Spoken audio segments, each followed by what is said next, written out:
Chapter 1. Oren walked behind Daniel, the same as he did every day after school. At least for the last 2 months, this had been the routine. His friend did not look back once as he jabbered away to his new girlfriend, Kara. At least her house is on the way to our neighborhood, Oren thought, as he kicked a rock on the sidewalk. It skittered along for a few feet when he failed to connect fully. Daniel and Oren had been inseparable since elementary school.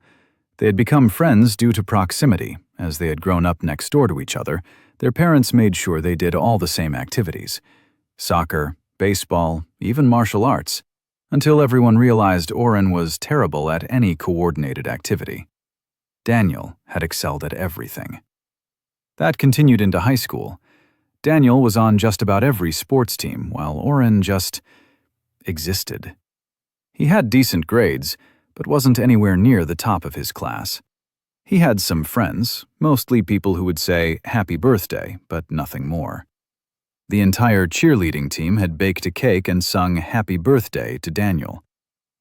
Despite his popularity, Daniel stuck around as Oren's friend. He brought him to parties, where Oren sat in the corner. He made him go to the homecoming dance, where Oren sat in the corner. They played video games together and shot hoops at Daniel's house. During dinner, Oren tried to be invisible while Daniel's parents talked to his sister and Daniel about their days. Oren's mom was an emergency room doctor, staying late into the night and working strange hours. His dad had disappeared years ago. No letter, no going out for milk. Just gone.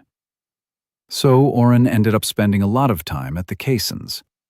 Mr. and Mrs. Kayson treated him like another son. Daniel's sister was a year older than them, a senior, and the unrequited love of Oren's life. They had all played together when they were younger, but Oren knew he didn't exist in her orbit anymore. Oren stood back as the trio approached Kara's house, letting Daniel get a minute of privacy. The street was pretty empty as he looked up at the old Victorian with the well-manicured lawn. I should probably mow the lawn tomorrow before Mom gets off shift. The sound of metal on concrete tugged his attention away. He heard the mechanical grunt of a motor speeding up, the gears changing as the speed increased. He turned his head and saw a truck speeding right toward Daniel and Kara. It had already hopped the curb and was riding 2 wheels on the sidewalk. The sun glinted down, glaring across the windshield. "Daniel! Kara! Look out!" Daniel looked back to see Oren waving frantically. Oren threw his books to the ground and ran with all his might toward his best friend. Why am I charging like I'm going to tackle him? Oren thought. Daniel turned toward the growing sounds of metal grinding as the truck got closer. Oren watched his friend hurl his girlfriend through the air and prepare to dive himself. He's not going to get out of the way in time. Oren was close enough now. He went low, just like his coach had taught him in Pee-wee football years ago. His entire lanky frame hit the solid mass of Daniel as he pushed his friend out of the way of the swerving vehicle. At least, that had been his intent. Oren hit Daniel just as he jumped after Kara's body, flying through the air. If Daniel's feet had been on the ground, Oren would have bounced off him like a ping-pong ball hitting the wall. With his feet already in the air, Daniel lost all momentum as Oren slammed into him. As they fell, the truck seemed to correct its course, as if it was trying to hit them.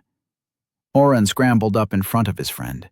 Daniel started to crawl frantically toward the house, but the truck's front bumper was too close. Oren didn't have time to say shit before the crash and pain. Interface loading. Error. Unknown essence found. Rerouting. Error. Changing parameters. Loading. Error. 2 entity essences entered. Rerouting. Initializing sequence 427AB. New user interface loading. 58%. 74%. 99%. Enter name. Where am I? His thoughts felt slow and distant. Oren turned his head to... His head didn't turn. Or maybe it did, but the floating prompt in front of him was all that remained in the darkness around him. O-R-R-I-N. He thought then, and the letters appeared one at a time before merging back into his name. O-R-R-I-N. O-R-R-I-N, accepted. Loading creation table. Error. Multiple essence error. Debug, debug, debug. Rebooting. Class table. Mainframe loading. Error. Administrator access granted. Class table loading. Select your class. The blue screen in front of his eyes scrolled by with thousands of options, using words from every video game and tabletop manual Oren had ever seen or heard of, and more. There didn't seem to be any sort of order to the selection list, but he found a few he recognized. Fighter, Mage, Rogue, Sorcerer, Dragoon, Paladin, Wizard, Priest, and some he didn't. Bloodfinder, Stalwart Wall, Knife in the Dark, Spade, Jester, Glass Fiend. Even normal-sounding jobs appeared. Farmer, Farrier, Cook. I'm dead. I'm dead, and I've been isekai'd. This isn't real. I have the day off tomorrow, and I'm going to play video games with Daniel until Mom comes home. Wake up. Wake up. Oren felt himself begin to hyperventilate. He hadn't had a panic attack since his end-of-year presentation in 8th grade, but he felt it happening now. He tried to take deep breaths and close his eyes, but the boxes remained. Error. Anomaly building source overridden. Mind bastion granted. Oren felt as if he'd been dunked in a tank of cold water, then blasted dry with hot air. Suddenly, he could think clearly again. I died. I really died. I was hit by a truck and died. This is either the afterlife, or I'm about to meet a goddess who will give me a giant sword to kill the demon lord. I know how this story goes. No use panicking. I can find a way home if I try. The hero usually gets a wish at the end of the story, right? Okay, so he started looking over his options again, slower this time. His options took up hundreds of lines of text. Fighter and straight melee are out, since I'm never going to get that right and don't want to stab myself. As he had the thought, the list shrank to about half its earlier size. Convenient. I've played with magic before in Dungeons & Dragons, but I don't really know what kind of world this is. I'm going to guess that anything named different is a specialized magic class. And that sounds like a lot of pressure. I don't want to be the special one getting targeted. I want to be of help, for sure, but I want to be in the background, quiet, and away from any main battles. Able to control fights with precision, but also have some options to do big damage or escape if I need. Maybe something with healing? Not like a priest. I don't want to be worshipping some god or gods. Amazingly, the list responded to his thoughts again. Oren watched as the list became smaller, smaller, just a few, then 2, 1. Wait, what? The entire list disappeared. Shit! Initialing custom class creation with administrator access. What the fuck? Creating custom class based on given parameters. Hold on. Wait, let me see the list again. I'm sure something is... Class created. Utility warder. Welcome, Oren. Blackness engulfed him. Name, Oren. Class, Utility warder. New class. Level 1, 0 out of 100. Ability points, 10. HP, 80. MP, 120. Strength, 8. Constitution, 8. Dexterity, 8. Will, 12. Intelligence, 10. Abilities. Mind Bastion. Individual is able to control his own mind and therefore part of his body. Oren woke with a start, scrambling back along the ground and digging up tufts of grass with his hands before his back hit something hard.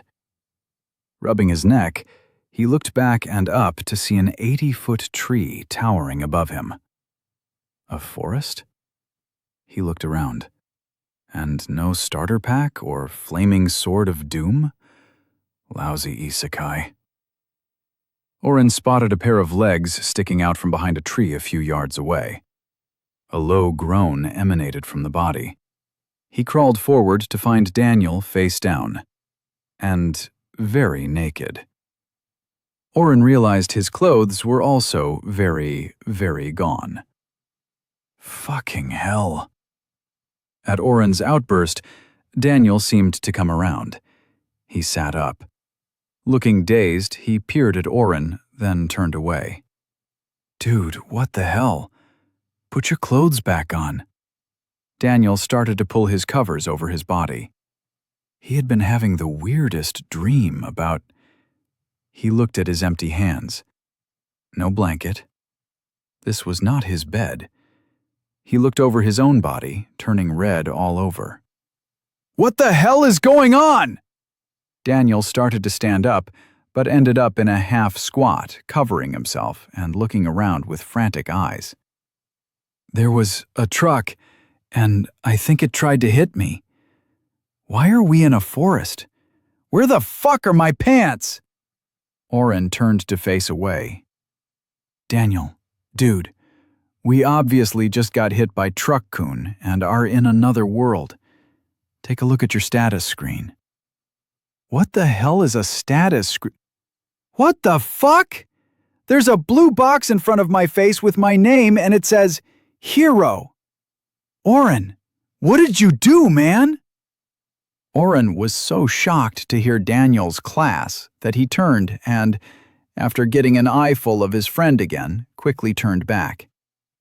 I didn't do anything. I think it was just supposed to be you that got hit by the truck and sent here. I got a lot of error messages and had to create a class and... Daniel interrupted. Listen, I don't give a shit what you think right now. I've got a game tonight and a date tomorrow. I have to finish my homework and see my parents. Oren, how the hell are you so relaxed and what the hell are you doing? As Daniel continued to flip out, Oren decided to give him some time. He had started playing with the blue box. A row of icons in the corner he had missed before was blinking.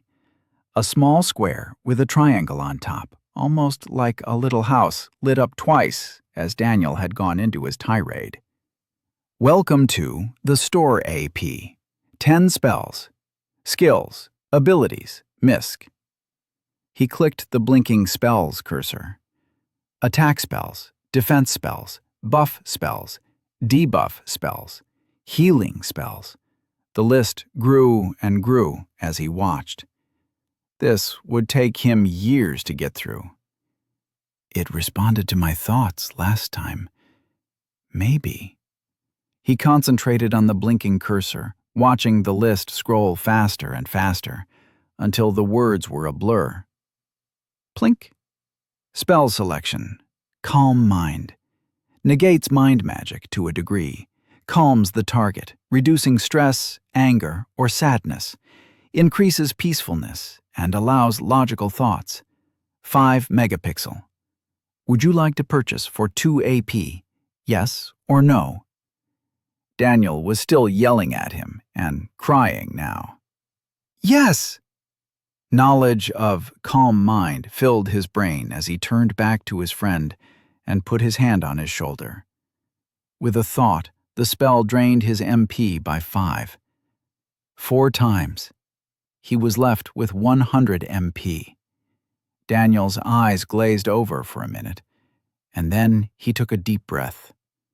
He looked down, and Oren watched as his friend found himself again. The trauma wasn't healed or gone, just reduced and pushed to the back. Probably not the healthiest thing, but they were standing naked in a forest that probably had some sort of monsters coming to get them at any point. Sorry. Thanks. What was that? A spell? Daniel stood straight and watched the distance. No problem, Dee. Yeah, I bought Calm Mind from the store. Little house cursor in the top corner. You can use your ability points to get stuff, although I have no idea what options Hero is going to get you. Oren replayed the list of options he had seen. He was 90% sure Hero had not been available. So you picked Hero? Anything else? I'm at 80 hit points and 120 mana points. Magic points? I think Constitution must be a 10 multiplier for health and will for magic. No idea what strength, dexterity, and intelligence do, though. Daniel risked a glance back before keeping watch of the distance again. Oren, I didn't pick Hero. I woke up to it. And how are you only at 80 health? I've got 300. What? You started with a 30 Constitution? No, that's at 15. What about your strength? Same. Any abilities? Yeah. Summoned Hero gives... Oh, that explains it. Gives me ×2 to all physical stats. So it must double my HP, my strength, and my dexterity. During the back and forth, Oren kept scrolling through the store. He tried to remember every web novel, comic, manga, and show he had watched or read that could help.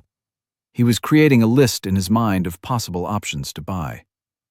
So I'm guessing you're going to want to take a look at the miscellaneous section of the store. There are some really great options for weapons, but most are too expensive right now. I only have 8 points left, but I think I could get a... I have 300 points, Oren, Daniel almost whispered. Must be nice to be the hero. Oren regretted the thought and was glad he hadn't said anything out loud. He glanced at Daniel, glad he was too distracted reading his own blue boxes to notice any jealousy on Oren's face. Okay, well then, I'll just get some of the things I'm eyeing then. Can you get us some clothes? Some of the common clothes come in sets of 10 for a point. Daniel grunted and pointed at a pile that had appeared between them. He was already dressed. Oren really needed to start paying attention to his surroundings. He grabbed a dark green shirt and something that looked like jeans but with more movement. Well, I'm going to have to wait for some of these things, but I think these are most important right now. Spells. Heal small wounds. Heal up to 10 HP, 5 MP. 0/1000. -2 points. Increase strength. Increases target strength by +1 for 5 minutes.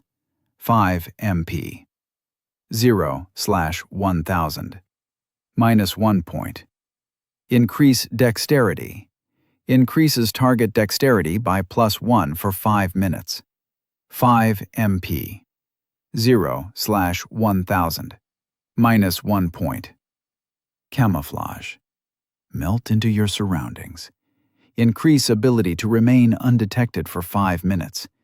Attack damage breaks the spell. 10 MP.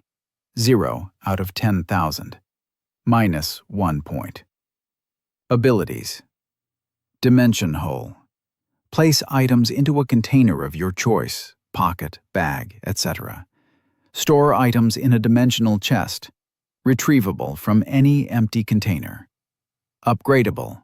-3 points. 8 points used.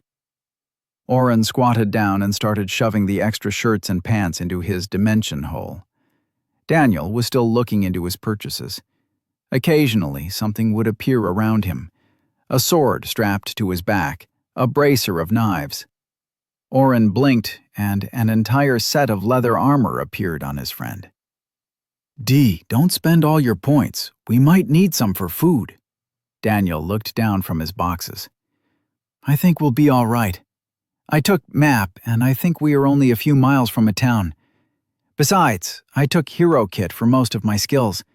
I still have about 100 points left. Daniel picked up a small backpack from right outside Oren's sight.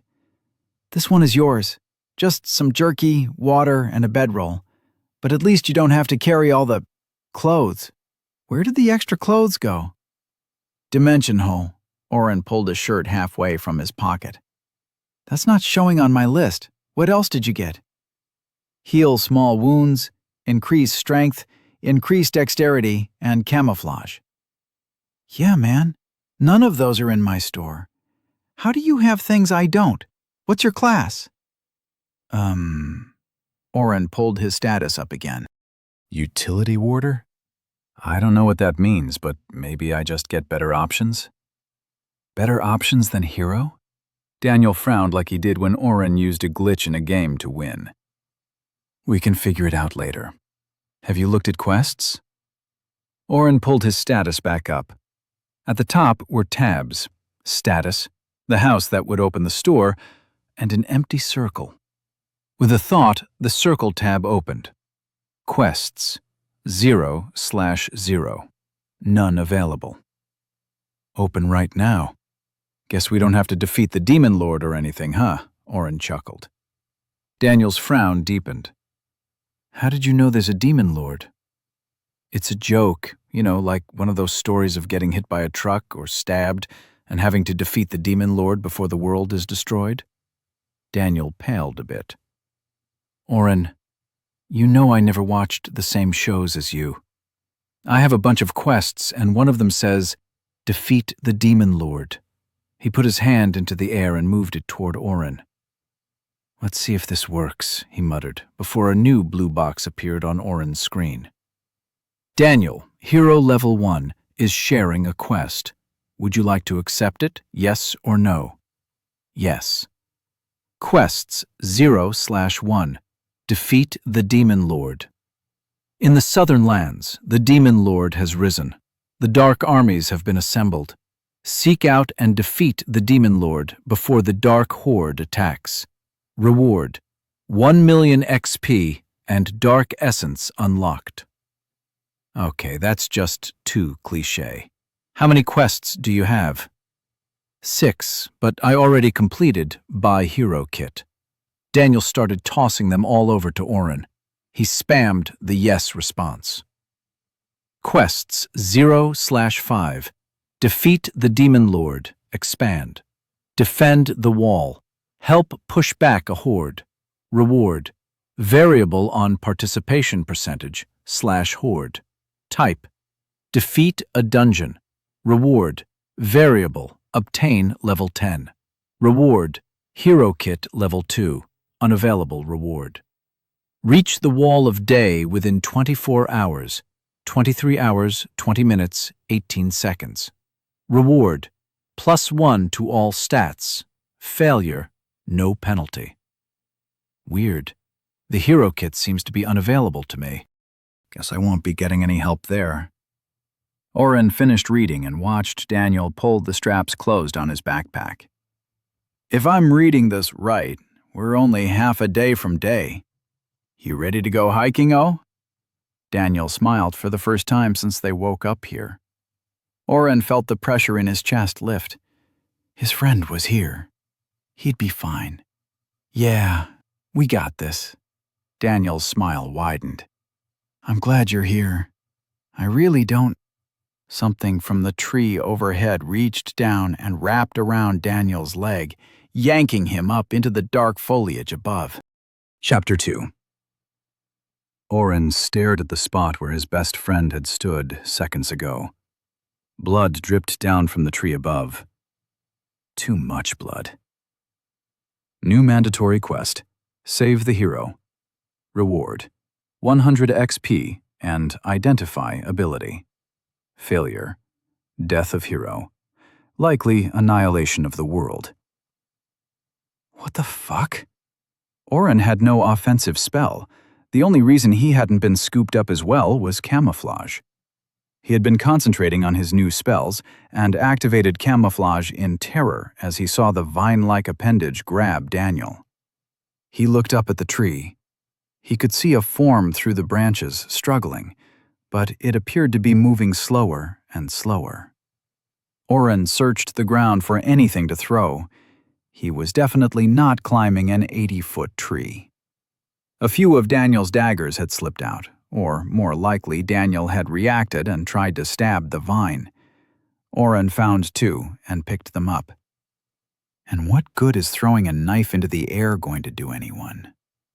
Oren peered through the leaves and watched a second vine ensnare his friend. Even with a double increase in strength, 2 vines seemed to be more than enough to hold him tight. Strength! That's it. Oren locked his eyes on Daniel and started pushing mana into his buff spells. Increase strength. Increase strength. Increase strength. Increase strength. Increase dexterity. Increase dexterity. Heal small wounds. Heal small wounds. Heal small wounds. Heal small wounds. Oren lost 50 MP in the span of seconds. He didn't know how hurt Daniel was. He didn't know how much extra strength he'd need. Hell, he didn't know if the spells were touch-only or ranged. A third vine was snaking its way across the branches. Oren started casting again. Increase strength. Increase strength. Increase strength. Increase strength. Increase strength. Increase dexterity. Increase dexterity. Increase dexterity. Increase dexterity. Increase dexterity. His MP bottomed out. He felt dizzy for a second and tried to push more mana into a healing spell, but nothing happened. 0/120 MP. Oren tried to throw a dagger at the third vine, but it went wide, like 10 yards wide. He clutched the last dagger and drew back his arm to throw again. "Screw this!" Daniel yelled from above. His friend finally had gotten a hand free and pulled his sword off his back. He swung drunkenly with no balance. Luckily, one wild slash thunked right into the third vine as it neared his neck. Oren heard a scream from behind the trees, an unearthly, low, rock-on-rock scream. Daniel was swinging at the other 2 vines, his arm a blur as he chipped strips of plant life off each. Oren quietly stepped around the large trunk and squatted low, imitating every stealthy video game character he had ever played. Oren realized his camouflage was still active. A few yards away was a monster. It looked like a ball of vines constantly wiggling around. 3 appendages had reached up the side of a nearby tree, traversing branches to sit over where they had been chatting minutes before. It's an ambush creature. Oren did not know where the thought came from, but he trusted it.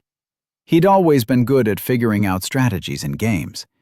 More than once, he'd pissed Daniel off by coasting through a difficult part of some video game, pulling off something unexpected like running at the creature instead of rolling to the side or throwing a torch to distract an enemy. If I attack it now, it might just run away. Yeah, all 130 pounds of me running at that thing with a kitchen knife is totally the way to survive. Guess this world is doomed. Sorry, Daniel. Even as his mind was second-guessing, Oren was moving. He held the knife point up in his fist. He would stab it and then run. He was only about 5 feet behind it now. Sounds of Daniel's sword hitting the vines and the occasional thunk of wood as he missed and hit trees still echoed. Almost there. Crack. Oren looked down. So engrossed in his upcoming role as Jack the Ripper, he had stopped watching where he stepped and broken a long stick cleanly in 2. He felt the vine monster's attention turn to him. Obviously stopped working if he made too much noise. Shit. Well, good to know, I guess. Oren lunged forward the few remaining feet, the knife hilt gripped in both hands as he pushed it toward the monster. He saw the third vine arm swinging down toward him. It would be close. The knife hit something rough and hard. The tip snapped and turned the entire blade to the side.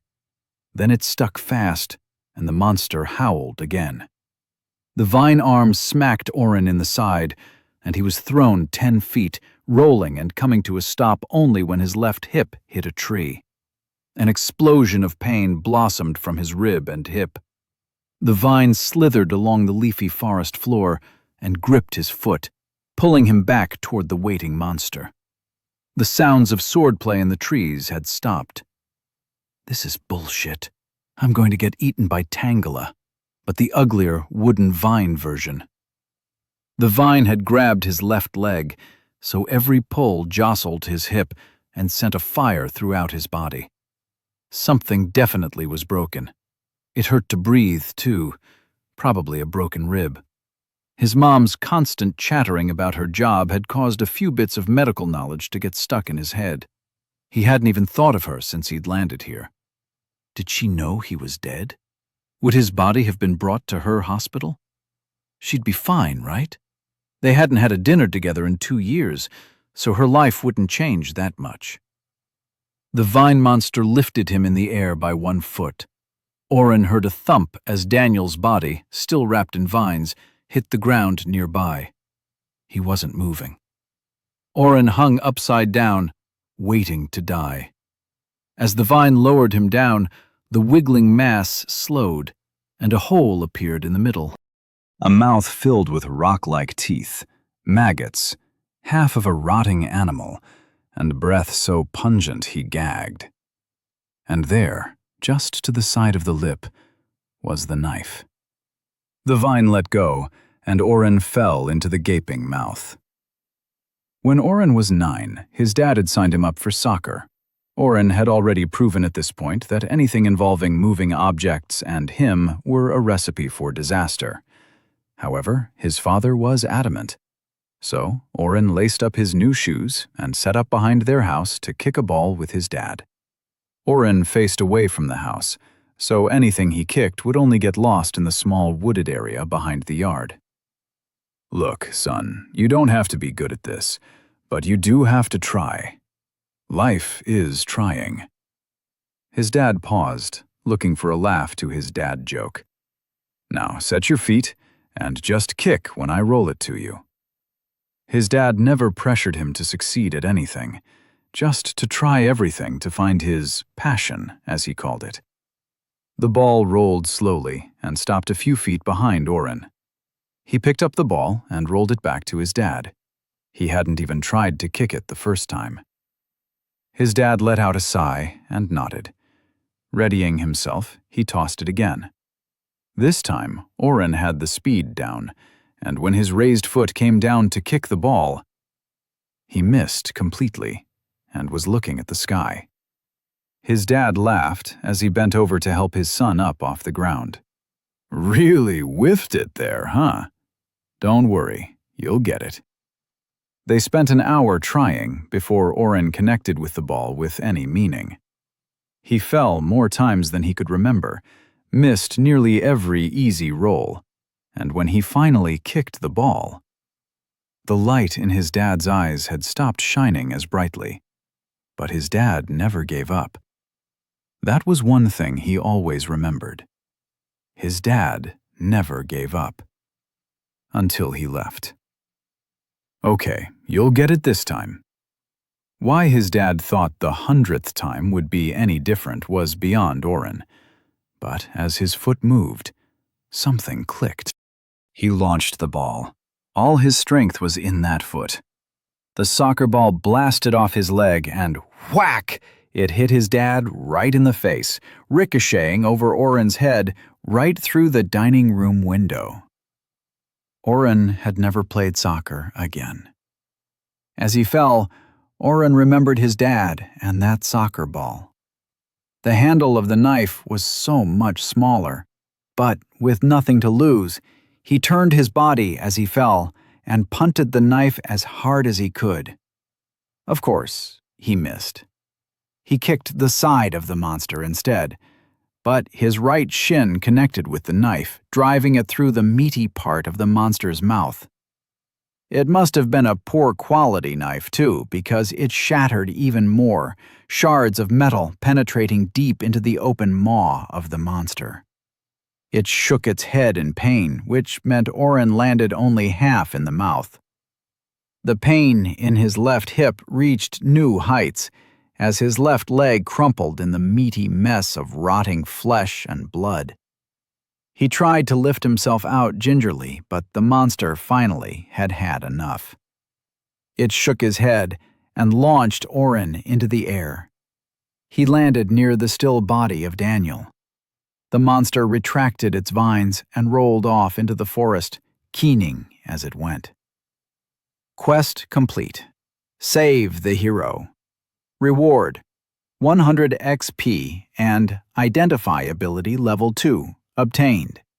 Plus 10 AP plus Identify. You can see, Oren looked at Daniel. He was breathing, but those breaths were ragged. His right arm was snapped in 2 places, with bone sticking out and blood running. The entire side of his face was bruised where a vine had slapped him. 0/120 MP. This is too much. Why? He's the hero. He's my friend. Oren felt tears sting the cuts on his face. He opened the store. Listen here, asshole. You do not get to die. We are going to solve all the quests and get back home. You are going to go on your date with Kara. I'm going to make my mom stop working so much. Can you hear me? Oren kept rattling off whatever popped into his mind. He went through spells, skills, and abilities. He almost bought a, but he wasn't his mom. He didn't know how to set a fractured arm, or what to do about internal bleeding. I need more mana, he thought. His blue box gave him the options. Regenerate mana at 1 MP per minute, 5 AP. Increase MP by 100 MP, one-time purchase, 10 AP. Blood mana. Exchange HP for MP, 1-to-1, 5 AP. Oren took a breath and thought. Mana pool sounded like the best idea, but he didn't know if it would actually give him MP now, or just increase him to 0/220 MP. Plus, with that cost, he'd have no other options if it didn't give him 100 MP to use. He purchased, and after a moment, went ahead and got blood mana too. HP 35/80 MP, 1/120. This is taking too long. Oren hesitated for a long second, and dropped 24 health for mana. HP 11/80 MP, 25/120. Oren cast Heal Small Wounds on Daniel 4 times in rapid succession. Then, on a whim, Oren used his last spell on himself. He pulled up his status and Heal Small Wounds. HP 23/80 MP, 0/120, 45/1000. So, Heal Small Wounds heals 12 HP but only costs 5? That seems broken with did I really find a loophole here? He pushed 15 health into his mana and then healed himself 3 times. HP 59/80. All the while, his MP ticked up 1 every minute. Okay, let's figure this out then. 5 MP for 12 HP. Turn the HP into 10 MP and heal 2 times more, upping my health by 24. Rinse and repeat. I should keep my health above 10 if I can. This is totally broken. Oren got to work. He dumped 45 points of health back into mana and then used 9 times in a row on his friend. That should be 108 horsepower, in addition to the 48 from before. Daniel coughed and then breathed easier. His eyes flickered open. Did we die again? Oren laughed. Oren kept the healing up, cycling. He told Daniel what had happened, his ill-fated attempt to be a soccer player again, and the glitch he had found.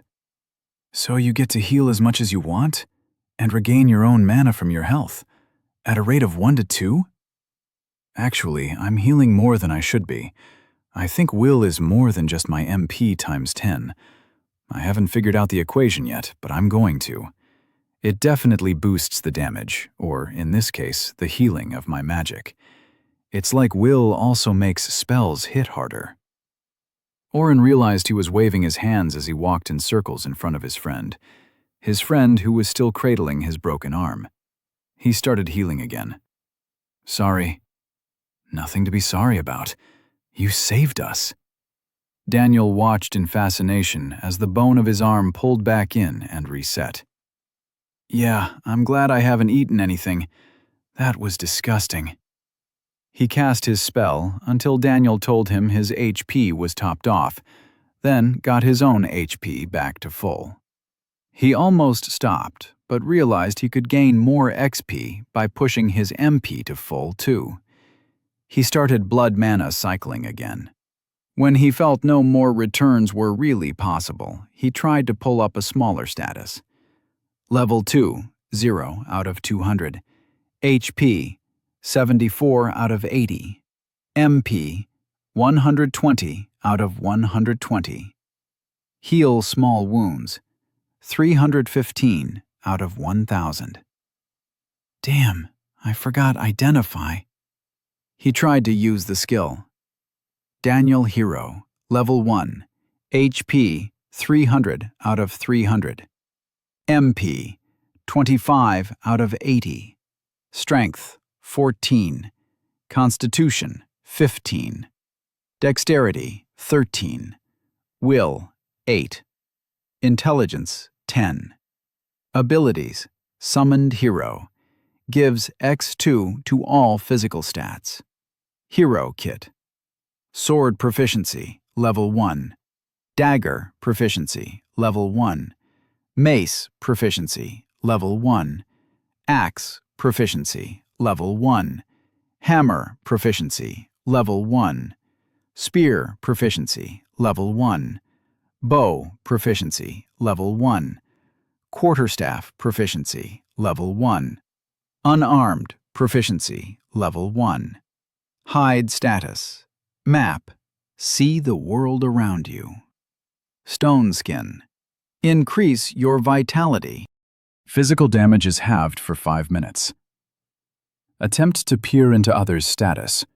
Deal 2 times damage on your next hit. See up to twice as far. You can fight on. When your HP is reduced to 0, find the burning life within. Damn, Daniel. Your abilities are no joke. Oren tried. On the trees, grass, and even the knife he had thrown and found again. Nothing appeared. I guess it just works on people?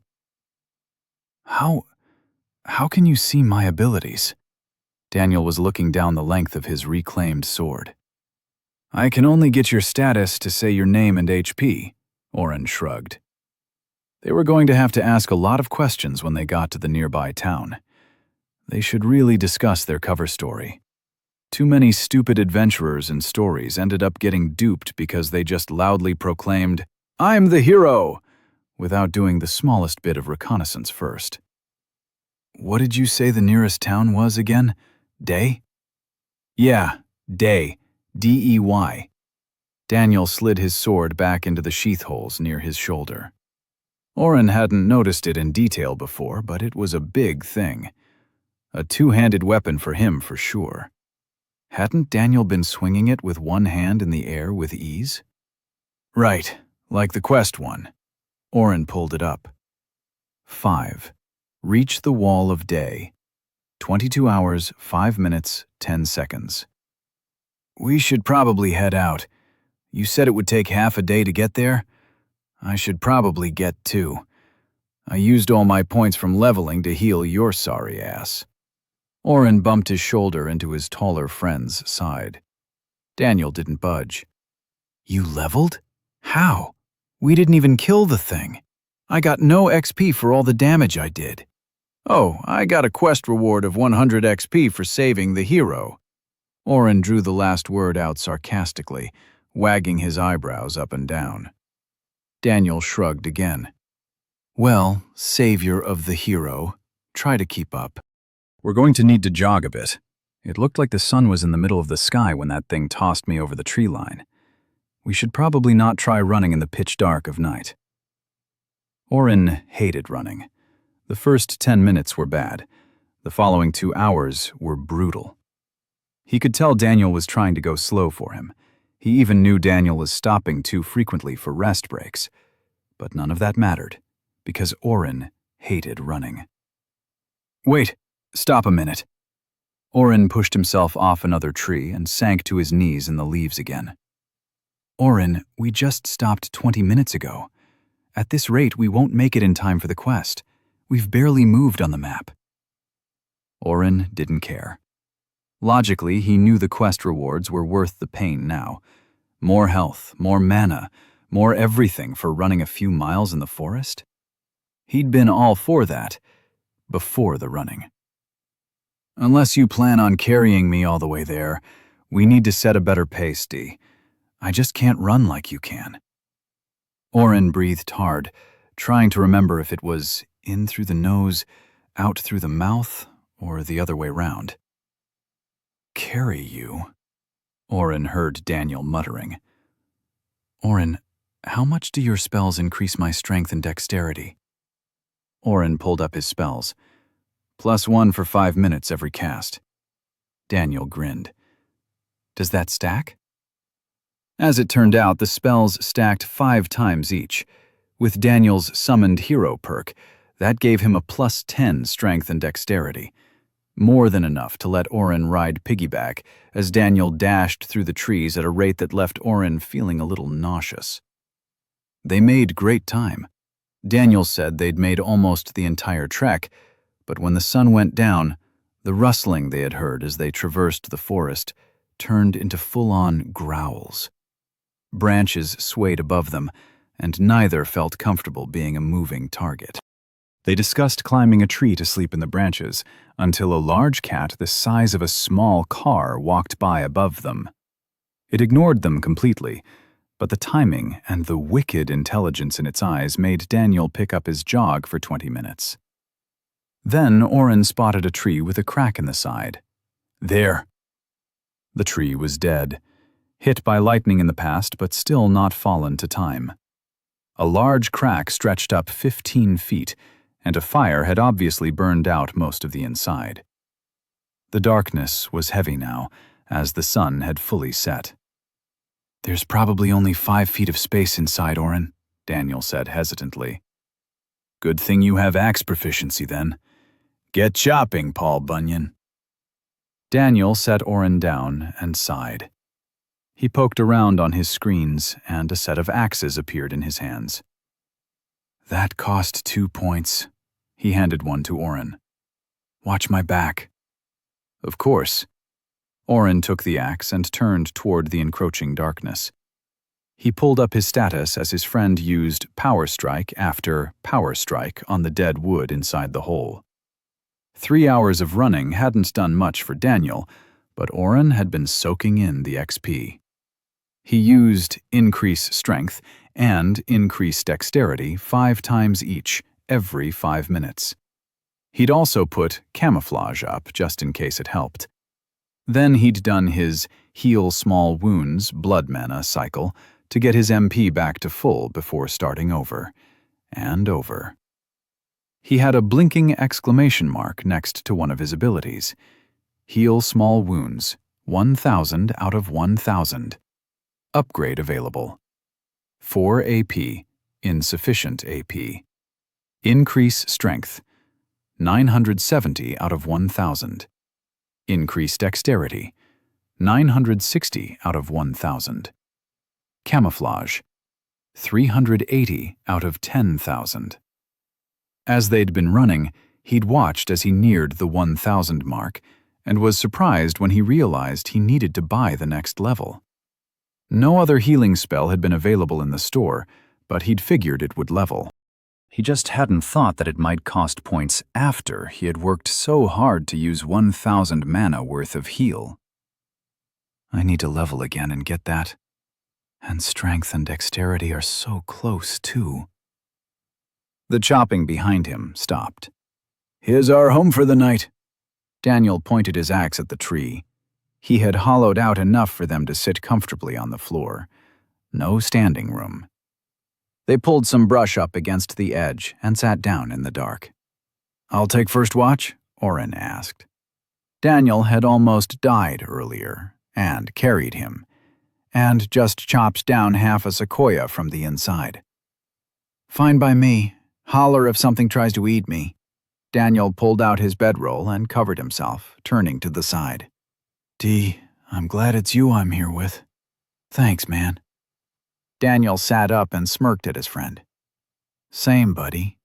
I know I said it earlier, but thanks for saving my life. Now, don't let that tiger leopard thing eat my face. I'll carry you into town tomorrow and we'll find the local king or president and get set up for success." Daniel was blinking hard as he talked. The day had taken more out of him than he was letting on. Oren smiled softly at his friend. "Yeah, we'll kick ass and find a way home." He'd remember to get a good plan ready in the morning, because no way were they going to go straight to whoever was in charge. Daniel nodded and fell asleep as Oren held a sword way too big for him, pointed toward the night. Chapter 3. Oren did not sleep. His friend snored gently and tossed occasionally. Daniel's parents had been strict with bedtimes for as long as he could remember, but Oren had become his own guardian after his dad left. Spending all night reading or playing video games had become a normal occurrence. "He needs the rest. I'll sleep in a real bed tomorrow," Oren told himself. This was all temporary. He would find them some way home. Until then, he was already piecing together a plan to survive. Spells. Teleport to any known point within 10 miles. 50 MP per person, 0/5000. 5 AP. Increase will. Increases target will by +1 for 5 minutes. 5 MP, 0/1000. 1 AP. Increase intelligence. Increases target intelligence by +1 for 5 minutes. 5 MP, 0/1000. 1 AP. Abilities. Sidesteps. 1% chance to evade any attack. 0/100.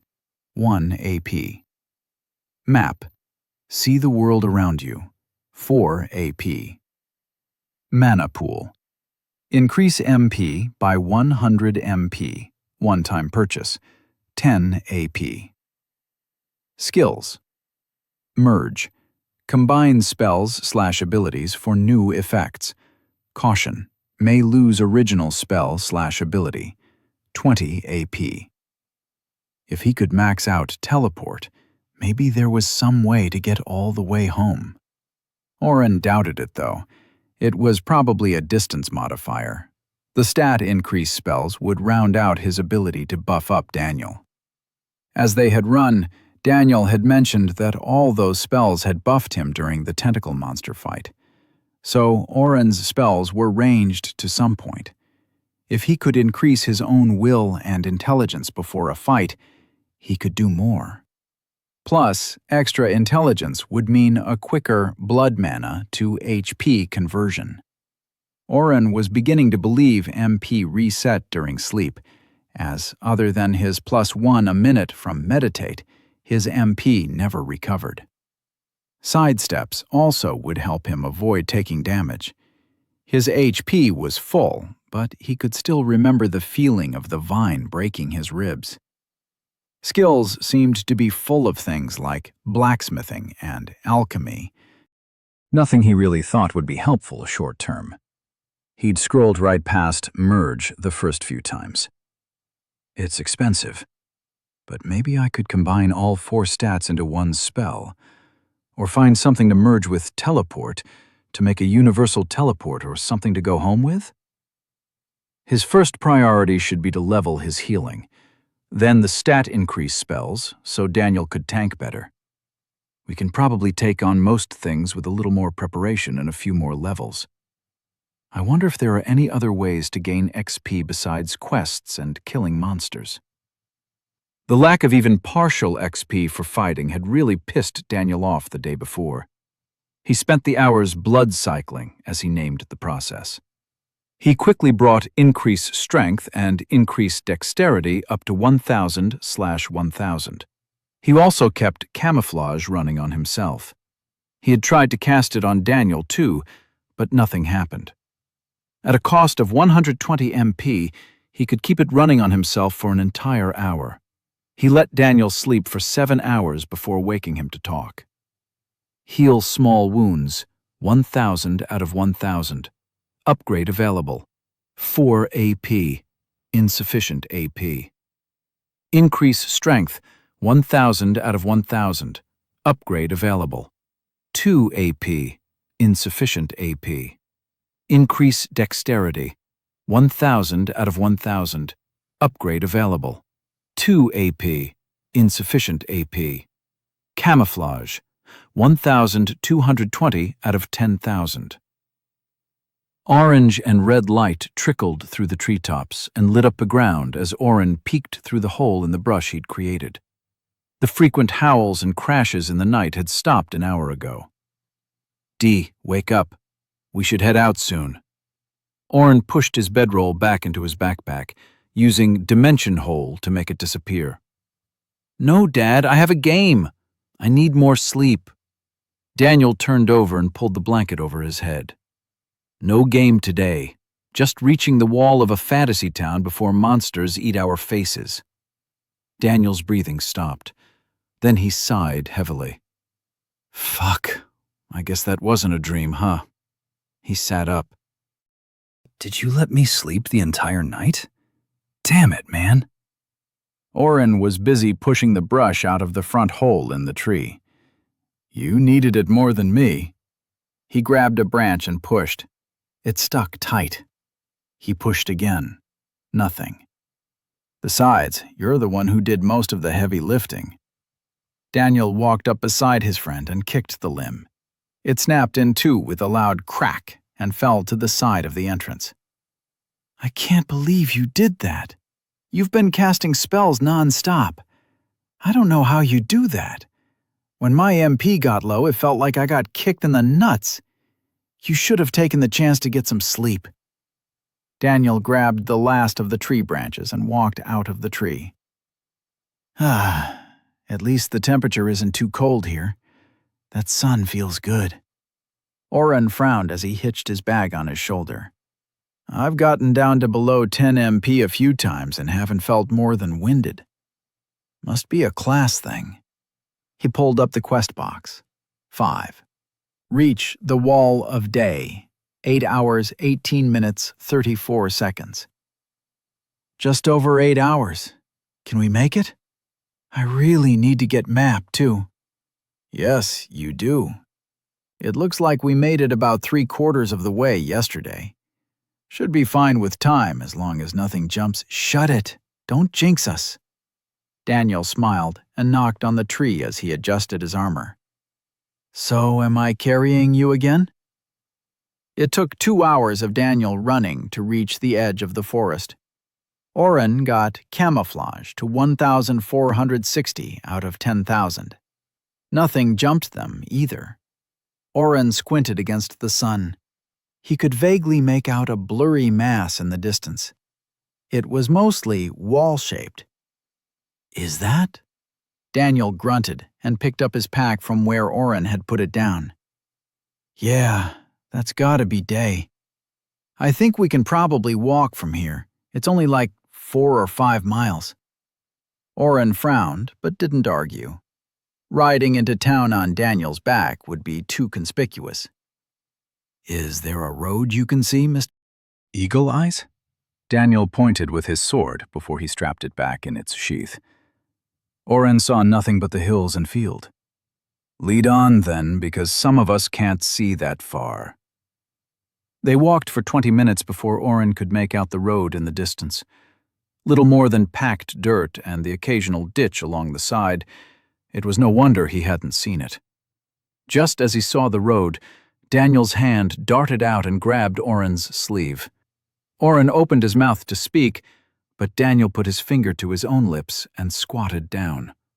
Oren did the same. Oren tried to see what he was missing, but it wasn't until he tracked Daniel's pointing finger that he made out the small smudge in the distance getting closer along the road. It was headed toward the city. "A horse-drawn carriage?" Oren whispered. "Yes and no. About 300 yards ahead of us, near that small clump of trees. There's a group of men holding swords and something else. I thought it was just a group of travelers waiting in some shade, but now I think they're bandits." Daniel slowly drew his sword. Oren groaned. "D, you can't possibly be thinking you're going to rush in and play hero. How many are there?" "Just 4. And I have to. Just got a quest. Here." Daniel, Hero Level 1, is sharing a quest. Quest: defeat the bandits 0/4. Reward: 200 XP. Penalty: lose 2 strength for 14 days. Would you like to accept it? Yes or no? Oren hesitated to accept the quest. He could just buff Daniel and stay out of sight, but if he did that and Daniel died... Yes. Shit. Okay, what's the plan? Oren put 5 increase strength and 5 increase dexterity on both of them. He also topped off his camouflage, as it had ended while they sat and watched the carriage approaching. He also cycled his health and mana until he was topped off again. Daniel gave Oren a quick look and smirked. "Remember when Mark Lenotti tried to pick on you in middle school?"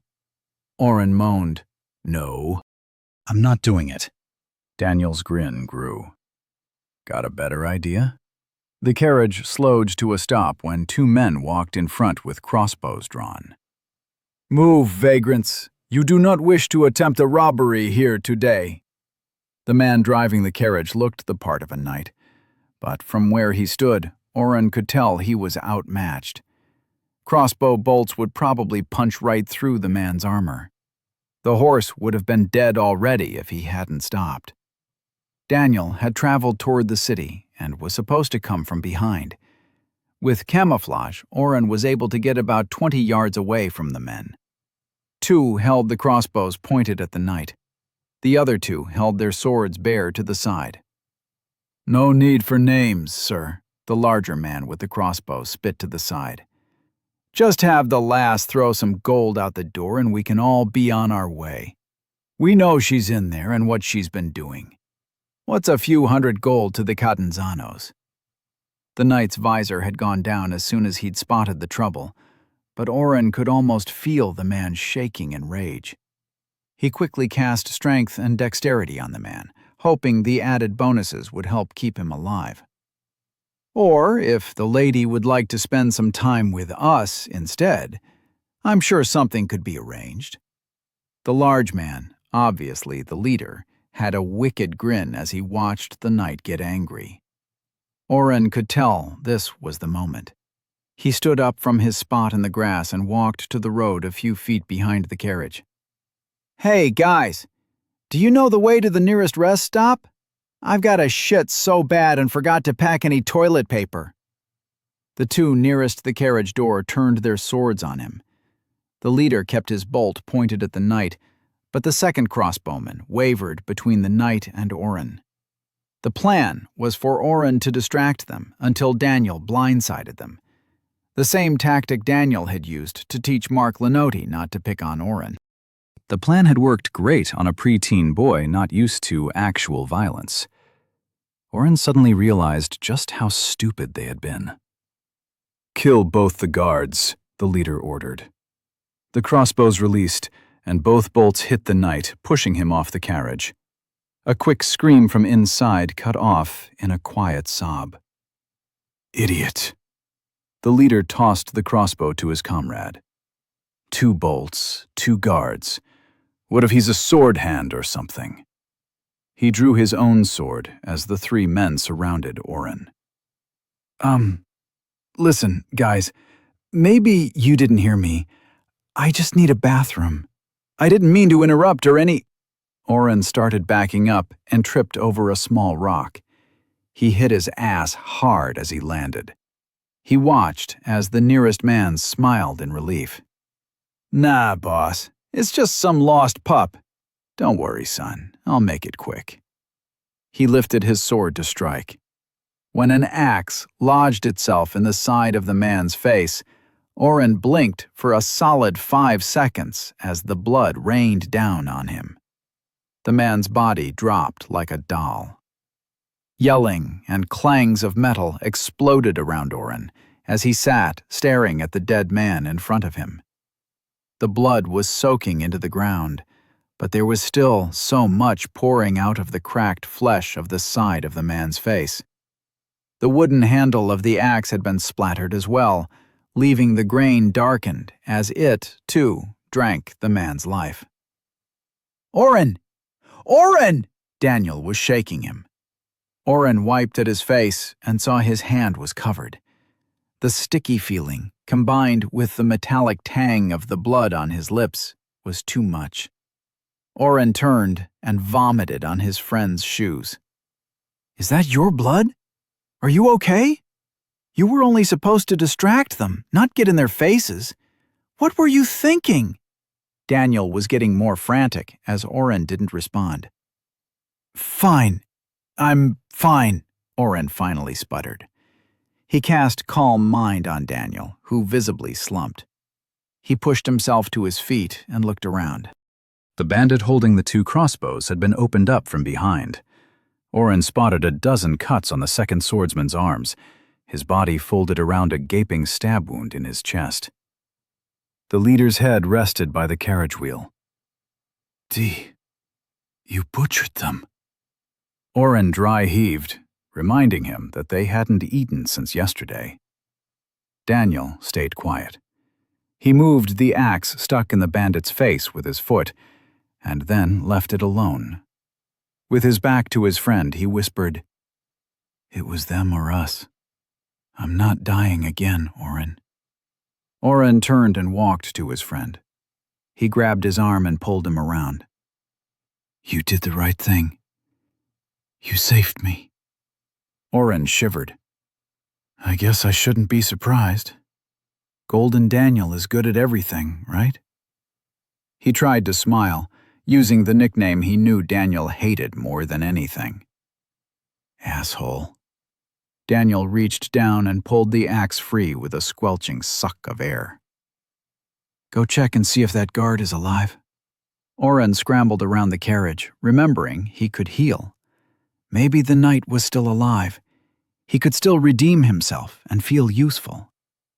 The armored knight was face down, and Oren couldn't turn him even with his strength still buffed. "D, come help me turn this guy.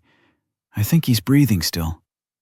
Oren began spamming his heal and cycling his own mana and health. The knight's breathing evened and came deeper now. Definitely still alive. Good. "Stay away from him. I will give you 100 gold each, and you will leave. Has already been sent, and help is on the way," a female voice called from inside the carriage.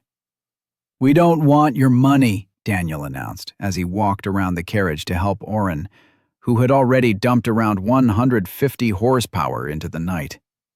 His identify showed the man's HP was still dropping even as he healed him. Brant Bennett Knight, level 18. HP, 80 out of 200. MP, 90 out of 100. Strength, 15. Constitution, 15. Dexterity, 15. Will, 10. Intelligence, 9. Abilities. Sword proficiency, level 3. Mace proficiency, level 2. Axe proficiency, level 2. Spear proficiency, level 1. Unarmed proficiency, level 1. Hide status, map, identify, power strike, defensive fighting. The man's abilities went on and on. Oren had to stop reading and focus on healing. Daniel grabbed his arm and grunted as he lifted, turning the knight on his back. "My father will kill you if you attempt anything." The woman sounded scared. Oren looked at the 2 bolts that had pierced the knight's belly and chest. Blood seeped out from both wounds, and he could hear the pierced lung gurgling. Oren looked at Daniel in horror. "I can't keep his health up. I think we have to remove the arrows before I can heal him." He turned to the carriage. "If you can't help, then shut up. We saved you, but your knight is hurt." Oren heard the door open and leather shoes dropped down. "Are you a healer? What are you doing outside a hospital?" The lady from inside the carriage had come out. Oren and Daniel saw a girl near their own age with dark skin and short hair. She wore well-oiled leather armor that looked expensive but comfortable. A single earring pierced her left eyebrow, and her brown eyes were on the knight. I can use small heal wounds?" Oren turned it into a question. Tears streamed down her eyes. "Then he will die. We would need to rip the barbed bolts out, and you will run out of MP well before small healing would make a difference." She stood straight and looked to the sky. "Please end Sir Bennett's suffering." "Yeah, no, fuck that noise," Oren muttered and grabbed a bolt. He pulled hard and gagged at the noises. He pushed healing and cycled his own health. He had to rest every few heals on the night and get his own HP back up, but the more he did his cycling, the quicker he got at the process. "What are you doing? I told you it's hopeless. Under the banner of House Catanzano, I command you to—" "Dee, can you shut her up? I need to concentrate on this." Oren took the second bolt, the one in the man's chest, and yanked hard. His HP dropped by nearly 150. He listened as Daniel used a gentle voice to push the girl back. 2 minutes later, the knight coughed once. His eyes pulled open, and he vomited blood and something gray to the side. "Daniel, he's back up to full. But I think that kind of damage might need some recovery time." Oren pushed himself up and looked around. The adrenaline was fading, and the gore made him feel like he was in a dream. The ground was hazy, and Daniel was far away. Everything was getting farther away. Oren came back around to the bumping of the carriage on the road. Daniel was sitting across from him, talking with the girl they'd rescued. "You're awake?" Daniel noticed his friend open his eyes. Oren groaned. The dark-skinned beauty turned to Oren. "Thank you, sir, for saving Sir Bennett's life. I should not have doubted a healer's own skills. We are in your debt." Oren didn't correct her. Let everyone think he was a healer, and he wouldn't have to explain his class. "Oh, Oren's not a—" Daniel began. "Not one to keep another in my debt," Oren cut in over his friend. Daniel's eyebrows went up, but he shrugged. "I'm Oren. Nice to meet you. How's the night?" "My name is Madeline Catanzano. Everyone calls me Maddie. Sir Bennett was up and pulling those bandits to a ditch within 10 minutes of you overexerting. He's driving now." She waved toward the front of the carriage. "Overexerting?" Daniel butted in. Maddie was just explaining that when someone uses the entirety of their MP multiple days in a row, they can pass out from mana use exhaustion. "I guess you doing that a few times in a row short-circuited you." Daniel laughed. Maddie looked at them strangely. "You used your entire mana pool more than once to heal Brant? Did you have an MP potion? I will reimburse you for the use, of course." Oren had meant to talk with Daniel about a story to tell when they got to the city, but the bandits had ruined that plan.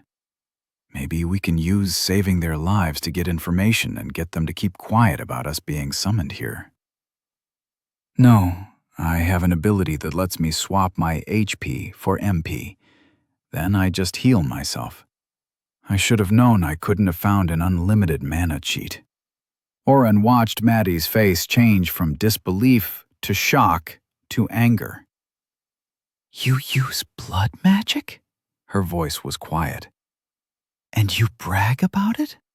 Oren shrugged and smirked at Daniel, thinking she was joking. You dare. You. She took a deep breath and sat back imperiously. Oren and Daniel, I thank you for saving my life and the life of Sir Bennet. However, the laws of Day are absolute. You are hereby under arrest for the use of blood magic. I will deliver you to the city guard, and you will be executed by the end of the week.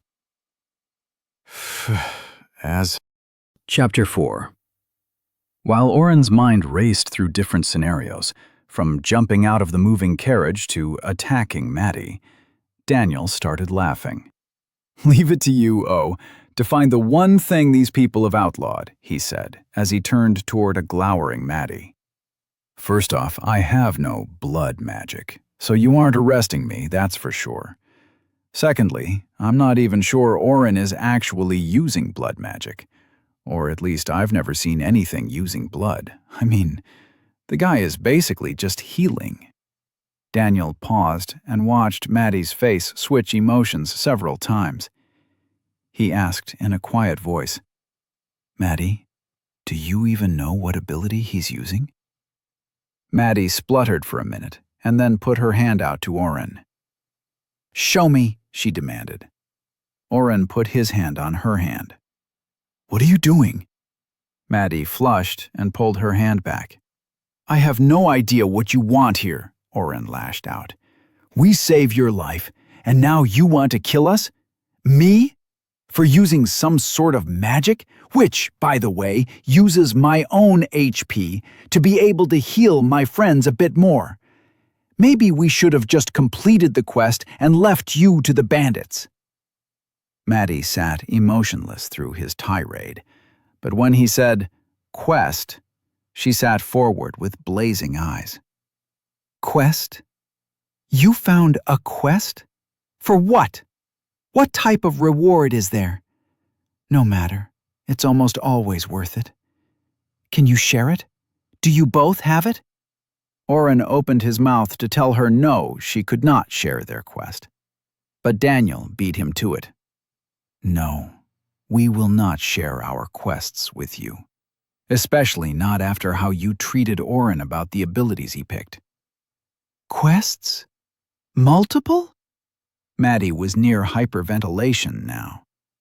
Daniel smiled, crossing his arms and sitting back as the carriage hit another rut and jostled them all. The three sat in silence for a few minutes. Oren pulled up his status and noticed a lot of blinking exclamation points. Quest complete. Defeat the bandits. 4 out of 4.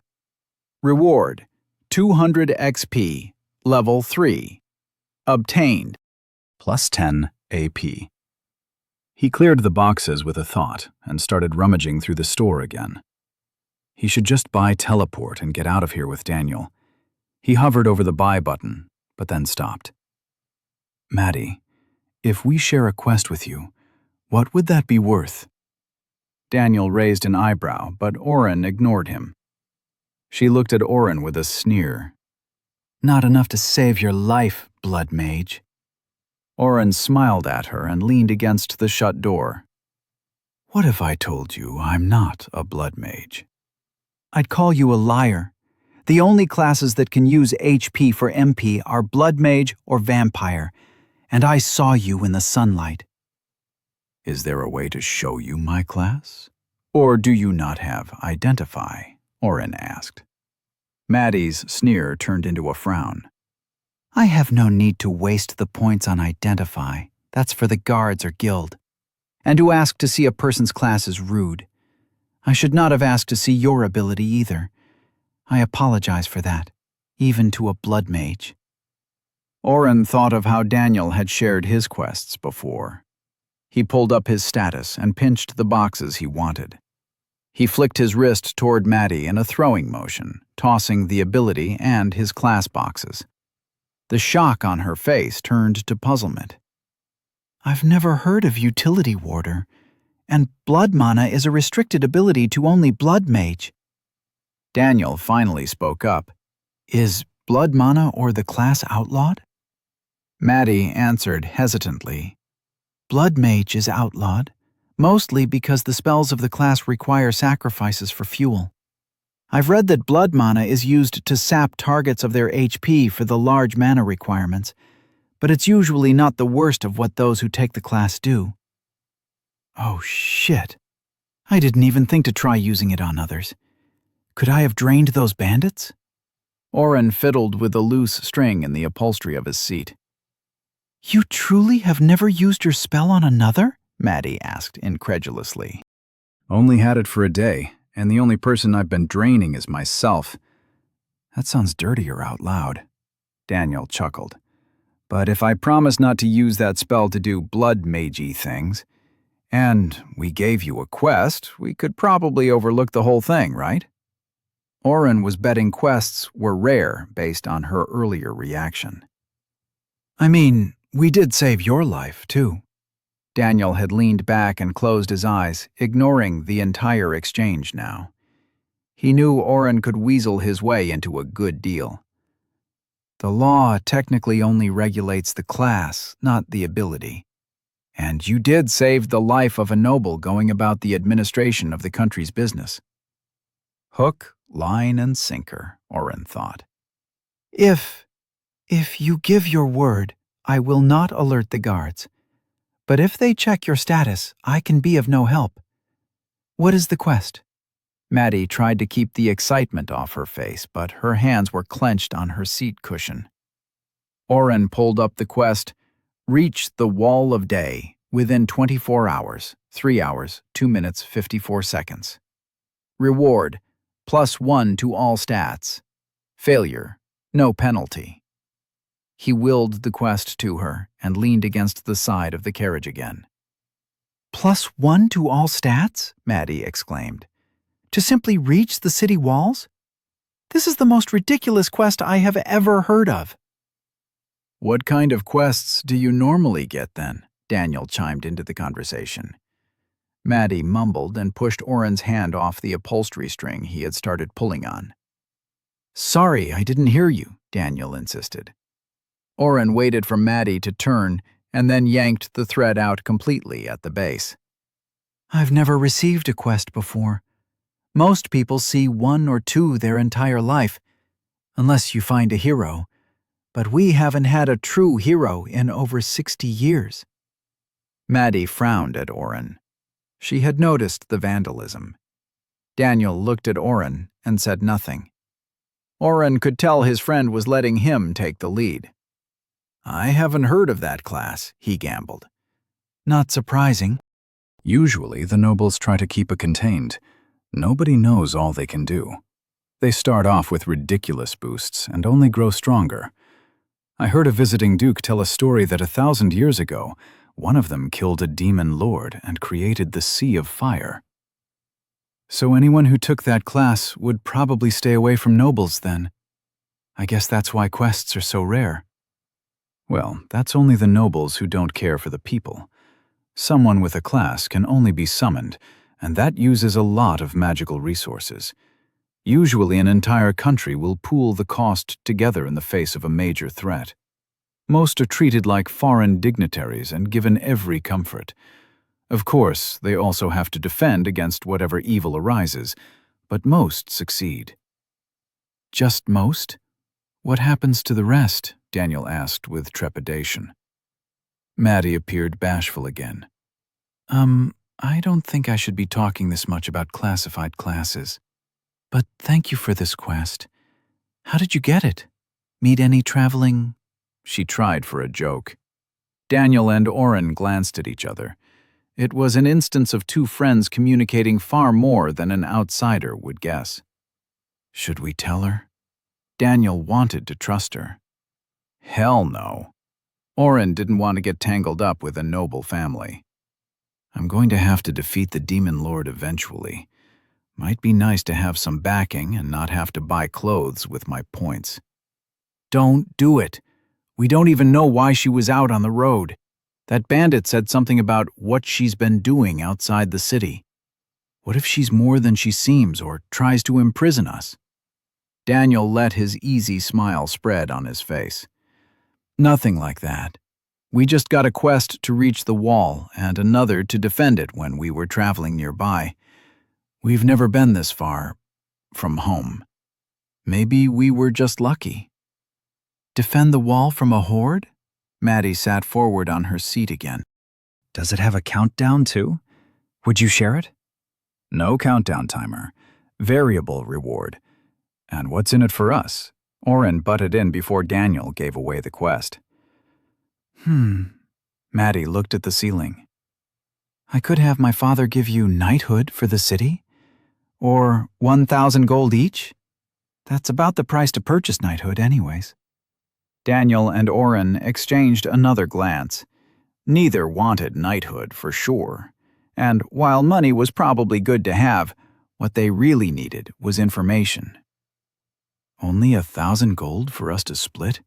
But you have to answer every question we have until we reach the wall, Oren offered. Deal. I can pay you that right now with the tax money. She bit her lip. Please ignore that I just said that. Nobody is supposed to know I'm out collecting on my father's behalf. Maddie pulled Daniel off the seat next to her and flipped the seat cushions up. Underneath, hidden below a false top, was an iron chest with a single keyhole. She made them both turn before pulling a key from down her leather chest piece and opening the lid. Inside were stacks of gold coins wrapped in cloth to reduce the jangling they made with the lid open. There were hundreds of gold pieces, thousands of silver. I may only be able to give you a little less than half now, Maddie said sheepishly. But you can find me at the castle gates, and I'll get you the rest, of course. Or I can open credit for you at the guild. Are you registered? Oren and Daniel took 150 gold each from Maddie and began to ask questions as she opened a small basket and handed out some bread and cheese. Day was the most western fortress on the continent, sealing the only pass of the Great Mountain Line, the impassable, impregnable mountain range that separated the civilized world from the lands of roaming monsters. The no man's land through the pass was certain death to anyone below level 50, and even then, most adventurers never returned. Day was governed by the houses of Day, the Catanzano family, the Wendoln family, the Terrace family, and the Timpa family. Control of various parts of the city was cycled between the families to keep power out of the hands of any one person. The Catanzano family was currently in charge of the guard, the collection of taxes, and internal crimes. The Wendoln family watched the wall and would repel any hordes that arrived. The city saw a horde every other month, with the occasional surprise horde as well. Scouts in the pass usually gave a few days' notice before any attack. The Terrace family was in charge of dungeon eradication. The various dark energies that allowed monsters to form in the first place could occasionally fester, even on this side of the Great Mountain Line. Those energies would create dungeons that would grow until ripe. Then they would pop like a festering wound and open their doors to the world. A newly appeared dungeon was hopefully defeated within the year. If not, they grew exponentially harder to end. Luckily, only 2 dungeons in the area had ever been able to evade total subjugation. The Terrace family kept those contained. As Maddie answered their questions about ruling classes and dungeons, she only gave a few odd looks at how little they seemed to know. Oren waved off her concerns by saying, "Yes, that's how we were raised too. But Mom always said it's best to find out how the locals think before you say something stupid." She seemed to buy it. They didn't ask the more pressing questions in their minds, like, what is the guild? Although Oren had a good idea. They also steered away from more class or ability talk. Best to not have her dwelling on Oren's near ability. The horse pulled the carriage to the side of the road and stopped during Maddie's explanation of the last horde attack, something that sounded like ghost panthers the size of a small carriage. The crunch of boots on the ground alerted them to Brant hopping down. He opened the windowless door. "Lady Madeline, Should I approach at the Commoners' Gate as planned, or should we abandon pretense and announce ourselves?" "Huh?" Orin asked elegantly. "Our original plan was to travel incognito and retrieve some taxes that local lords had been late on paying, without alerting anyone that I was gone from the city. But we only have an hour left before the timer runs out, and customs and guard checks will take at least that." Maddie's brow furrowed as she considered. "Abandon pretense. Don't announce my name, just the house. And for goodness sake, don't tell anyone we were attacked." "Lady, I must report my near failure to protect you. I am sworn to it, and have lost honor enough already." The knight's helmet was in his hand. His dark brown hair contrasted with his bright blue eyes and pale skin. The pain he felt was etched across his face. "Sir Bennet, if I might," Daniel chimed in. "You failed at nothing. In fact, you have brought much more into Lady Madeline's life today, and your own. Keep her secret as she requested, and," Daniel made a hand gesture, "you can join us in getting some free stats." Maddie and Brant looked aghast, but for different reasons.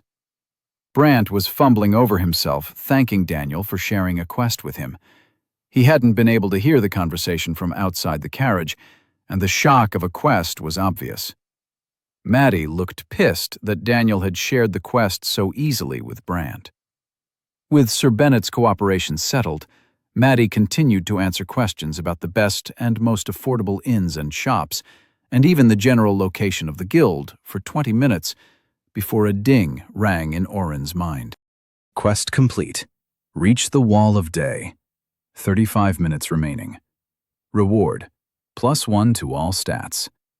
Name: Orin. Class: Utility Warder. Level 3, 0/300. Ability points: 10. HP: 90. MP: 130. Strength: 9. Constitution: 9. Dexterity: 9. Will: 13. Intelligence: 11. Abilities: Mind Bastion, Dimension Hole, Identify, Blood Mana, Meditate. Spells: Calm Mind, 5 MP. Heal Small Wounds, 5 MP. Increase Strength, 5 MP. Increase Dexterity, 5 MP. Camouflage, 10 MP. All three of them were reading and not paying attention to each other or their surroundings, so when Sir Bennet opened the door that Orin was leaning on again, nobody could react. Orin fell out bodily and landed hard on the dirt. "Sir, are you all right? I apologize for—" Bennet picked him up by one arm and stood him up, brushing his pants off while he continued to sputter. "Brant, it's fine." Orin tried to back up. "It's fine, really." Daniel stepped out, laughing. Maddie followed behind. Daniel looked as if he was going to rib his friend, but his eyes widened as he noticed his surroundings. "Wow." Daniel turned a slow circle. Orin followed his gaze. They had ridden through the wall, which looked even higher from inside, but the city itself was classical fantasy brick with towering spires, paned and stained glass everywhere, and street vendors selling everything from meat on a skewer to weapons. The smells were fascinating. Orin watched a little girl drag her father to a man holding tiny balloons. A quick exchange of money, and the girl walked off with a blue balloon the size of a tennis ball floating behind her. Orin let out a quick yell when she pulled the balloon down and stuffed it into her mouth and swallowed. "That girl just ate a balloon! We have to tell her!" "What's a balloon? Do you mean the little girl in the green dress? That's just a willow puff." Maddie oversaw a set of guards taking the hidden compartment out of the carriage. "Have you never had a willow puff?" Number. What? No." Orin shook his head and spotted Daniel talking with Bennet as they looked in another chest at the back of the carriage. "I love the purple ones." Maddie held her hand out, and Orin noticed a glimmer of coins. "Get 3, please. Brant hates them." Oren watched Daniel pick up a crossbow and turn it over. They're going over the bandit loot, he realized. Maddie coughed politely. He took her coins and walked over to the balloon man. Can I have 3, willow puffs? The man turned and smiled. His teeth were stained multiple colors, but not like a rainbow.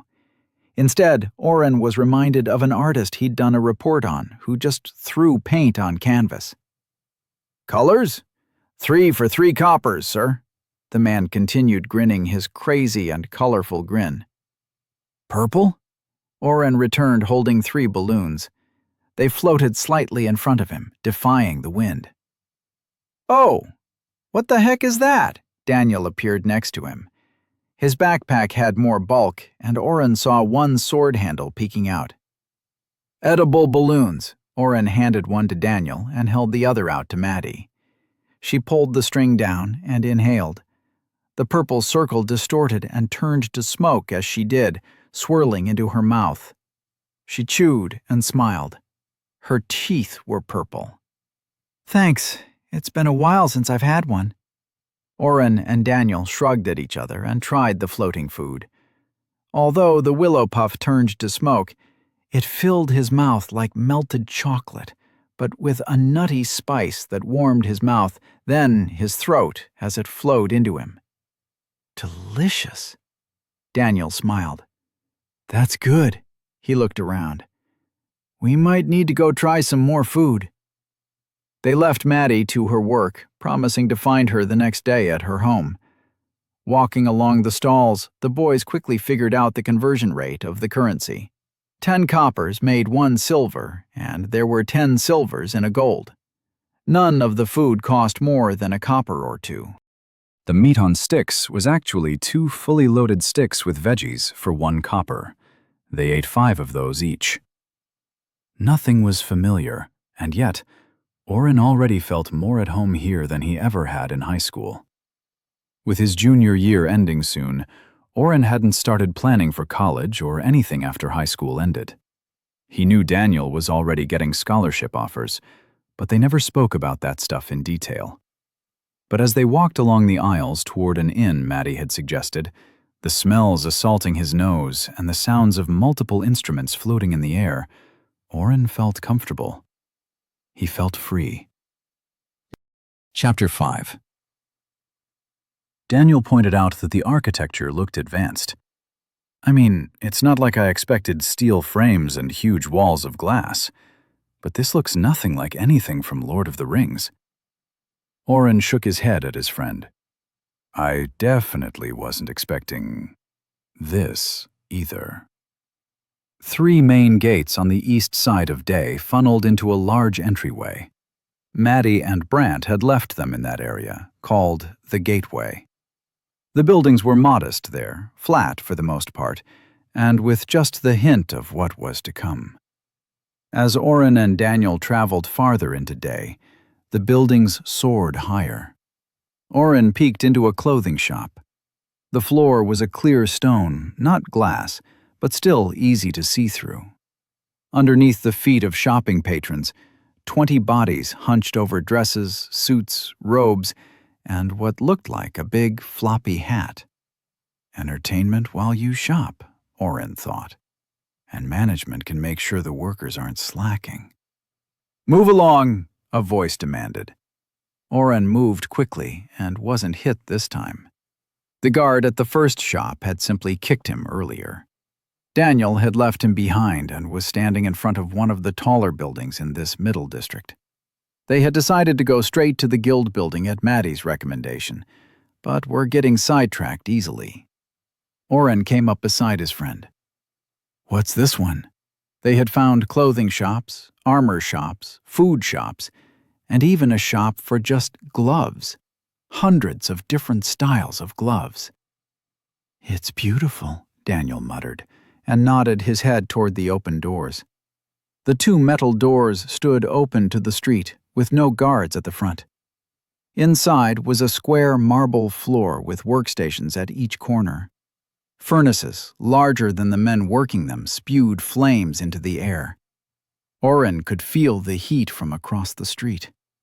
Along the walls hung weapons, spears, swords, pikes, maces, daggers, and more. Oh, it's a weapons shop. We saw a few of those already, but I guess none that were making them as the customer waited, huh? Oren really didn't get Daniel's new fascination with weapons. The sword in the left corner. Daniel started walking. I need that one. Dee, we've been over this like 5 times.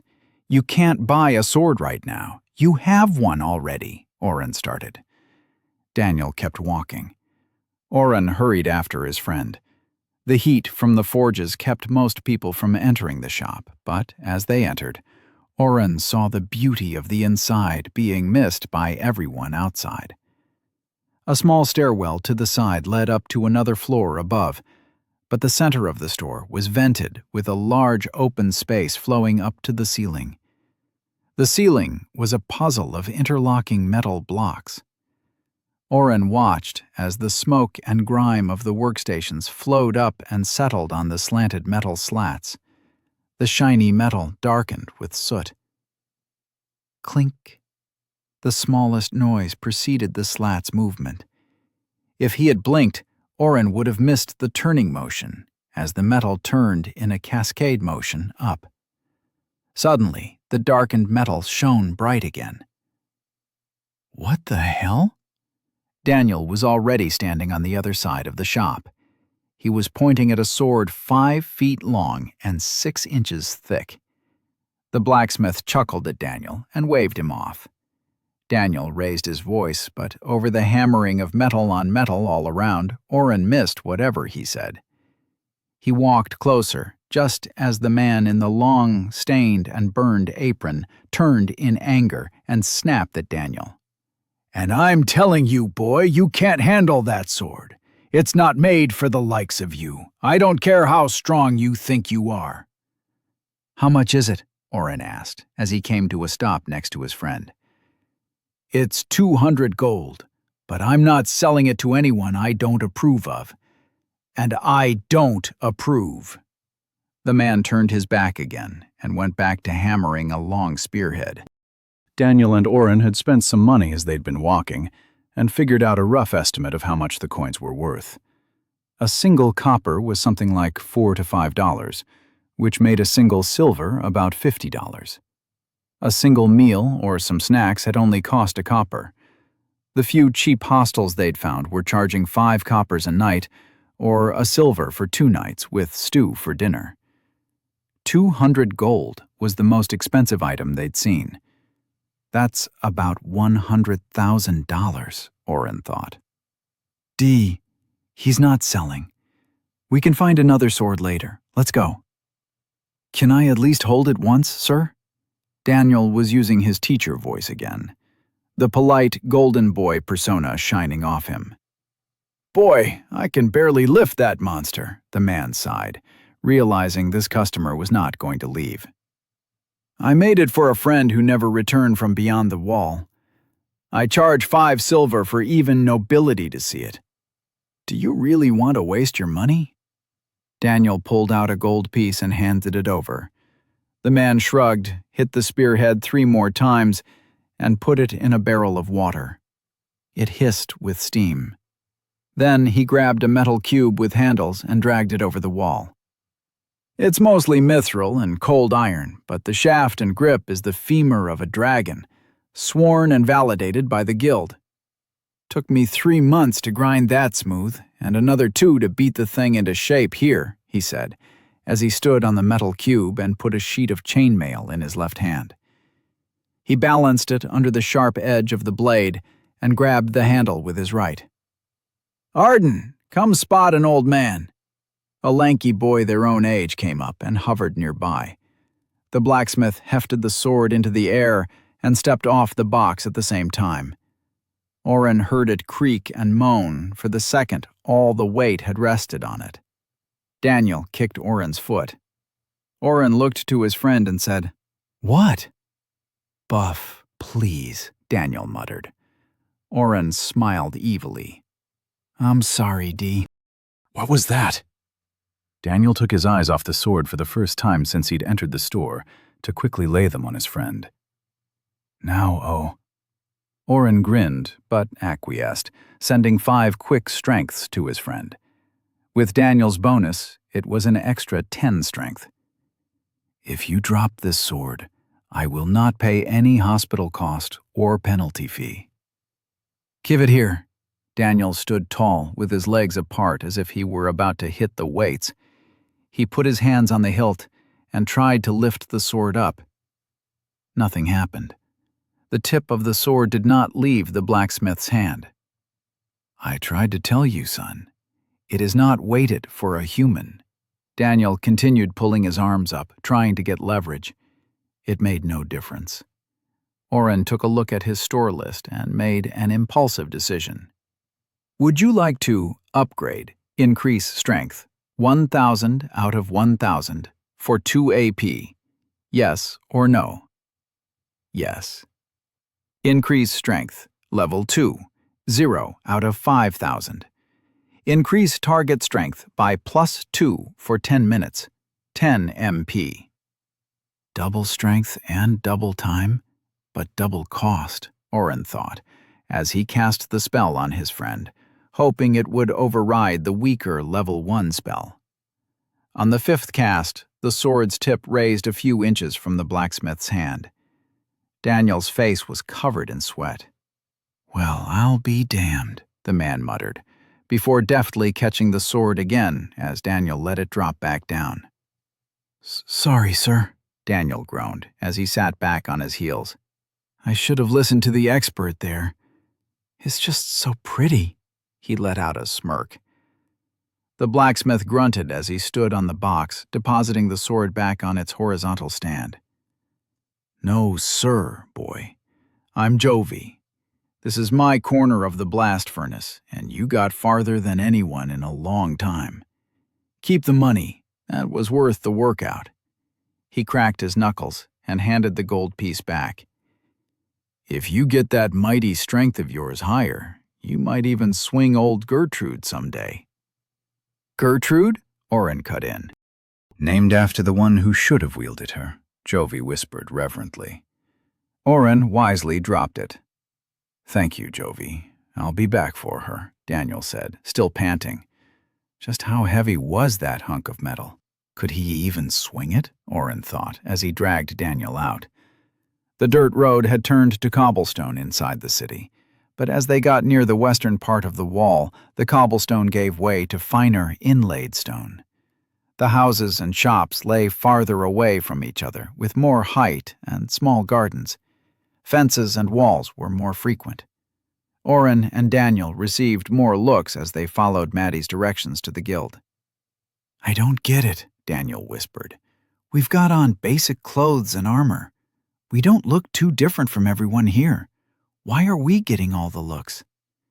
Oren was also starting to get worried. Humans of every shade were prevalent. Maddie had dark skin, but Brant had been as white as he was. Daniel's light brown features were mirrored by a dozen different people they'd passed as well. Oren had grabbed Daniel and stared as a group of dwarves had carried large boxes across the street. But nothing that he could see allowed for the constant glances at them. Let's just hurry and get to the guild. Brant said we'd be able to rent a room there cheap, and we need to discuss our future here. Oren hitched his backpack up on his shoulder and sped up. The guild was housed in one of the largest buildings they'd seen. As they rounded the last corner, it took an entire block, one street off the main road. Daniel gestured. It looks like an old Spanish fortress. What fortress had 6 stories and a dozen different towers?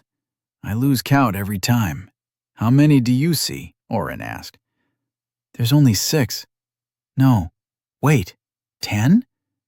Magical fuckery. Daniel gave up and started walking again. It was nearing the end of the day, and people were starting to leave their jobs. As they climbed the steps to the guild building, about a dozen others were entering as well. Through the doors, the boys were jostled along with the small sea of people. They were deposited to one side as most of the group traveled through another door to the right.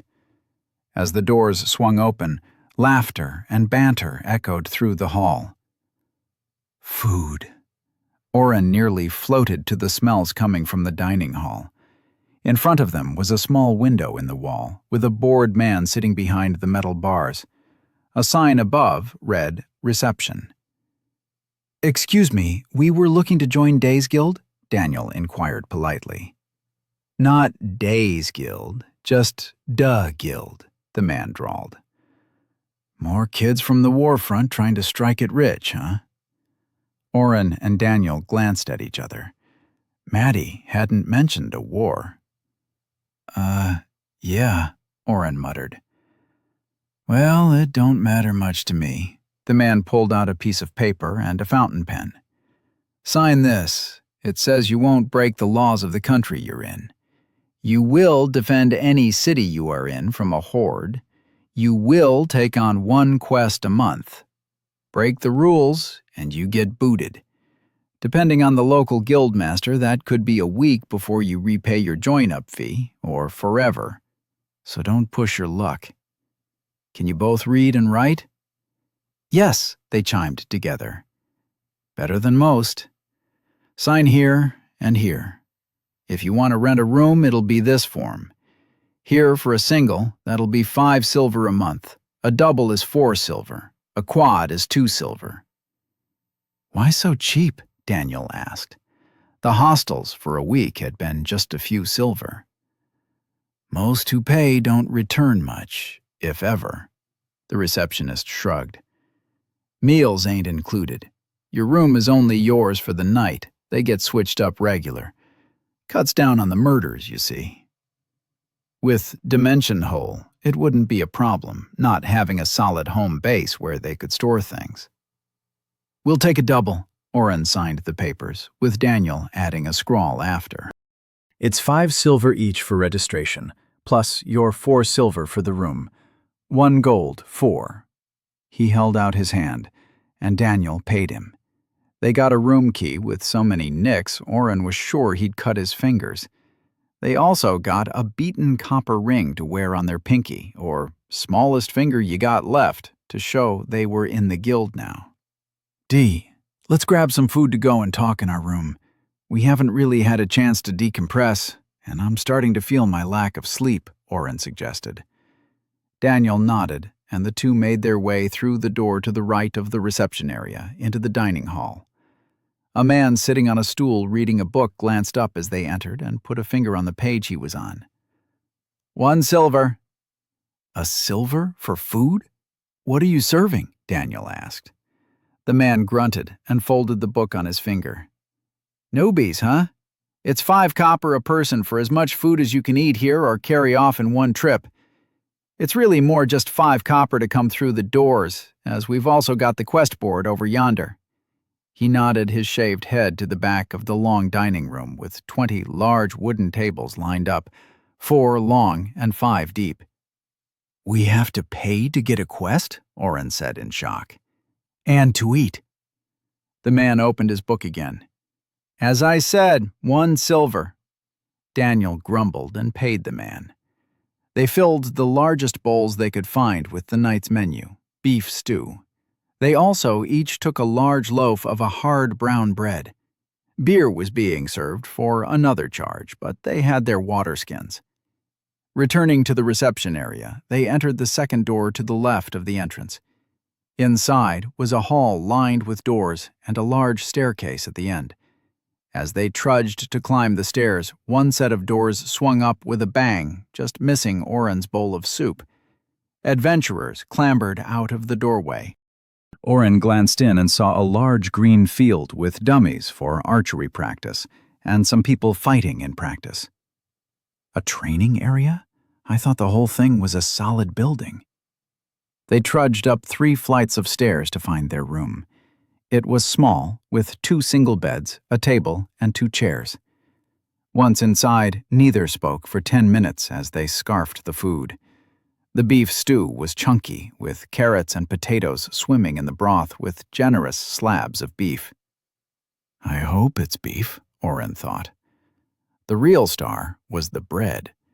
When Daniel broke his in half, the smell had stopped both for a second. Warm honey and cinnamon drifted in the air, with a hint of something flowery that Oren couldn't place. It paired so well with the stew that Oren used bread pieces as a spoon, mopping the last up with a sigh as he sat back, content. "So, Oren, what's the plan here?" Daniel took a long drink of water. Oren had spent much of the previous night planning everything he could, before everything went sideways. But he still had some thoughts. "I think we start with 3 simple rules. 1. Survive.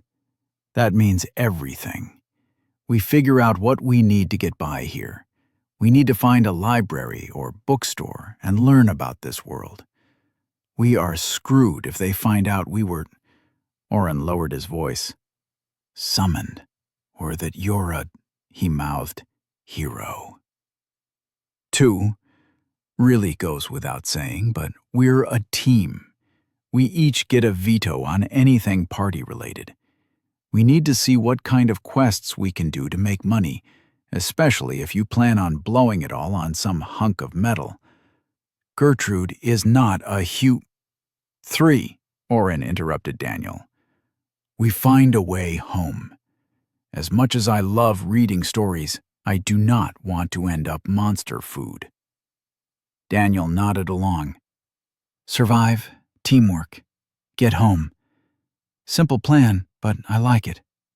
So, tomorrow, we'll go out for breakfast, get the lay of the land, and figure it all out. No pressure." Oren lay on the bed. It was surprisingly soft. He pulled up his status and went to the store. He'd already bought the upgrade for increase strength and still had 8 AP left. I have 8 AP left after upgrading increase strength, and was thinking of upgrading dex, buying will and intelligence buffs, and maybe upgrading my heal. Think I should go for that or start buying other things?" Daniel was also lying down, looking at the ceiling, likely reading his own status. "I knew you upgraded strength. When you cast it the second time, I think I could almost feel it." "You don't get a notification or something?" "Nope." Daniel moved his hand like he was scrolling down pages. "I think you should focus on your buffs and healing. I'll tank. I'm going over some options now, but I shouldn't have bought all this gear. I got a lot of AP to start, but it looks like I only get the normal 10 per level now." "Save your points then. I want to try and find out more about heroes. I'm sure some of them found overpowered builds, and we can make you the very best." "Like no one ever was," Daniel sing-songed. "Nerd," Oren threw at him. "Geek?" Daniel smiled. Oren hit yes. Increased dexterity, level 2, 0/5000. Increased target dexterity by +2 for 10 minutes. 10 MP. Increase will, 0/1000. Increased target will by +1 for 5 minutes. 5 MP. Increase intelligence, 0/1000. Increased target intelligence by +1 for 5 minutes. 5 MP. Heal small wounds, level 2, 0/5000. Heal up to 20 HP. 10 MP. Oren looked at his list of spells. It had really grown. Spells. Heal small wounds, level 1, max. Heal small wounds, level 2, 0/5000. Increase strength, level 1, max. Increase strength, level 2, 0/5000. Increase dexterity, level 1, max. Increase dexterity, level 2, 0/5000.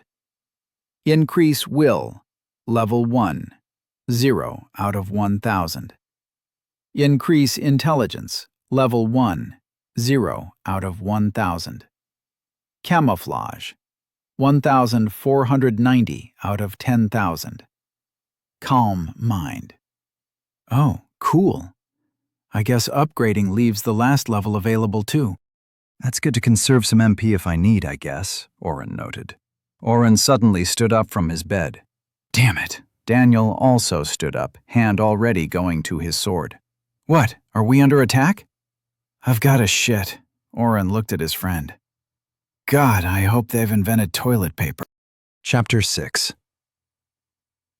The next morning, Oren and Daniel turned in their room key and bought buttery cinnamon pastries on the walk to the Catanzaro keep. Each family had a small castle located near the western wall, and Maddie's directions proved easy to follow.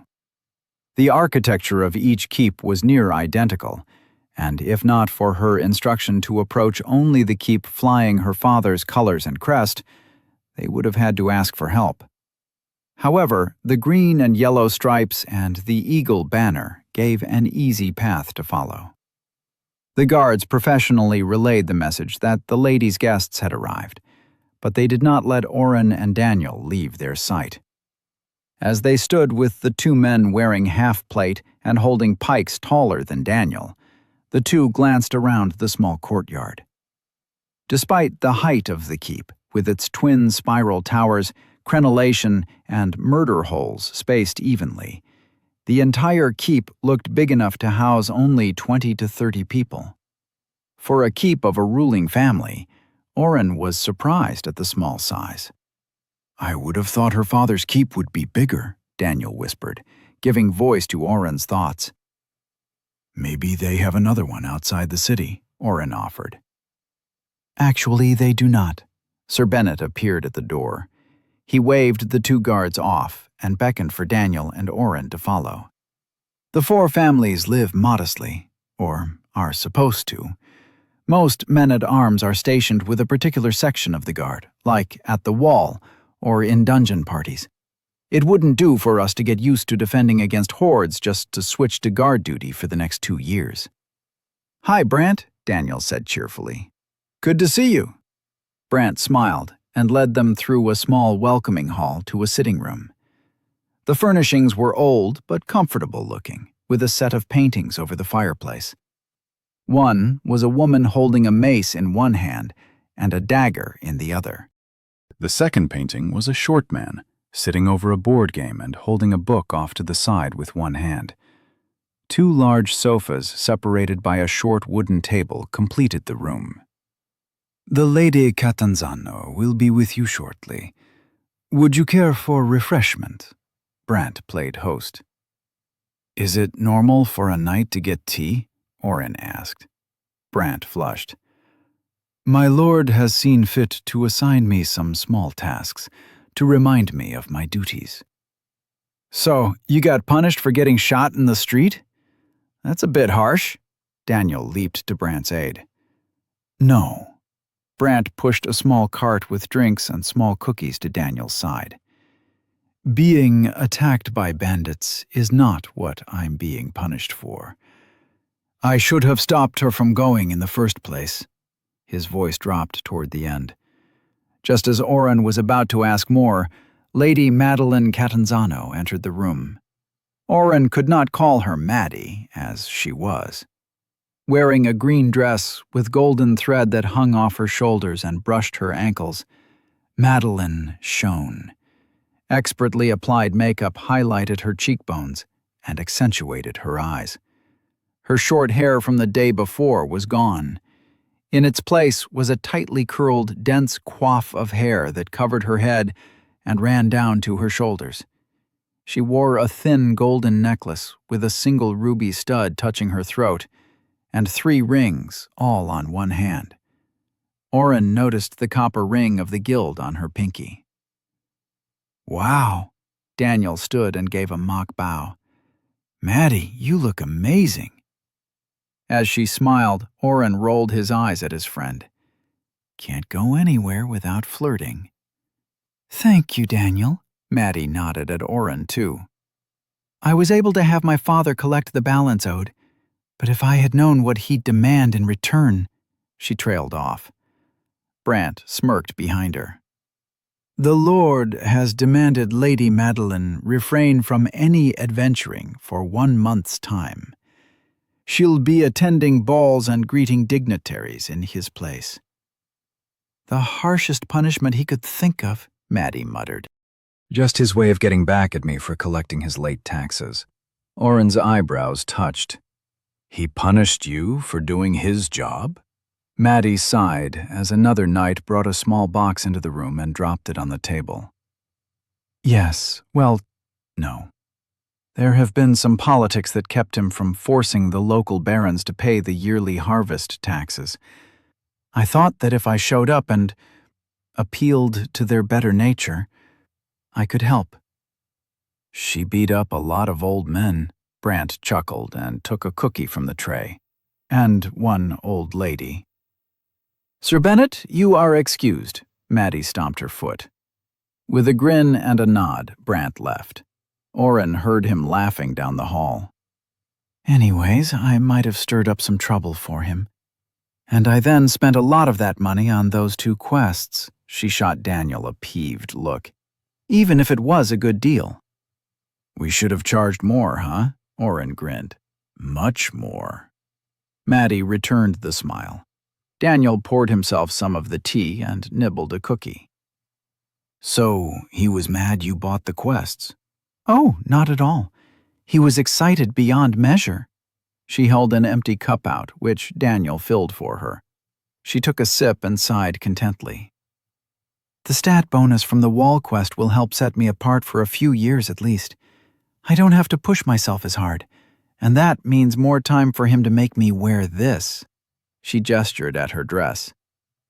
It really does look good, Daniel murmured. Maddie smiled softly at him. It's not that I don't enjoy it. I just would rather be leveling and defeating dungeons with Sir Bennet. He's been rather lucky and earned a few extra stats from defeating dungeons, or else Father would never have let me take on any dungeon. So defeating dungeons can give extra stats. Oren filed that away for later. Of course, he also was livid that I robbed you both of 2 quests for only a little gold.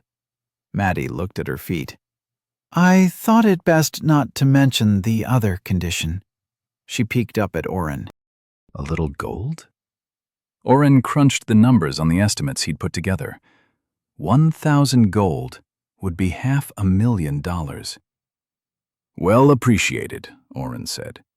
We set the terms, though. I don't think we were cheated.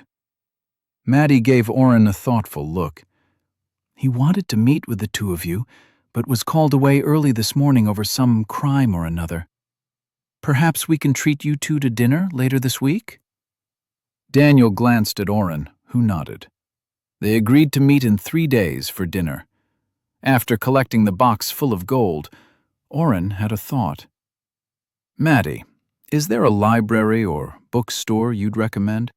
We really need to catch up on a few things and don't want to accidentally break some law from around here we don't know about. Maddie paused. There are a few bookstores in the main shopping center I could recommend. Bartholomew's has class theory books and some spell guide books. Heidi's Corner is good for fiction, but also has the best legal selection outside the courts. Books has a good selection of other assorted stuff. That's where I go when I'm looking for something on a specific monster. Thanks. That will be a big help to us, Daniel said. We should go check those out, Oh. Maddie hesitated for a minute. I know you 2 are not from Day. I don't mean to be rude, but were you run out of your home during the war? Oren glanced at Daniel this time. He shrugged. Yes, we barely made it out alive, he said quietly. I feel bad for lying, but better keep it simple. Is that when you earned a class? She pressed. Oren's mind was racing. They really should have done research before speaking with Maddie again. She was too clever. Keep it vague and untraceable. Yeah, Daniel defended us, and I somehow was able to heal him when he got hurt. Our village was really small, and I don't think anyone else made it out. It is amazing that you unlocked a healing class, Maddie continued as she walked them to the front door. I did not know it was possible to gain healing outside the hospital training.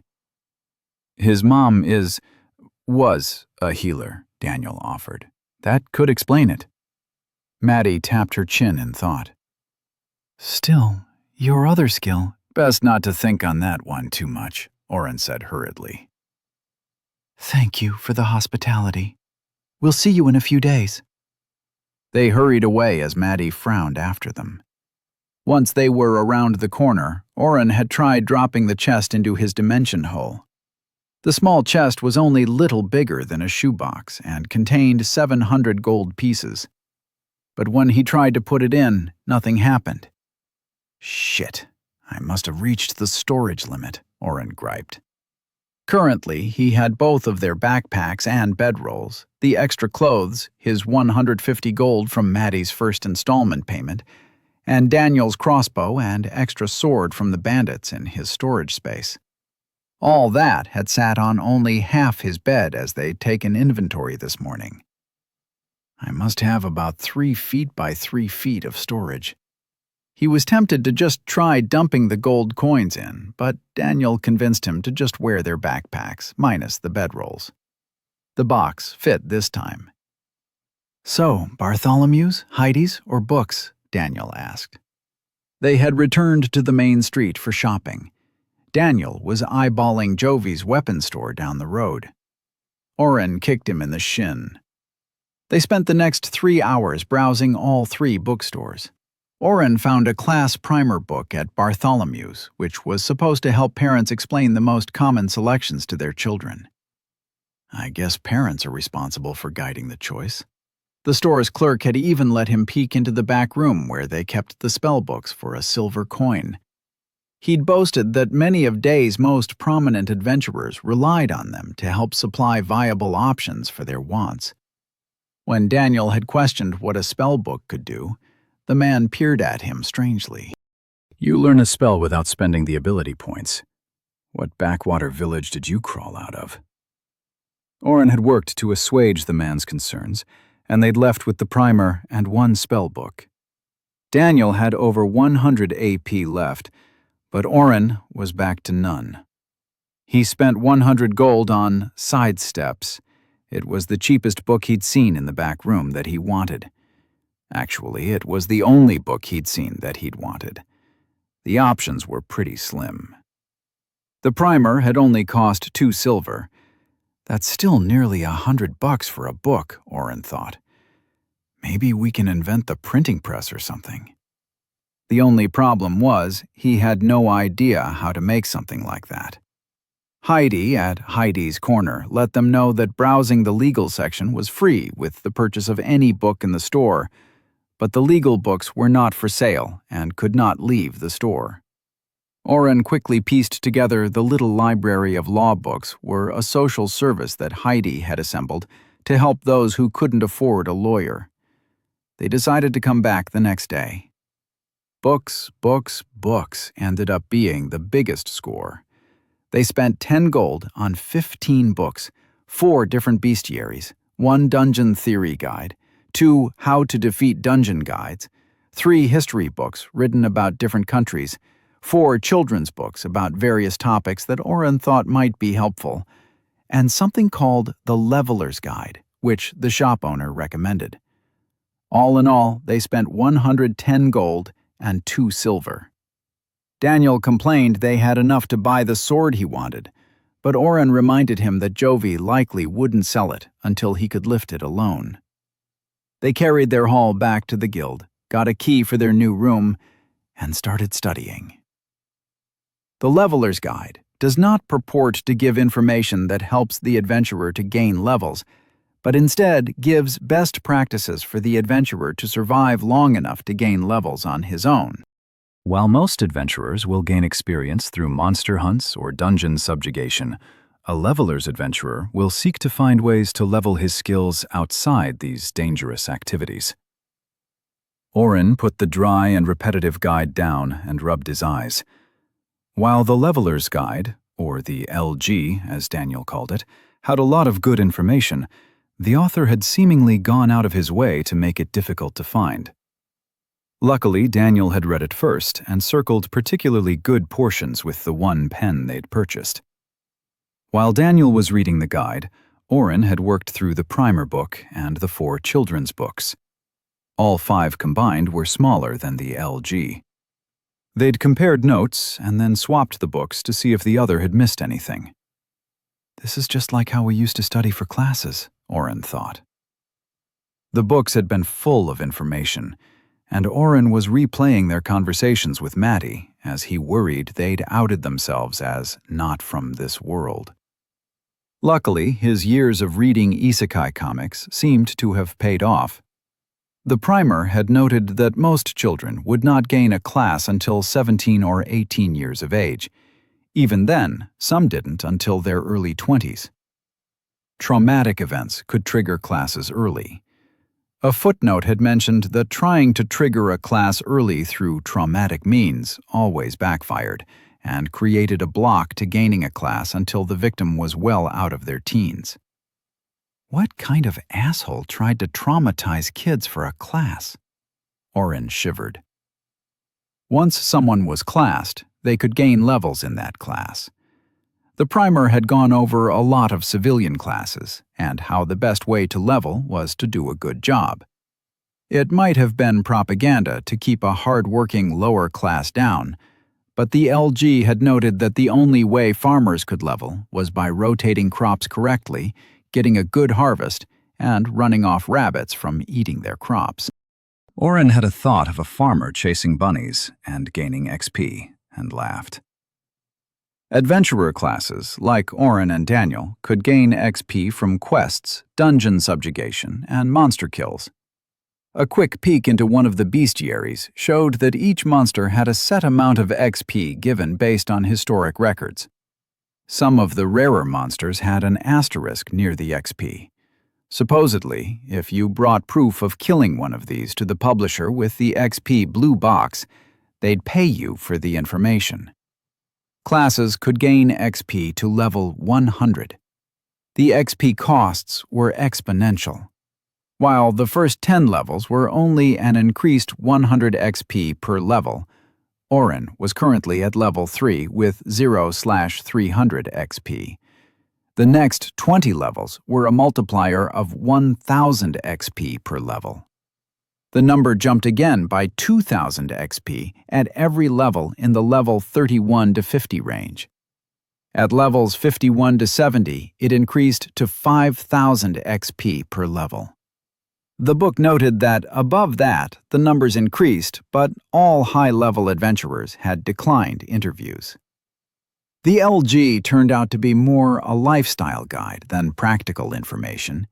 It advocated using your spells and skills outside of combat to level your attacks as much as possible before engaging in dangerous activities. The author hammered on about the use of the party function and the problems with an unbalanced team. Create a party with Daniel, yes or no? When that box had popped up in Oren's vision, he'd sighed in relief at the thought of lost XP if they'd encountered any monsters. Yes.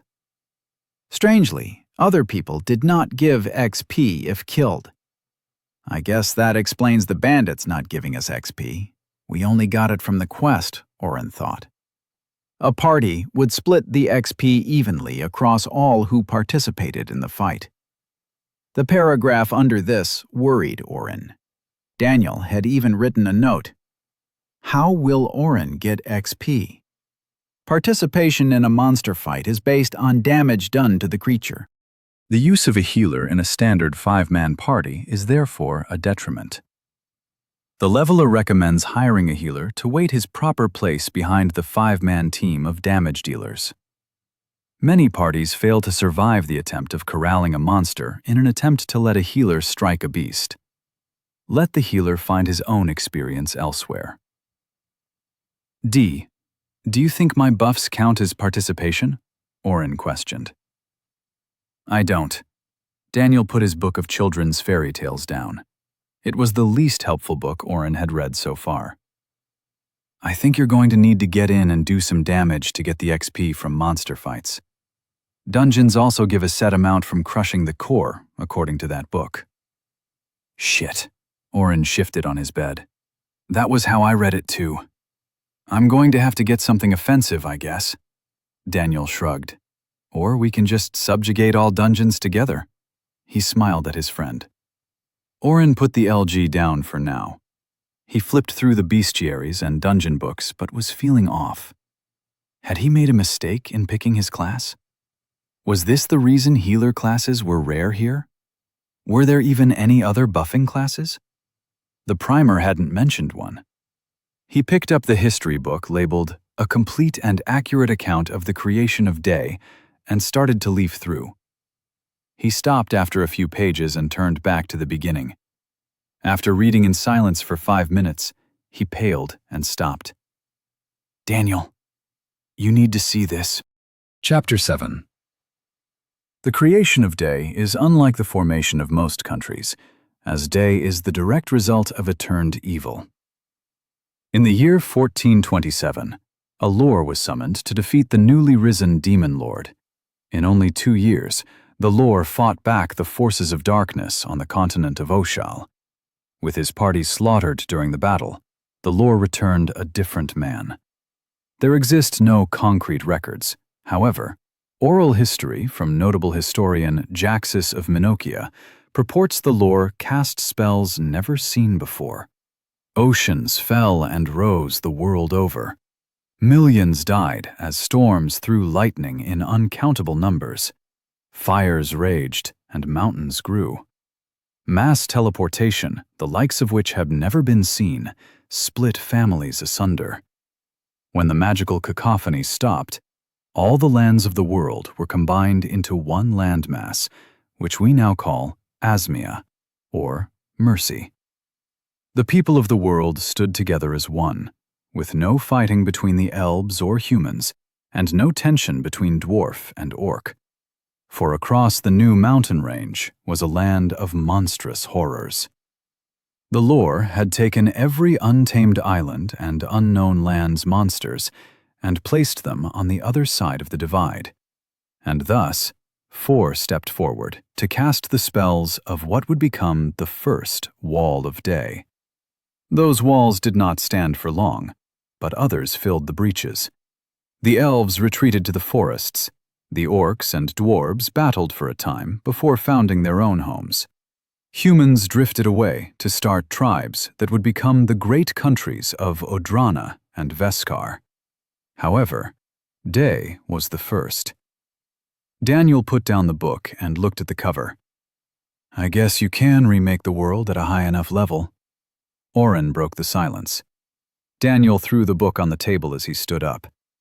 You think I want to remake the world? Oh, millions died the last time a lore killed a demon lord. That might not be true, Oren threw back. Maddie said 1,000 years ago a hero killed a demon lord and created a lake of fire. That couldn't be this guy. I read more than you, and that took place 2,000 years ago at least.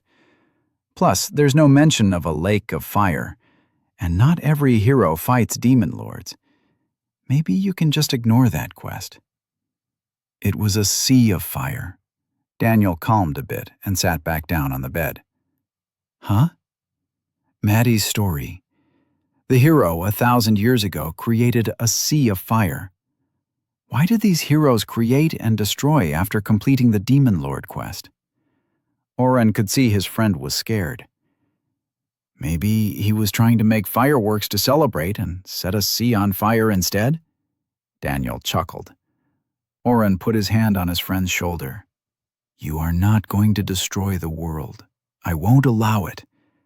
Remember when you wanted to egg Kyle's car and I hard-boiled the eggs so you couldn't? Daniel lifted his head from his hands and looked at Oren. You ass. I knew it was you who did that. Kyle nearly broke Justin's arm when he pushed him down the bleachers. He deserved that egging.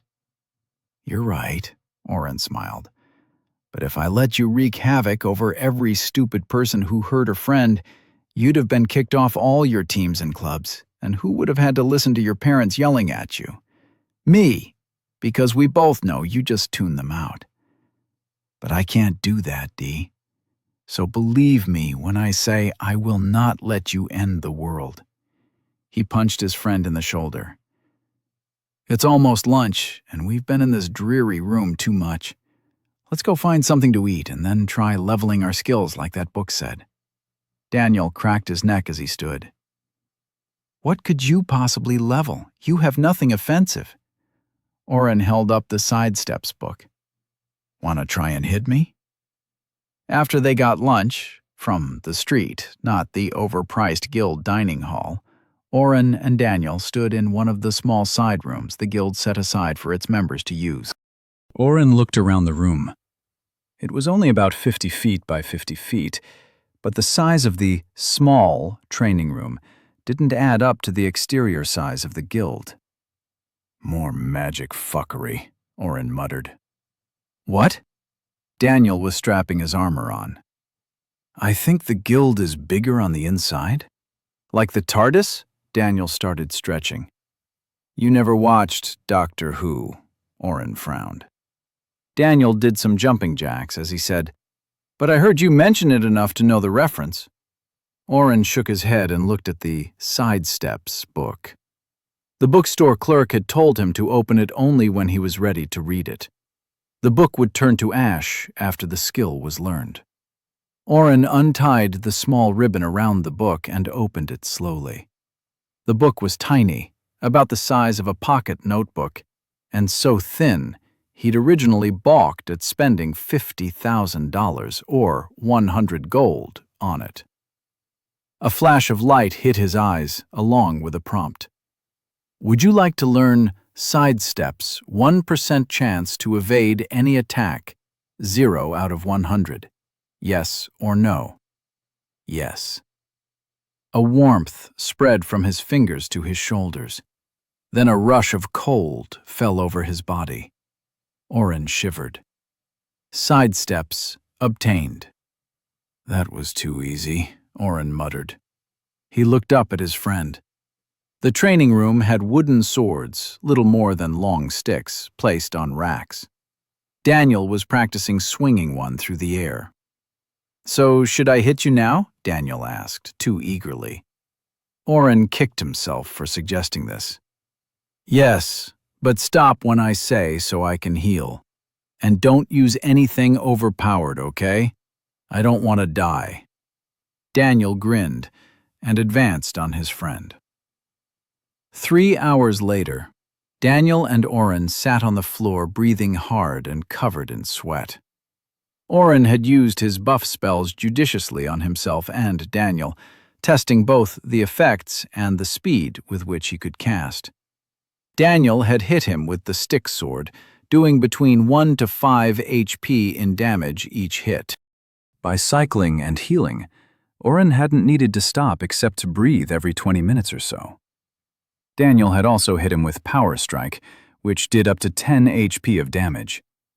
The training was for both of them, after all. Sidesteps didn't trigger as often as Oren had hoped. It was not a 1 in 100 hits evasion, but a 1% chance to evade every hit, which left Oren beaten. It had taken 20 minutes before it triggered the first time. Daniel's sword was coming at him from the side. It moved just as quickly as every other strike Oren had tried to dodge manually, meaning way, way too quickly. But at the last second, Oren felt the way he should move. A twist of his foot and turning his hips, Oren pirouetted around Daniel. Daniel let out a whistle. Nice! After 3 hours, Oren had only triggered the skill 5 more times. However, he'd cast enough spells and cycled so much he was starting to feel woozy again. "Let's stop here for the day," Daniel suggested. "I just got Power Strike to level 2. "You leveled it?" "Yeah, I have 106 points left, too." Oren glanced at his progress. Sidesteps, 6 out of 100. Level 2, 430 out of 5,000. Level 2, 1,800 out of 5,000. Level 2, 1,850 out of 5,000. 1,000 out of 1,000. 1,000 over 1,000. He'd increased his own will and intelligence before starting the training session, getting his will up to 18 and his intelligence up to 16. The increase to will had also boosted his mana pool. Oren was positive he'd found the formula for what will did now. Level 1 cost 5 MP for 10 HP healing, while Level 2 cost 10 MP for 20 HP. With a base of 10 will and 10 intelligence, those numbers wouldn't change. Once will went up, the spell would heal more than the base HP. A spell costs X and did Y. Y was the base HP healed, in this case 10 or 20 HP, times B divided by 10, where B equaled will. For heal small wounds, level 1, 10 times 18 divided by 10 meant 18 HP per heal. Level 2, or 20 times 18 divided by 10, meant 36 HP per heal. As Daniel had slapped him around, Oren had been focusing on using level 2 healing for the XP. For some reason, the spell cost 9 MP. Maybe intelligence decreases cost? He'd need more data points before he could figure out that math. In any case, casting 5 will and intelligence boosts on himself and Daniel every 5 minutes for 3 hours had quickly maxed out his levels. Taking a hit every few seconds from Daniel had also let him heal himself for over 700 HP before MP fatigue set in. He'd drained his full MP multiple times. "Something just isn't right, D," Oren said. "All the books mentioned not to use more than 1 mana potion a day to avoid overexertion. But for some reason, I can drain my pool multiple times before I feel anything." Daniel shrugged. He'd spaced out when Oren tried to explain his math formula for will, too, simply stating, "Will makes spells hit harder? Cool." Oren spent the next 2 days leveling his spells with Daniel. Daniel also bought more skills as they worked through the books and made a game plan for the future. The general consensus was a group of 5 doing damage was better than the waste of a single healer. Classes that gave bonuses to others were not even mentioned in the books they had bought. Oren had returned to books. The owner, an older man with a hunched back and one white eye, had answered questions and done his best to point Oren to what he sought. A single gold piece, and he left with esoteric and obscure classes. It had been a waste of money. "It makes no sense," Oren complained as Daniel tried a new skill, double strike. Daniel's sword moved once, but Oren took 2 hits. He topped off his health. Daniel's damage was increasing at a ridiculous rate, and he was using his extra ability points to level his skills, while Oren was stuck with no extra points to spend. 48 out of 100, level 2. 1,350 out of 5,000, level 2. 5,000 out of 5,000, level 2.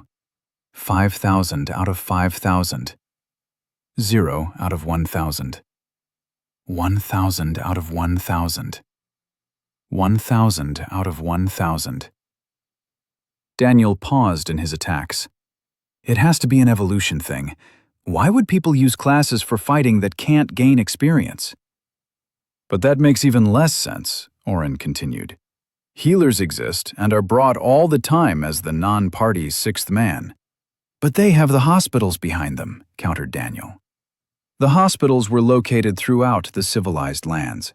Almost like a cult, healer classes were forcefully recruited to work a length of time for them before being let out into the world. Most stayed on in some capacity.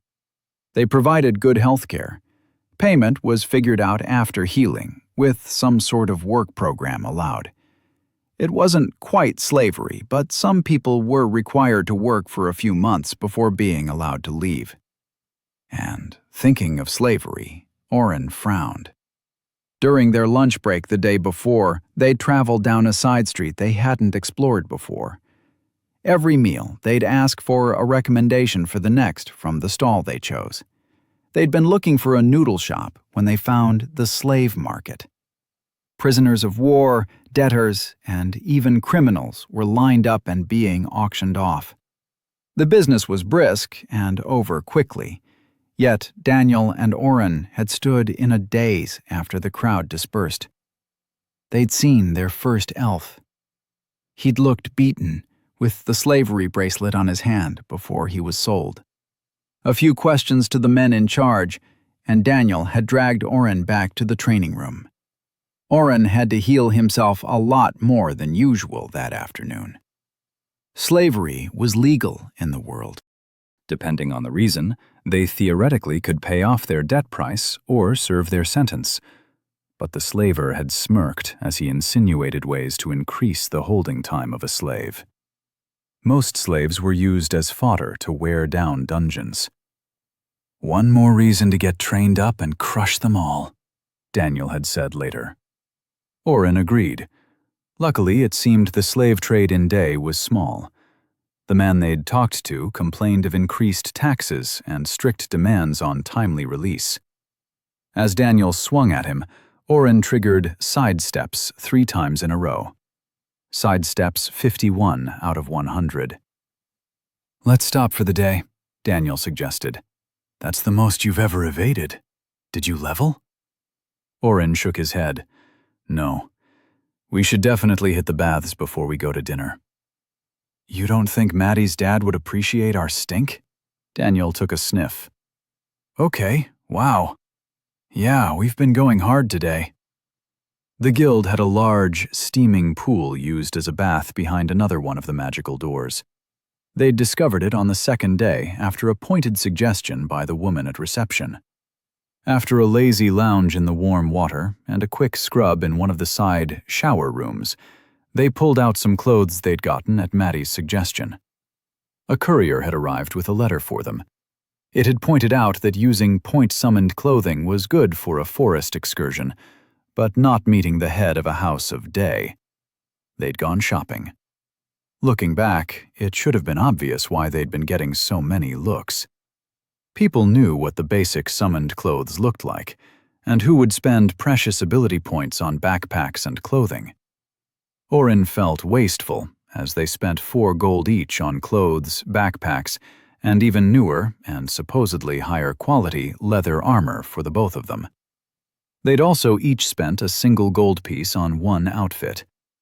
Dress clothes.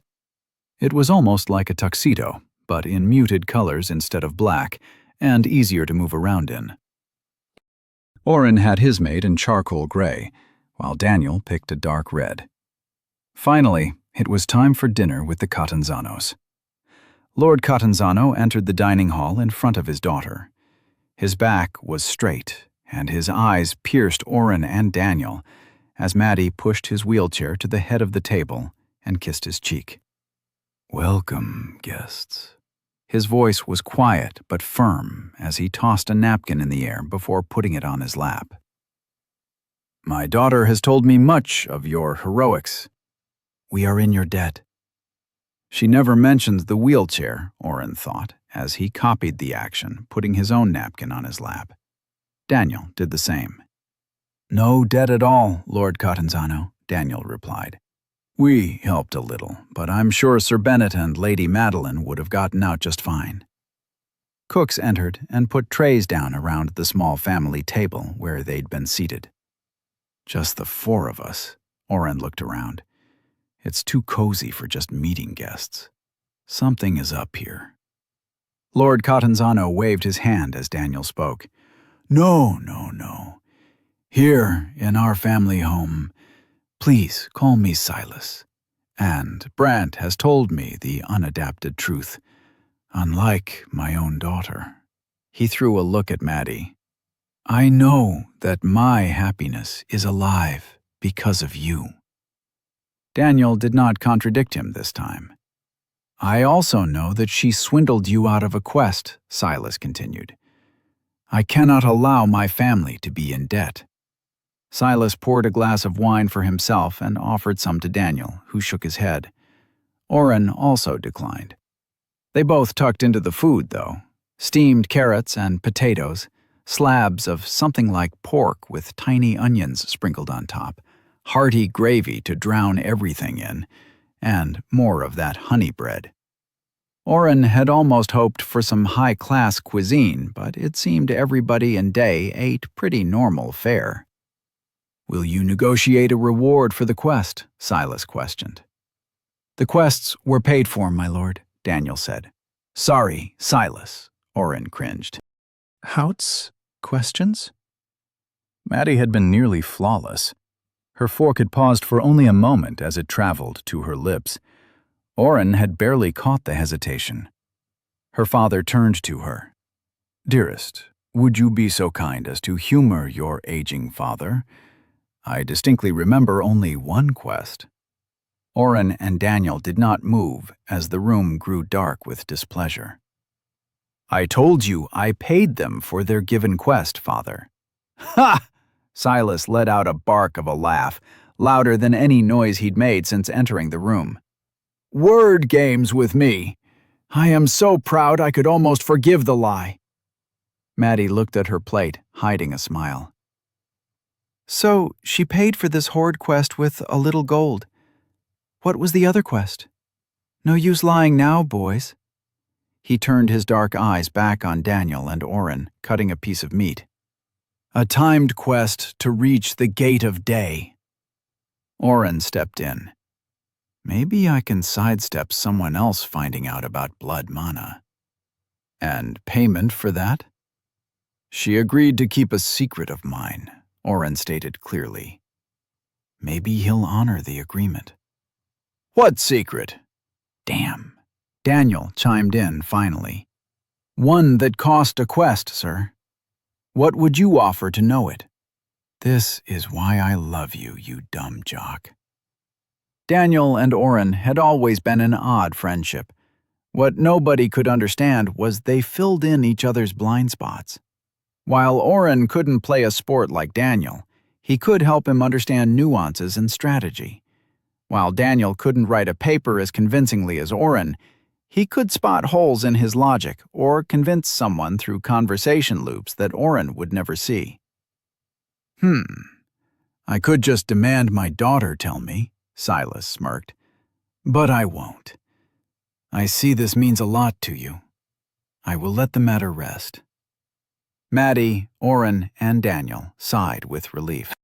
However, now that we have established your quest has the worth of a secret not to be afforded a Lord of Day, Oren felt the walls closing in as Silas's smirk turned predatory. "We can discuss the discrepancy in price of only 1,000 gold for the other." Maddie gulped. "I value two things in my life, my family and the knowledge I obtain and use to defend my family and people. 2 quests given to my daughter, with one's price being knowledge I cannot obtain." He trailed off. "Yes, I think I know the price Madeline should have offered for your quest, Daniel." Daniel and Oren did not know the man and had not followed his rambling thoughts, but Maddie had. Oren saw her eyes widen. "No, Father, you can't." "Daniel, you shall marry my daughter." Chapter 8. The table was silent. Maddie was holding back tears and seemed ready to rush from the table. Silas let out another short, "Ha!" I apologize. Silas chuckled into his glass. "My Madeline tries so hard to take on the duties of her future station. I sometimes go too far with my teasing." Maddie looked panicky as he spoke, but then calmed. "So that was a family joke?" Daniel guessed. "Father does like to tease me about my future husband," Maddie murmured as she resumed eating. "I'm sure you are a wonderful man, but Madeline's future husband must meet high requirements," Silas said between bites. Oren and Daniel exchanged glances and relaxed. "So he likes to play games," Oren filed that away. "But to the matter at hand, I would have offered much more, but if you are adamant that the price was fair, I will not push further, Silas continued. However, once you leave this table, no further succor or favor can be given for these deeds. We are satisfied, Daniel said immediately. Maddie smiled softly at him. Good then. On to the matter of you saving my daughter's life. Will this never end? Oren threw a look to Daniel. Kill me, please? Daniel eye-rolled back. Silas offered more gold, but Oren had another idea. Actually, sir, we are new today and wanted to try our hand at helping defeat a dungeon. Dungeon subjugation in Day was regulated by the houses. Knights were sent with select teams to destroy new ones. The only way to defeat a dungeon was going with one of these groups or finding one in the wild by chance. What level are you, son? Not immediately shut down. There's a chance, Oren thought as he said. Level 3, sir. Maddie choked on a piece of carrot. 3? That's not possible. Silas frowned. And you, Daniel? Daniel glanced up from his bread slathered in gravy. 2? Maddie sat still. Nobody under level 10 goes into a dungeon, boys, Silas started. But beyond that, how did 2 freshly classed kids, no offense intended, defeat a band of bandits that took out one of my knights? Shock and awe? Oren mustered. Silas stared at Oren for a minute and then laughed. This was more than the single guffaw he'd displayed earlier. He pushed back from the table and bent in his chair. Sorry, that... Oh, he tried. Sometimes I forget that for all the bluster of classes and levels, even a farmer can take down a hero. Weird idiom, Oren thought. I suppose luck was a great part of it as well, Silas continued. I mean, you haven't even reached your first stat increase yet. However did you do it? The full story now. Daniel and Oren told them of spotting the bandits from a distance and sneaking up, Oren's distraction, the crossbow discharge into Sir Bennet, and Daniel's judicious use of power strike. They glossed over Oren's healing of Brant. So while he was hacking away, what were you doing, Oren? What kind of attacks do you have? Oren tensed. I had cast my spells already. I do have some small healing, but mostly I focus on buff spells. Silas looked lost for the first time at dinner. What is a buff spell? I increased Daniel's strength 100% and dexterity. That's not possible, Silas frowned. That is not a spell I've ever heard of. In for a penny, Oren thought. I have them for all 4 main stats: Dex, Strength, Will, and Intelligence. Oren pulled his level 1 spell slots out of his status and held them up for Silas. See? Silas read the spells, and his eyes widened. This would be expensive, mana-wise, for one person. But you could charge good gold, very good gold, to, what was the word, buff a team before they went into a dungeon. He looked back at Oren. But do you have any attack spells? You must. Every parent teaches their child to get one first. These must have cost you more ability points than you gain when you class. I bought Will and Intelligence recently, yes, but I have no actual attack spells, Oren explained. Daniel and I classed together, so I haven't really had the need for an attack spell. But you can't gain experience without an attack spell unless you are in melee. And no offense, young man, but you do not have the build of somebody who risks life and limb. I'll figure something out. Oren had spent most of the last 3 days reading more of the options in the store. He had a general idea of what he needed to do. The problem was going to be gaining another level first. Dad, maybe Brant and I could take them into the pass, Maddie suggested. Not too far, just the first quarter, where stragglers might be. Silas did not look excited at the prospect of his daughter going out into danger again. Before he could deny her, Oren added, "Or, if they weren't available to come with us, maybe just access for me and Daniel?" Access through the western wall required approval from a house or the guild. The guild only approved access for quests or silver rings, the next rank above Oren and Daniel. Houses would send their own to train, or those who paid enough. Carrying around more gold sounds good in theory, but I'd rather have favors, Oren thought. Less risk of being mugged that way. The room fell silent, except the clink of silverware on plates as Silas considered. "You understand that going beyond the wall has a 1 in 10 death rate, no matter the distance traveled?" Silas asked. The little research they'd been able to do had turned up some statistics like that. The Leveler's Guide had actually said 1 in 3 died. "We plan on staying within sight of the wall," Daniel offered their plan. "I will do most of the fighting and let Oren get a solid blow in if we can. The more we can both level, the better chance we have of helping defeat some of those dungeons around day." Silas grinned at Daniel's ploy to appear noble. Helping defeat dungeons that the houses had kept under control for generations was presumptuous. But he doesn't know Daniel's a hero. Oren reached for more meat. "I can't let Sir Bennet or Madeline off the hook for their behavior," Silas announced. "I also cannot afford to let their rescuers die in an attempt to gain experience." He clicked his tongue in thought.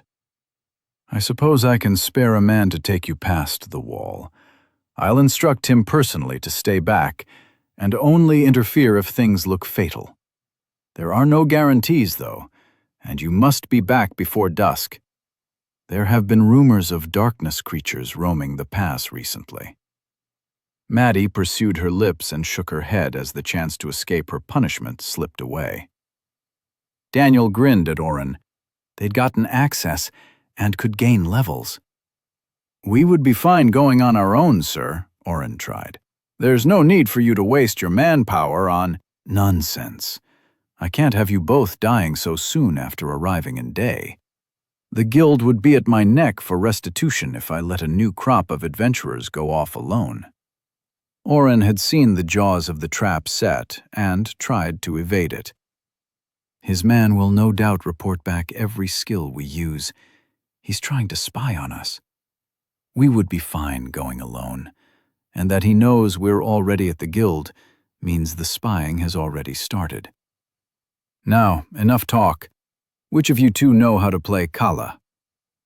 Oren silently thanked the shopkeep at Books for recommending one of the children's books. It had a small section of the popular pastimes and games of the world, including one section on Kala.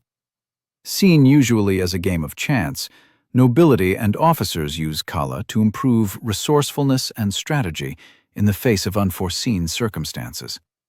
Teaching your child to play Kala with the marbles only will be a great pastime, motor function activity, and counting game.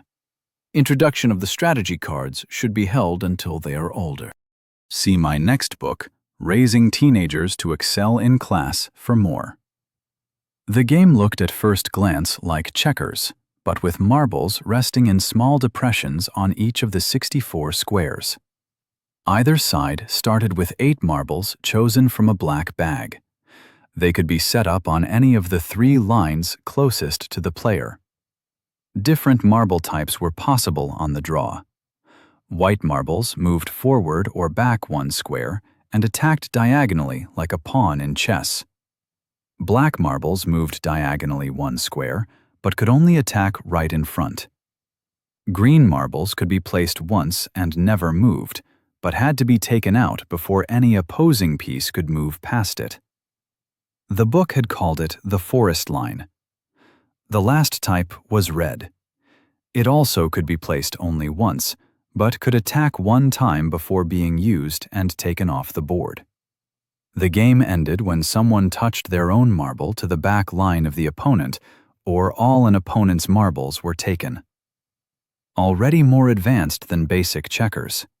Silas tried explaining the strategy cards as well. "It's surprising you don't even know the basics," he'd muttered, while servants cleared the food and put an elaborate box with tiny drawers in front of him. He started unfolding lids and pulling drawers as the box expanded into a beautifully inlaid kala set. "There are 10 different cards," he explained, as he shuffled them out. "Each allows an extra action on the player's turn. We each receive an agreed number, up to 2 before the game starts. Of course, you can also sacrifice a marble for another card." He began to lay the cards down face up on the table. "There are 2 of each type of card. Lightning strikes take out a green marble or forest line. Rains will negate the use of a red marble. There are also 4 change color cards, 2 red and 2 green. You can use a color change on a white marble only." He pulled out the last 2 cards. "These are special, though." One card had a man standing on a hill surrounded by a bright light and with a sword raised above his head. The other was a creature of darkness slouched on a throne. "The demon lord and the hero," Maddie said, as she watched over her father's shoulder. "The demon lord allows you to bring 2 extra black marbles to the table for 3 turns. You place them only on your back line. The hero lets you bring 1 white marble to any spot on the first 5 lines. But if both are played, both players lose all the summoned forces and half their remaining forces." "That sounds too complex for me," Daniel whispered to Oren. Oren cracked his knuckles and smiled. After Oren's dad left, his mom worked more night shifts in order to keep the house running. Before Daniel's family found out and began having him over, Oren had had to learn to heat up whatever dinner was in the fridge and put himself to bed. He was 9 years old. Of course, instead of following the schedule laid out by his mom, Oren had stayed up watching TV, playing video games, and eating candy and cereal. He fell asleep in school, and his grades suffered. But every video game was completed to 100%. He searched every hidden room, found all the bugs that let a character off the regular map, and slowly learned how to complete all the puzzles. His dad's video game selection spanned decades. He played old text RPG games on the computer, and more recent ones across a few different systems, more modern shooter games, and even some resource-building strategy games. In short, Oren had spent years perfecting multiple approaches and tactics for different situations. Kala should have been no harder than a side game, something he'd perfected. He lost 3 games in a row. "That last attempt was clever," Silas praised. "What you attempted with your demon card was called the Hero's Lament, but you placed one of the summoned forces on a different line. If you had put them together like this," Silas arranged the marbles back on the board, "you would have blocked my attacks for several rounds." Oren sighed and shook his head. "Don't be discouraged. That was quite good for your age." Silas smiled. "But it is getting late, and I should not keep you much later." Daniel and Maddie had sat on a couch chatting as they played round after round. They approached when Silas beckoned. "Dear, would you escort these gentlemen out, and see about Sir Deguy taking them out tomorrow or the day after?" Silas put the pieces back in bags and closed up the board box. "Of course, Father." Maddie bowed her head. Silas nodded again at the boys and left. Maddie made introductions to Sir Deguy on the way out. A constant smile stretched his sparse beard, and his eyes glittered with mischief. He shook their hands while asking what time they could meet. The following day, he was busy with other assignments, so they decided to meet the day after at first bell, around 8 in the morning. As they walked back to the guild, Daniel talked about the food and how polite Silas was. "It's like he wanted to pay us and stay out of debt." "Mm-hmm. And Maddie was telling me about the other houses. Before the last duty change, another house gave a year of tax exemption to all their barons, which isn't actually legal. That's why she was out collecting, but now her father is mad she did it." Oren put his hand on the small knife he'd taken to wearing on his hip. When we go out with Sir Deguy, Maddie said his name is Jude, and he's a devil with his warhammer. What are you doing? Oren had drawn his knife. 2 little lambs come out to play? 3 men strode from the dark alley in front of them. Oren began pumping boosts on himself and Daniel. Daniel had left his sword at home, but had a knife in one hand. Oren hadn't even noticed him wearing one. "We're guild members on our way back for the night," Daniel explained. You don't want to get in our way. "But somebody told us you have lots of gold to share." The man on the left snickered. He held his sword to the side of his dark green pants that had helped hide him in the darkness of the nearby alley. All 3 had swords naked in the night. They were dressed in ratty leather armor and stank of stale beer. The one on the right squinted, holding his sword to the side as he ran his hands over his greasy hair. The leader stepped forward, both hands on his 2-handed sword. "There's another behind us, maybe 2, Oren whispered to Daniel. He nodded. "I really need to get an attack spell."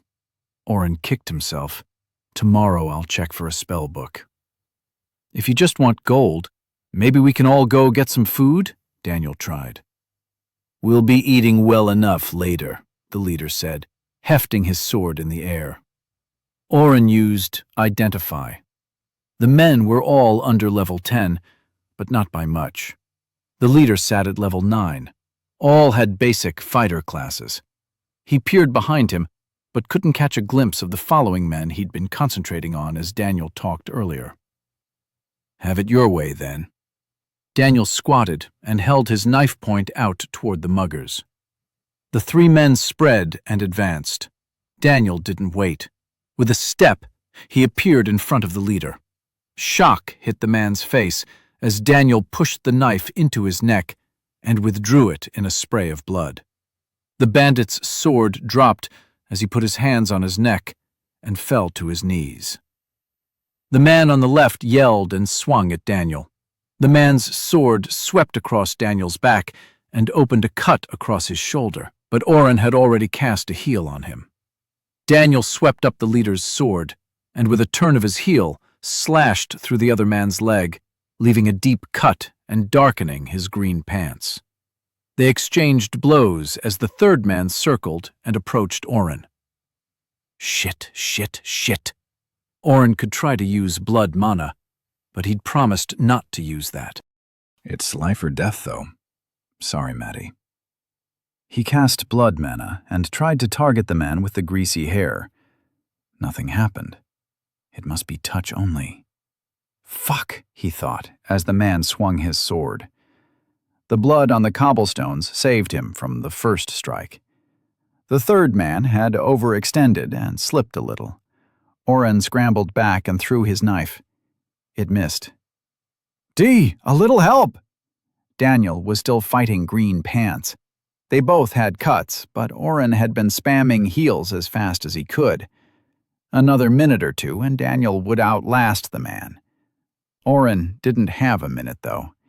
He pulled another knife out of his dimension hole. His foot turned on a loose cobblestone and he fell on his butt. The knife handle hit the stone and vibrated out of his hand. The mugger smiled and raised his sword to strike. As the sword flowed through the moonlight, Oren realized he was going to die. He had no spells that would help him here. He tried camouflage. The sword struck his chest. His dress clothes were torn apart as the pain hit. Damage taken, HP 54/90. Oren screamed as 36 points evaporated. His chest was on fire, and blood filled the cracks of the street. The man took his sword and pushed it through Oren's stomach. "Shitty little asshole. Killed Leonard. Now I'm gonna gut your friend, too." He twisted. Damage taken, HP 4/90. The greasy man pulled his sword out of Oren and turned his back, walking toward Daniel. Green Pants had used some ability and was still standing despite the multiple bleeding wounds. HP 3/90. Oren was bleeding out, but his mind stayed calm and continued processing. This must be Mind Bastion at work. I think it just turned off my pain processors. Most people would be taken out by the pain alone. Oren quietly cast 3 heals. His wounds closed, but he could still feel the pain beyond the wall of Bastion. His movements felt sluggish even at full health. Camo was still active, and his knife was a few feet away. Daniel was being backed into a corner, defending himself and screaming, "Oren, you killed him!" I guess work's on the hero, too. Oren picked up his knife and crawled through the bloody street. He pushed himself up to one knee and vomited. Daniel took 2 hits as his back hit a wall. He swung wildly. "Just put the sword down and give us your gold. We won't kill you, will we, Jay?" The man chuckled as his friend circled. Oren got behind the man who'd stabbed him and put his blade to the man's throat. "That's enough." Oren had meant to scare the man and make them leave, but as the man felt the cold blade touch his neck, he jerked hard to the side, letting the knife cut into his carotid artery. Blood sprayed as he tried to stanch the flow. Daniel used the distraction and pressed the attack. As Green Pants watched his friend fountain his life from an unseen attacker, Daniel slipped under his sword and buried the blade in his chest. A turn of the wrist, and the man coughed hard before falling forward. His weight pulled the big sword from Daniel's grip. "Oren, you're alive? I saw him put a sword in you." Daniel let the body fall and ran to his friend, pulling his torn jacket open to check. Faint scars were still fading on his stomach and chest. "He didn't finish me." Oren was staring at the unmoving body of the man he'd just killed. During the bandit attack, Daniel had done the hard work. Daniel had not been shaken at the killing. Oren turned and threw up again. "I killed him, D." Oren wiped his mouth and resheathed his knife. "I didn't mean to. He should have stopped and just left. Why?" He trailed off. Daniel had Oren take their gear out of his dimension hole and pulled his leathers on over his blood-soaked dress clothes. Strapping his sword on his back, Daniel half-carried Oren back to the guild. The other 2 muggers never showed, Oren thought in a daze as Daniel explained the blood to the receptionist. Guards were sent to retrieve bodies and look for any witnesses. Why would they watch their friends be cut down and not take us out? Daniel got a dazed Oren cleaned up with a wet rag and into some new clothes. As he dropped Oren into his bed, Oren noticed a few cuts still seeping on his friend. That feels better. Thanks, O. I guess that means you're coherent again?" Daniel sat on the side of the bed. "Was I really that out of it?" "You didn't respond even when I slapped you." Daniel's face was etched in worry. "Sorry," Oren whispered. Daniel sat looking down at his friend. He stood up and went to the window of their new room, peering out from behind the curtain. "After I killed those men, after the bandit attack, I didn't sleep for 2 days." Oren shifted and sat with his back to the wall. "I didn't know that. I tried thinking why I had been so okay with killing those men, and realized I was acting like this was all a dream or a video game, and not real life," Daniel continued. "But it is real now." Daniel turned and waited until Oren looked at him. "This is our life now, Oren. You saved my life tonight. Again. I'm sorry I couldn't save you." Oren watched as tears appeared on Daniel's face. He turned and angrily wiped them away. "Why do you think the others never attacked?" Daniel asked. Oren pondered. He'd heard someone approaching from behind, but the footsteps had never joined in the attack. Maybe not a mugger then, but not a friend. "I don't know, but I don't think they were part of that gang," Oren offered. "Yeah, that was my thought too. Maybe one of Lord Catanzano's men, sent to watch over us?" Oren sat for a long moment before lying back down and pulling the sheet over his shoulders. If it was, and they didn't try to help, that's just one more reason not to trust the houses. We need to level. I need to level, and get something more offensive. I can't believe I didn't drop the knife. Yeah, me too. Daniel forced a laugh. Good night, Oren. Night. Oren dreamed of blood flowing in the street. Chapter 9. After a quick breakfast from the food stall nearest the guild, Oren and Daniel met Sir Degui by the first gate. The western wall was separated into 3 actual walls with a few hundred yards of space between each. Supposedly, if the westernmost gate fell, the defenders would have 2 more walls to defend before a massacre ensued. Sir Degui stood to the side as guards traveled through the gate. His armor was similar to Sir Bennett's garb, with half-plate and the Catanzano colors of green and golden yellow underneath. He kept his head clear of a helmet, though. He had a sword strapped to his side, but also carried an oversized war hammer. The shaft sat on the ground, and the hammerhead rested above his head. It was the size of a large watermelon and completely squared. Sir Degui! Daniel waved as they approached. The man smiled from beneath his beard and rested the hammer on his shoulder as he strode forward. None of that sir shit while we're out of the house. I'm Jude. Daniel smiled and began to ask questions about the man's hammer as they walked through the gate. Jude nodded at guards, and they passed without trouble. Oren stopped listening to the 2 men talking about different attacks and scouted the large plains inside the first gate. The dirt road led about 300 yards to the next wall and gate. Scattered across the greenery were small, spiked fences meant to slow any monsters that made it this far. I can't even make out the mountains on the sides. Oren squinted, trying to see the growing hazy blur in the distance. You won't be able to make out the mountains from here. Jude knocked Oren from his scanning. This is the northernmost gate, and the mountains are still about 5 miles away that way. From the top of the wall, you can see them a bit. How large is the pass? Oren queried. It varies, but it's about 50 miles wide at the widest. Jude hiked his hammer farther back on his shoulder. Here at the gates, it's only about 15 miles wide. And how far to get out of the pass? Daniel asked. Probably about 80 miles, Jude shrugged. It takes most adventurers a week or more to get through. But we'll be staying within the first few miles today. There are reports of some sproits by the tree line, which should be enough for you 2 to level a bit.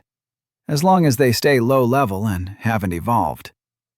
Is that common? Oren asked, as they made their way through the second gate. Jude waved at a guard who saluted. Nah, sproits are an annoyance. Actually, the guild usually has a standing quest to eradicate a few dozen, but most people who can get through the gates don't waste their time. Not that you'll be wasting your time. Oren reached into his pocket and pulled out one of the bestiaries. The index didn't include sproits. He replaced it and pulled the next. Bingo. Sproits, or grass goblins, are the lowest form of the goblin evolution scale. These monsters attack with their fingernails, which they have honed to razor sharpness. Sproits attack only in numbers, but a single adventurer can handle a dozen, as they are the size of toddlers.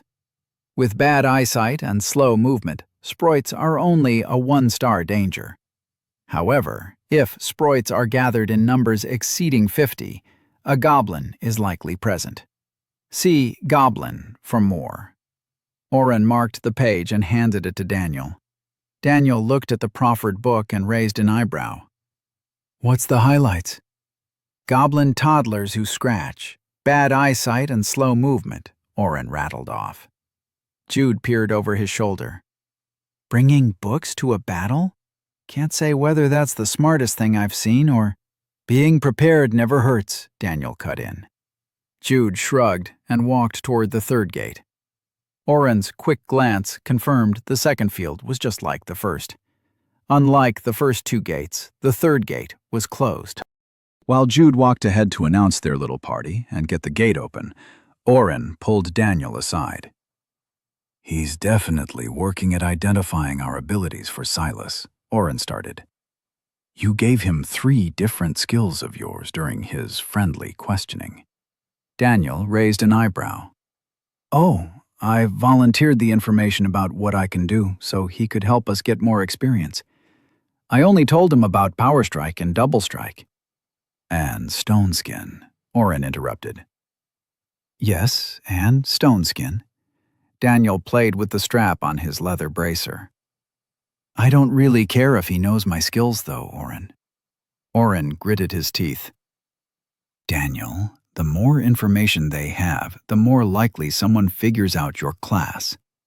According to all the books, hide status changes your class on an identify to fighter, mage, or healer. That doesn't mean they can't piece together your class with reverse engineering and checking classes off one at a time based on your skills. Daniel shrugged. Do you want people to find out you're the hero before you have the levels to control your own fate? Daniel sighed. I get it, Oren. I do. But I think you're being too careful. Maddie would help us, I'm sure of it. You should have heard her talk about protecting her people last night while you and Silas played that game. She was so passionate. Damn it. Oren was struck dumb.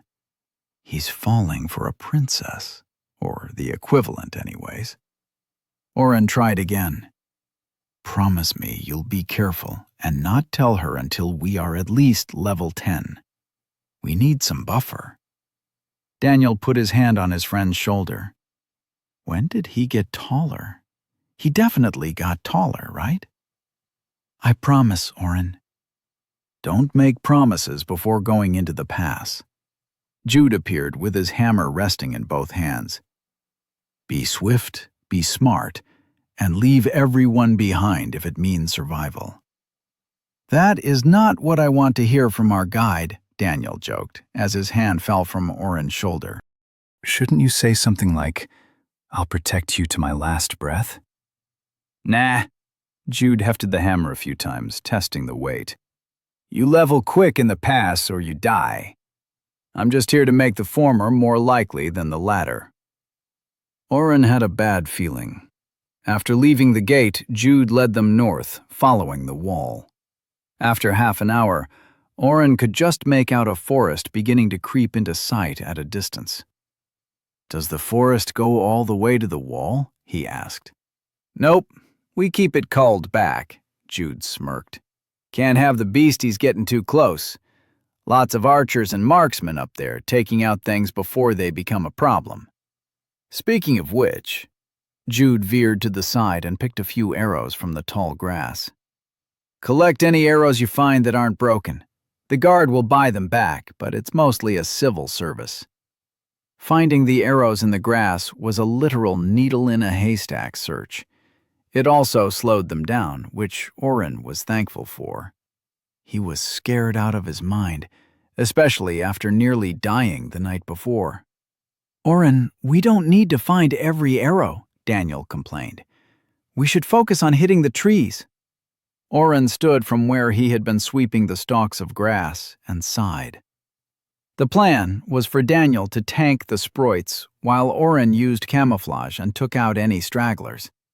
He had the spare short sword from the bandits that had attacked Maddie and Brant on his hip. It was cheap and not worth much. But then again, my melee skills aren't worth much more than this. Jude would be there in case the plan went sideways. After 2 hours, they reached the tree line.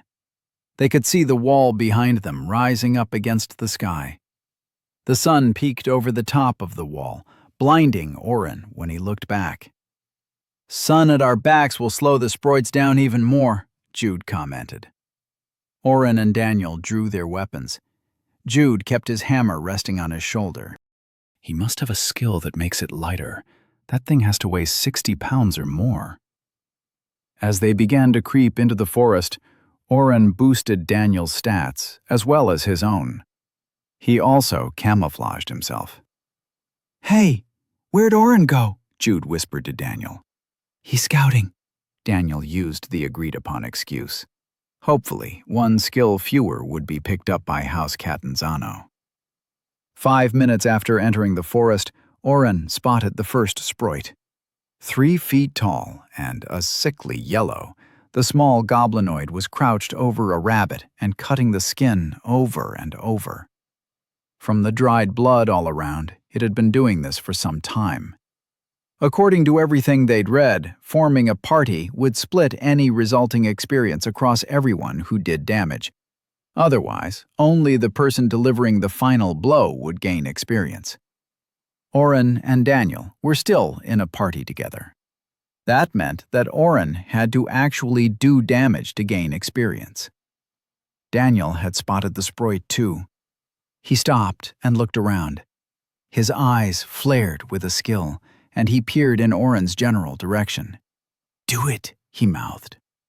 Oren crept closer. He avoided dried leaves and sticks when he could, and stood still at any rustle he made. The last 20 feet were an agony of waiting, but the sproit didn't look up once. So far, so good, Oren thought. He pulled his sword back like a baseball bat and took 2 quick steps, swinging with all he had. His sword whistled through the air and struck the sproit in the head. Unlike in the books and movies, his sword didn't go right through bone, but stuck tight about 2 inches into the sproit's skull. It screamed. The sound was a mix of a child screaming in pain and a cat being stepped on. Oren's hair stood up, and as he tried to pull the sword back, the sweat on his hands almost made him lose his grip. He held on as the sproit tugged his head to the side, trying to escape the pain. Daniel burst from the trees and swung his sword. His motions flowed like a professional. Oren saw the telltale ghost swing of double strike pierce the goblin's body, and it fell. Experience gained, 10 XP. Thanks, Daniel. Oren yanked his sword from the sproit's head with a sucking sound. The sword isn't as tough as... Daniel put a finger to his lips and eyed to their right. Oren set up camouflage again. 3 sproits jogged into sight. The front sproit let out a scream that clawed at Oren's ears and then dropped into a sprint at the sight of Daniel standing over the monster's body. The other 2 followed closely. Oren froze for only a moment before getting in front of Daniel. He stood to the side and let the first sproit pass him. He went to one knee and swung at the second.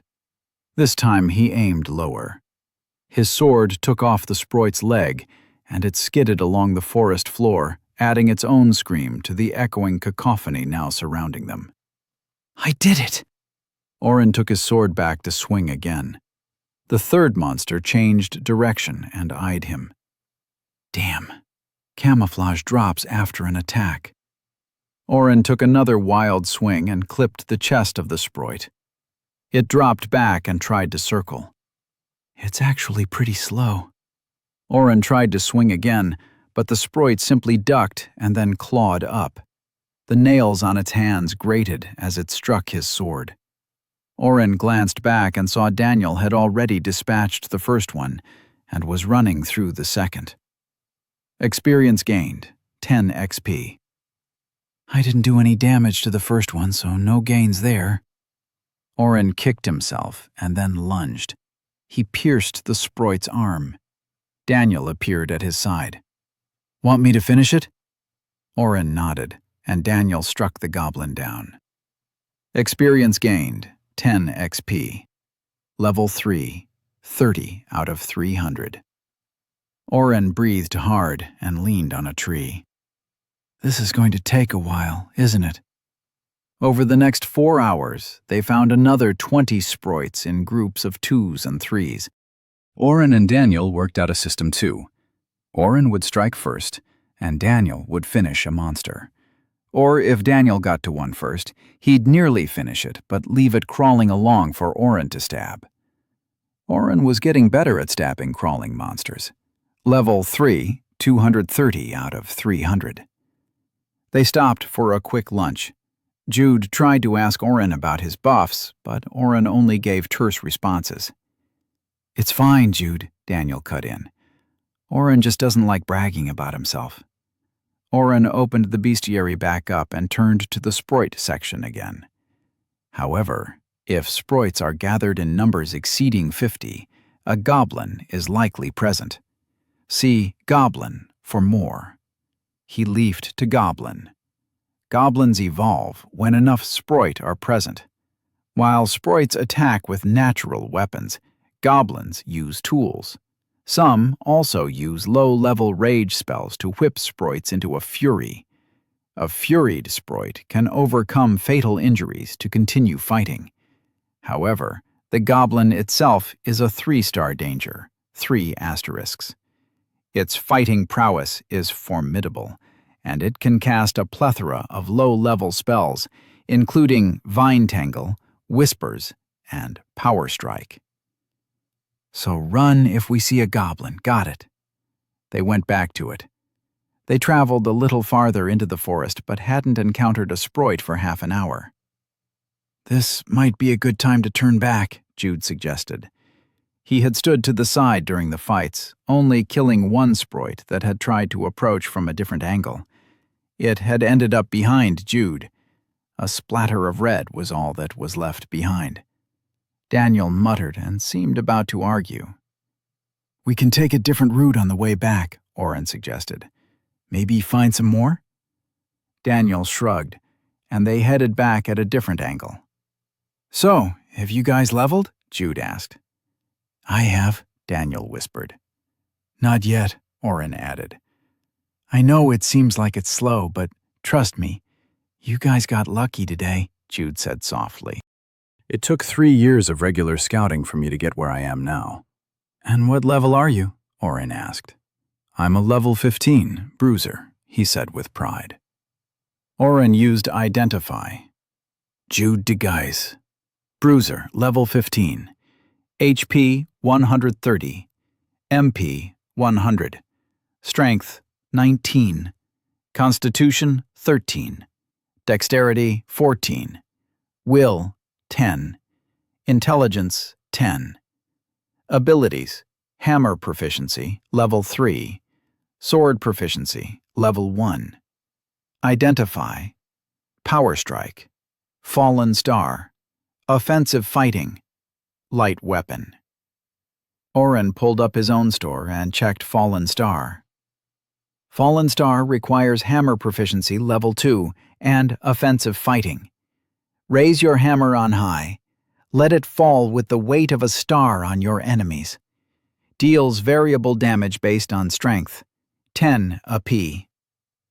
They found another group of 4 Sproits, which Oren and Daniel quickly took down. Level 3, 270 out of 300. I guess I won't be hitting level 4 today, Oren thought as he glimpsed the wall through the trees. The screams of dozens of Sproits rang through the air. Echoing under the high-pitched shrieks, another, deeper voice pierced the forest. That's a fucking goblin! Jude paled. Run for the wall! Chapter 10. Oren topped off his 4 buffs and did the same for Daniel. He made sure camouflage was active and sheathed his sword. All 3 of them started jogging, dodging trees and sticking close. I thought you said goblins were rare, Daniel yelled as the screeches of the Sproits continued. They are rare! Jude leaped over a fallen branch, holding his hammer in both hands. There hasn't been a report of a goblin this close to the wall for years. Oren struggled to keep up with Jude and Daniel. The extra stats helped, but Daniel was just in generally better shape than he was. I can't keep going, Oren huffed. They had made it halfway back, but running 3 miles in the forest was wearing on him. Daniel slowed. We are almost back, Oh. I can see Sproits getting closer. We can't stop. They're supposed to be slow, Oren complained as he dry-heaved against a tree. The goblin's fury skill, Jude set his hammer down on the ground. It allows them to move faster. If it was just a few Sproits, I'd wade in there and we could take them out easy. He took a long swig of water from his water skin and continued. But you have to take the goblin out first in closed spaces like this forest, or those little guys will carve you up quick. Daniel's eyes never left the path back. I can make out about 15 or so sproits, but can't see a goblin. Eagle eyes? Jude asked. Still spying even when we're being chased by toddlers with knife fingers? Oren groaned. Daniel nodded slowly. I think we need to head off soon. Oren, are you okay to go again? I can carry you. Oren pushed off his knees and straightened. I'm good. I just had to catch my breath.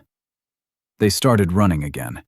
But after 10 minutes, Oren was holding his side where a stitch was burning.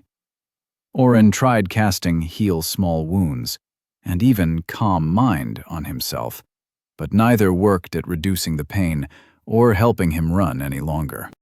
Sorry, guys, Oren groaned as he slowed to a stop. Go ahead, I'll catch up. They can't see me anyways. Jude's eyes narrowed. How? I've got a spell that makes it harder for them to see me. Oren purposefully kept his answer vague. We need to get to the gate and get reinforcements. Jude shrugged. Sproits rarely look up, so just climb a tree and wait. We'll be back with a few guards and take out the goblin. I'm not leaving you. Daniel stood still as he scanned the forest. They haven't gotten any closer, but we're still a mile or two from the tree line. We can signal the wall, Jude suggested. They'll send horses and be here within the hour. Not good enough. Daniel glared at Jude before turning his eyes back to the clamoring sproits. Daniel, I'm holding you both back. Oren surreptitiously cast Calm Mind on Daniel. It's supposed to calm stress and make him think logically. I can carry you, Daniel responded. And don't try casting spells on me, he whispered. In the end, Oren climbed on Daniel's back, and they set off again at a slower pace. You could buff Jude, Daniel suggested quietly. He could run ahead, and we could maybe get a straggler or two. I really don't want Silas getting more information about my spells and skills. It's life and death, O. Daniel hitched Oren higher and kept running. Jude stayed slightly ahead of them. Oren struggled inside. His need to keep all his cards close waged war with their safety. Jude, I'm going to cast a spell on you. Increase dexterity. Huh? Jude had time to get out before he stepped faster and nearly tripped. What the hell? Your dex should be up a bit, Oren explained. Run ahead and signal the wall. We'll head right for it and try to creep along toward the gate. My job is to protect you, Jude started.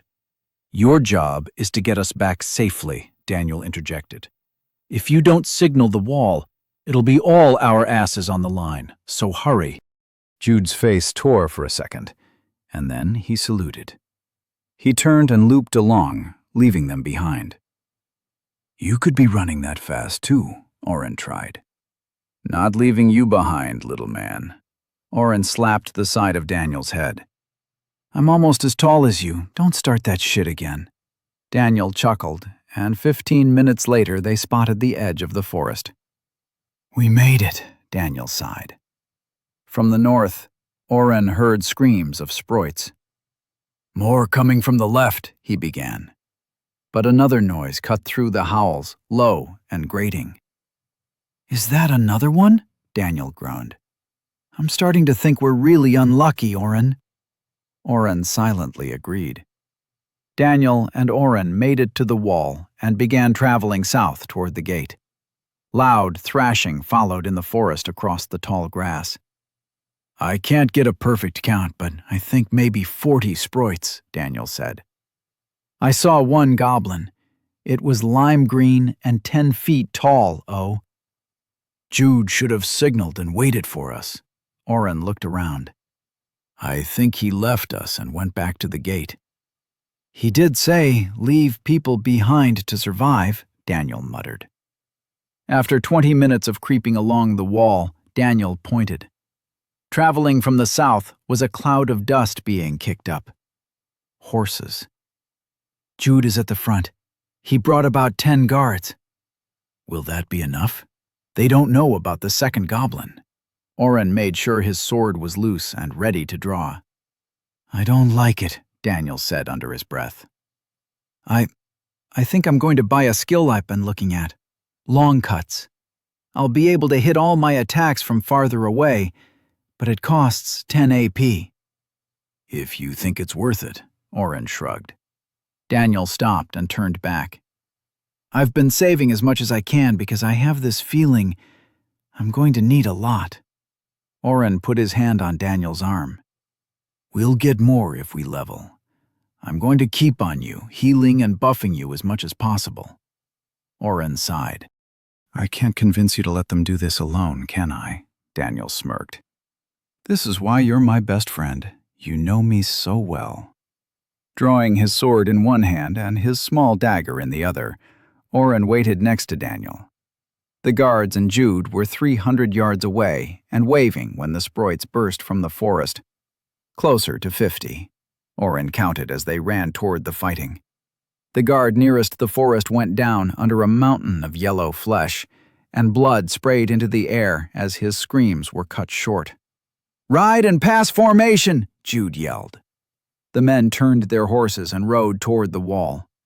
Another guard went down when a sprite launched itself at the horse's flank. The sprite was crushed, but as the mount fell, the man's leg caught under the horse. He's going to die. Daniel ran and pointed at the pinned guard. The 8 remaining guards, including Jude, passed them, running away. Daniel charged ahead. His sword swung out with phantom double strikes and reached out twice as far to strike with his new skill. Oren had already increased his stats and kept his own camouflage. 3 sprites went down in rapid succession.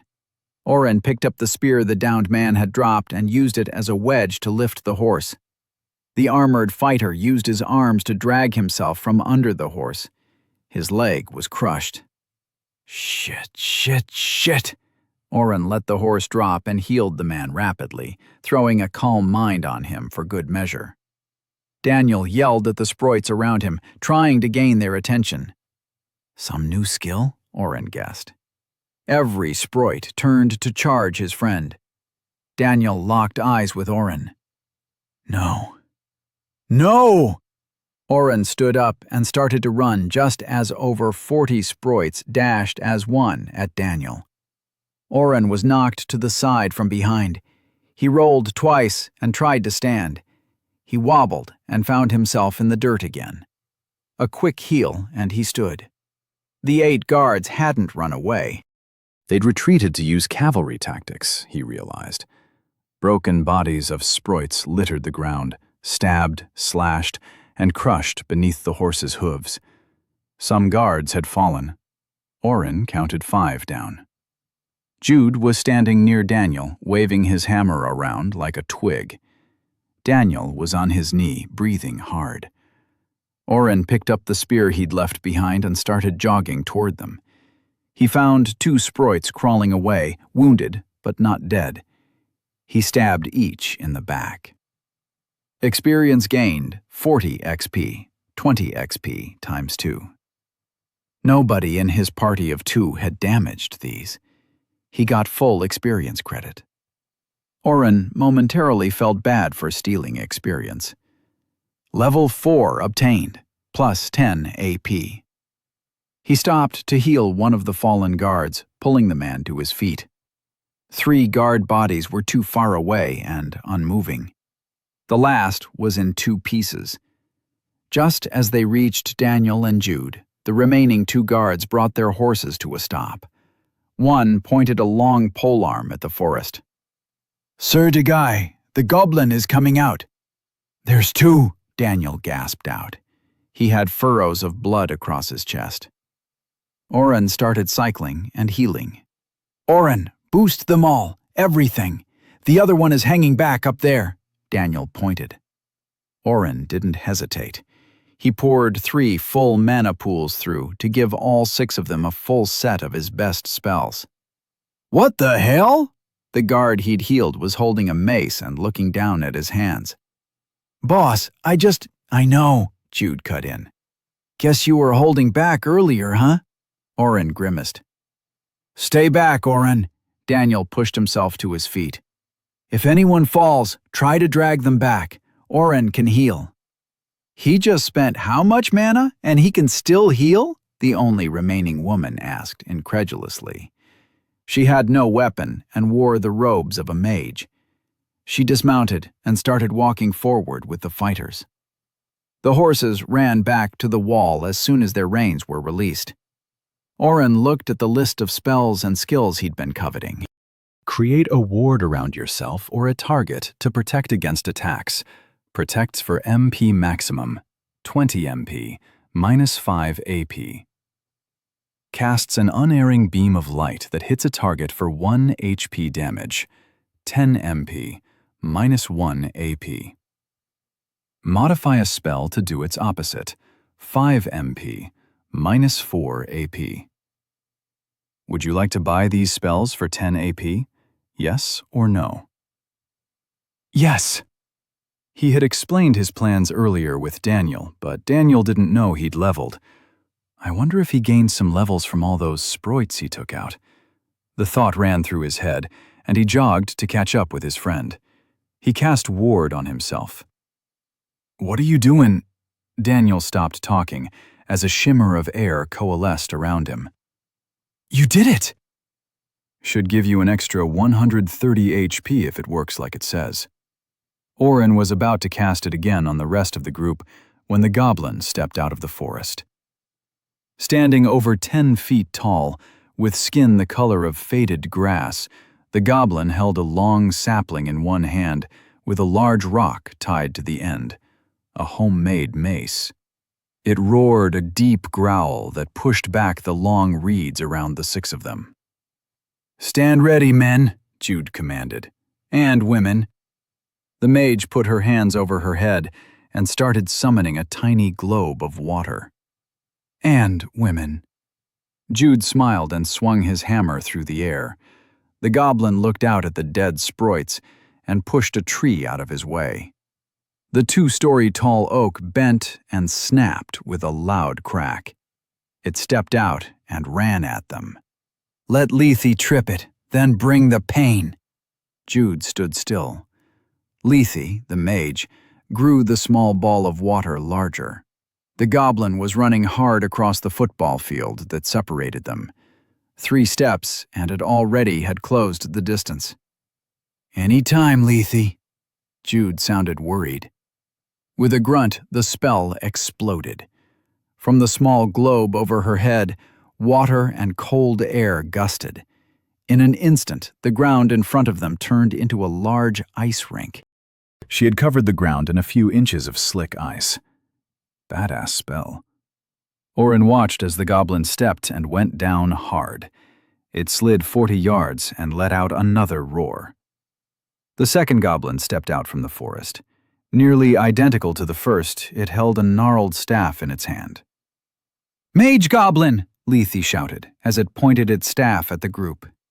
The grass around them twisted into the air, growing thick. It waved against the wind for a long second, and then shot out at the guards. Oren felt dozens of sharp roots grab at his legs. They pierced his boots, and he felt nothing. Ward, 60/130. It worked just like he thought it would. I've got mage armor. Oren tried his other spell, Light Strike. A light beam flashed from his pointed hand and hit the goblin mage in the face. It blinked hard and roared. Free the guards! Daniel stepped around the guards who were clawing at their feet. Blood seeped through all of their boots. He dashed around the icy ground and charged the goblin. Oren stuck the spear he still held in the ground and started hacking away at the vines with his dagger, healing as he went. 2 of the guards took off with Daniel. Lethe and Jude cautiously walked on the ice. The fallen goblin's leg had snapped when it went down.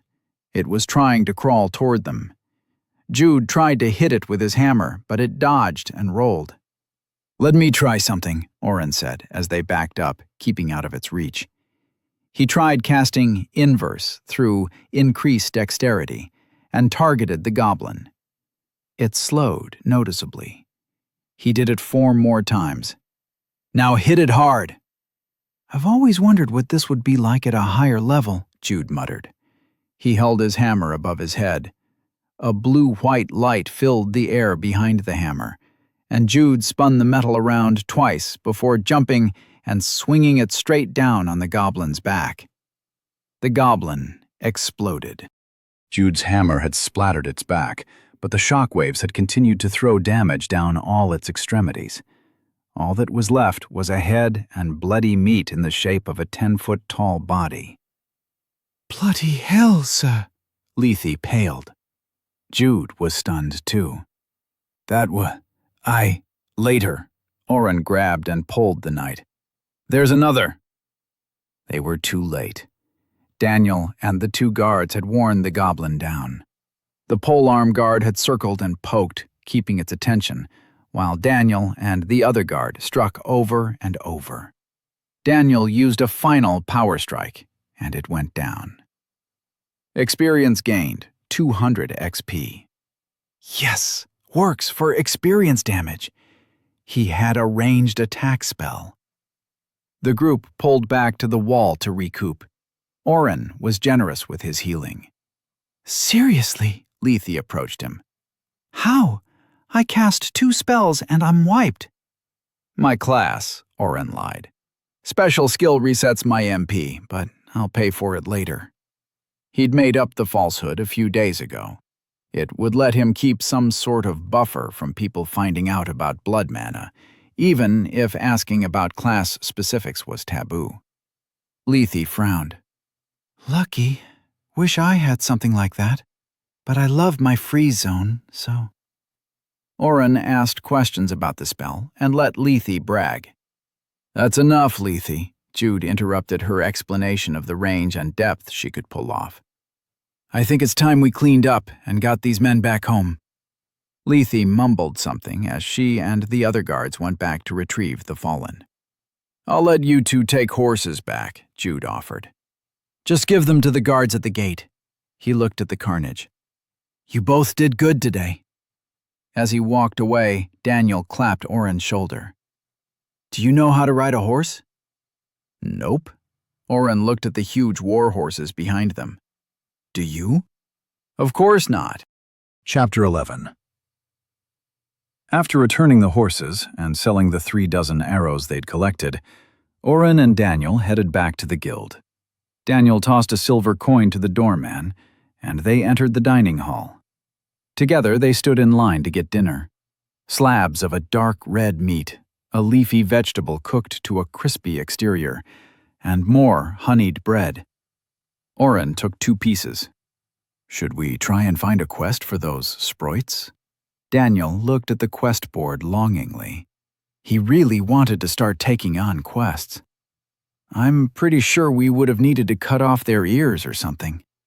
Oren shrugged as he dipped a ladle into a tub of gravy for his meat.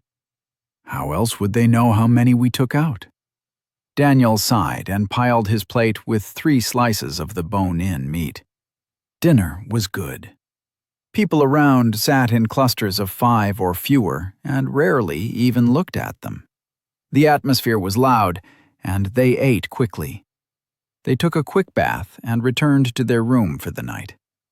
Oren pulled up his status. Oren Utility Warder, Level 4, 200 out of 400.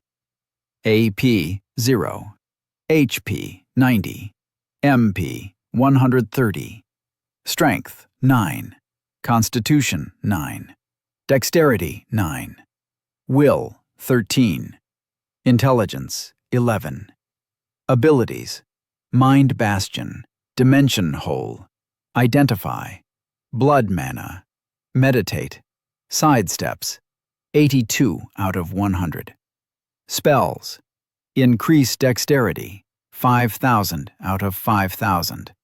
Increase Strength 5,000 out of 5,000. Increase Will 1,000 out of 1,000. Increase Intelligence 1,000 out of 1,000. Camouflage 6,320 out of 10,000. Heal small wounds, 5,000 out of 5,000. Light strike, ward, inverse, calm mind. Oren pulled up the store with his growing list of potential future purchases. Spells. Teleport. Teleport to any known point within 10 miles. 50 MP per person. 0/5000. 5 AP. Abilities. Map. See the world around you. 4 AP. Mana pool. Increase MP by 100 MP. One-time purchase. 10 AP. Skills. Merge. Combine spells/abilities for new effects. Caution. May lose original spell/ability. 20 AP. A blinking icon caught his attention. Unlocked. New wards. After finding Ward with its class-unique mark, Oren had tried every search he could think of for additional unique spells or abilities. He'd found nothing. Did buying Ward unlock these? Oren's eyes widened as he read. "Daniel, you've got to see this!" Oren shook Daniel awake and threw a blue box at him. Wards, class unique, camouflage ward. Create a ward around yourself and your party within 50 feet that mimics camouflage, 50 MP, 5 AP. Mind ward. Create a ward around yourself and your party within 50 feet that mimics calm mind, 20 MP, -2 AP. Light ward. Create a ward around yourself and your party within 50 feet that protects against light magic for MP maximum, 20 MP, -1 AP. Heal ward. Create a ward around a target that negates all healing for MP maximum, 10 MP, -1 AP. Utility ward. Maximum possible level 1 strength, dexterity, will, and intelligence increase to yourself and your party within 50 feet. 100 MP, -5 AP. Holy... Daniel trailed off as he read. These are all linked with my spells, Oren finished. Every time I buy a spell, I think I get a new ward. Do you think utility ward casts just one time, or are all 5 stacked? I'm guessing stacked, which should be +5 for each stat at level 1. Oren ran his hand through his hair. Once I unlock all 4 at level 2, I'm guessing it'll be up to +20. Yeah, I've been meaning to ask, Daniel started. You told me that level 2 was only a +2, but I've been getting +20 for strength and dexterity. I noticed that too, Oren explained. It's the increase to my will. Daniel's eyes glazed over. You're going to explain more math to me, aren't you?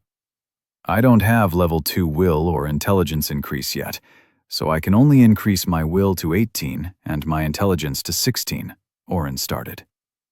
I told you the math already, but in short, that +2 strength increase gets multiplied by 1.8. So, at 3, 6 for each strength increase, and I'm assuming it's just rounding up to 4, so let's call it 4, I'm increasing strength and dexterity by 20. That's going to get more insane when you get level 2 will, huh? Daniel asked. Oren smiled evilly. You'll probably be able to pick up that sword you like so much, but probably not swing it yet. A +10 to will gives me a 2.3 modifier, so I can buff your strength up 25 points. They sat in silence, thinking. You know, Daniel started, almost none of your spells show up in my store list. Oren shrugged. It's just weird, don't you think? Daniel continued. I'm supposed to be a hero, and I don't have anything that will turn my entire party invisible. Not invisible. At least, not yet. Oren smiled. I'm hoping that's what I unlock at the next level, though. And, of course, you have something that turns your entire party invisible. I'm in your party. It was Daniel's turn to shrug. So, if will is increasing all of your spells so much, are you going to focus your level 10 stat points on will? They had finally finished reading through the books they'd gotten. Only the Leveler's Guide had mentioned stat points, and even that was only a few sentences. Every 10 levels, an adventurer gains a number of SP, or stat points, to allocate at their whim. While magic users usually focus on their will or intelligence, and warriors focus on strength or dexterity, constitution is also a worthwhile choice. Completely unhelpful, Oren had thought when he read it. But no other book even talked about SP. I think so, Oren drew out his words. I haven't nailed down the intelligence math yet, but I know it decreased my MP costs. Either way, I am leaning toward will. Good. I'm putting mine into strength. Daniel squeezed his hand shut. I want my sword. Oren shook his head. How many levels did you get today, anyways? I know you took out a few sproits on your own. Daniel puffed up. I'm at level 5. That goblin took me right over the line. Oren smiled and congratulated him, but felt a bit down that Daniel had overtaken him in just one outing. Should we try a quest tomorrow? Daniel turned on his bed to face Oren fully. I think so. Oren cast camouflage on himself. Might as well keep trying for the next level. I hate it when you do that. Daniel turned on his back and stared at the ceiling. You get all fuzzy, and it hurts my eyes to look at you. Don't you have anything you can passively level? Not like you, Daniel muttered. You realize it's going to take me months to level up my few mana-using skills. Whenever I get too low, I feel like I'm getting a migraine. I know, Oren said, slapping his forearm and breaking the spell. I wish I could help, but I still haven't even figured out why I passed out that one time. He recast camouflage again. Maybe because you didn't sleep? Daniel suggested. I think it has to be more than that. Oren slapped himself again and recast. I do sometimes feel groggy after a bunch of spell casting, but I haven't fainted again. Maybe you're just getting better at controlling the side effects. Silence drifted between them. Tomorrow we get some quests, maybe some extermination quests around the outside of day, Oren decided. Daniel was already snoring. The next morning, after a quick breakfast, they stood in front of the quest board. The board was really just the back wall. Although some sort of order was attempted, others were ripping quest sheets off, looking at them, and tacking them back on haphazardly. The left side was supposed to be for extermination quests, with lower-level quests near the bottom and higher-level ones reaching up to 9 feet from the floor. About a quarter of the way down, the quests started changing to collection quests. Find this herb, or bring me the skin of this beast. From the halfway point to the end, the quests were more random. Find my lost son. Guard my caravan. Daniel chuckled and pointed at one that sought companionship for aged widow. Oren was squatting near the floor and trying to link extermination and collection quests. I think these look okay. This one is from a farmer who needs help with the large rats attacking his crops. He held one sheet and then waved a second. This one is from an apothecary looking for bags of large rat teeth. I'm not hunting ROUSs for silver, Daniel said as he crossed his arms over his chest. Damn it, Daniel. What else would you like to do? We aren't high enough level to try most of these. Here, Daniel jabbed a finger at a page at chest height. Some old cave needs clearing out, pays 10 gold. Oren squinted at the cramped writing of the advert. It doesn't say what's infesting the cave, and it's marked 4 stars. Daniel shrugged. It's on the way to your rats. We could check it out at least. Daniel brought the 3 quest sheets to the front receptionist. A different man than last time took the sheets and scribbled their names down in a book before tossing the quests on a big pile of papers. What happens if we decide we can't finish a quest? Daniel asked. The man sighed and pushed his long hair back. Newbies. The quests you just handed me will be back on the wall in 20 minutes.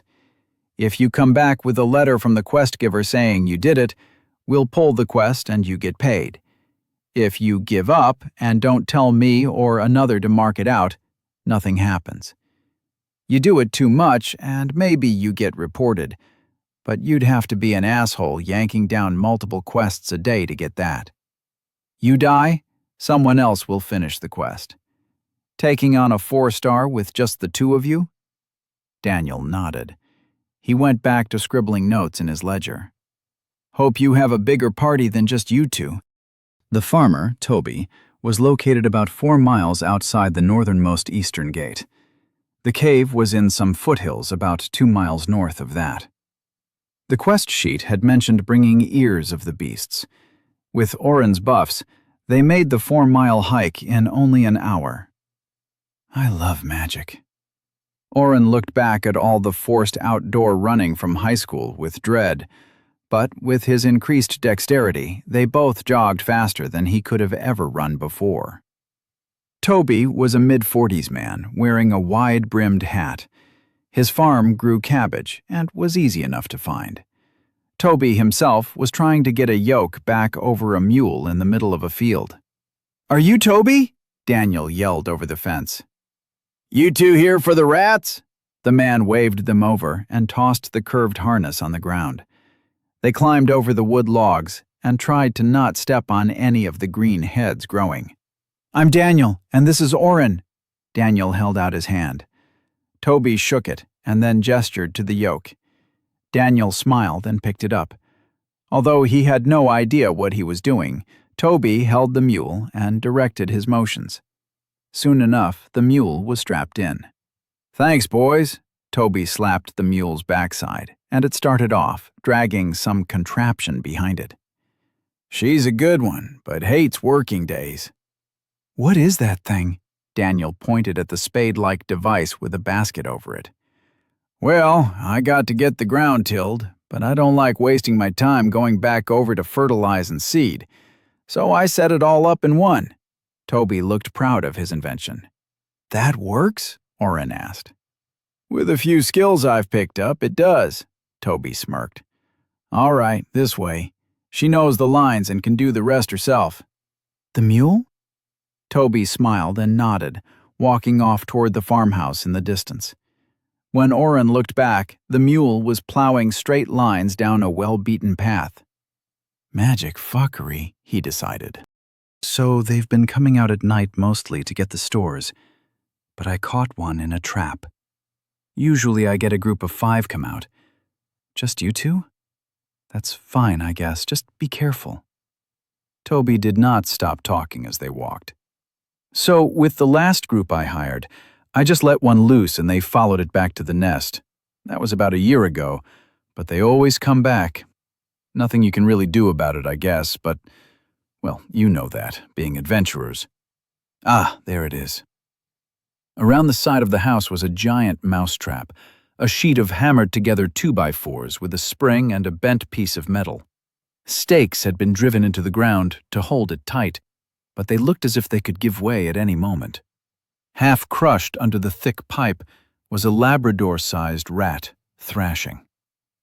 "It's been here a day or so. It'll be hungry. Good luck." Toby turned and left without further directions. "What the hell? That's huge," Daniel muttered as he drew his sword. The rat started shrieking and digging its feet into the wood. Long scratches marred the entire trap. Oren tried Identify. Rat dire. HP 12 out of 40. Status restrained, starved. Damn. He'd been hoping for more information from Identify.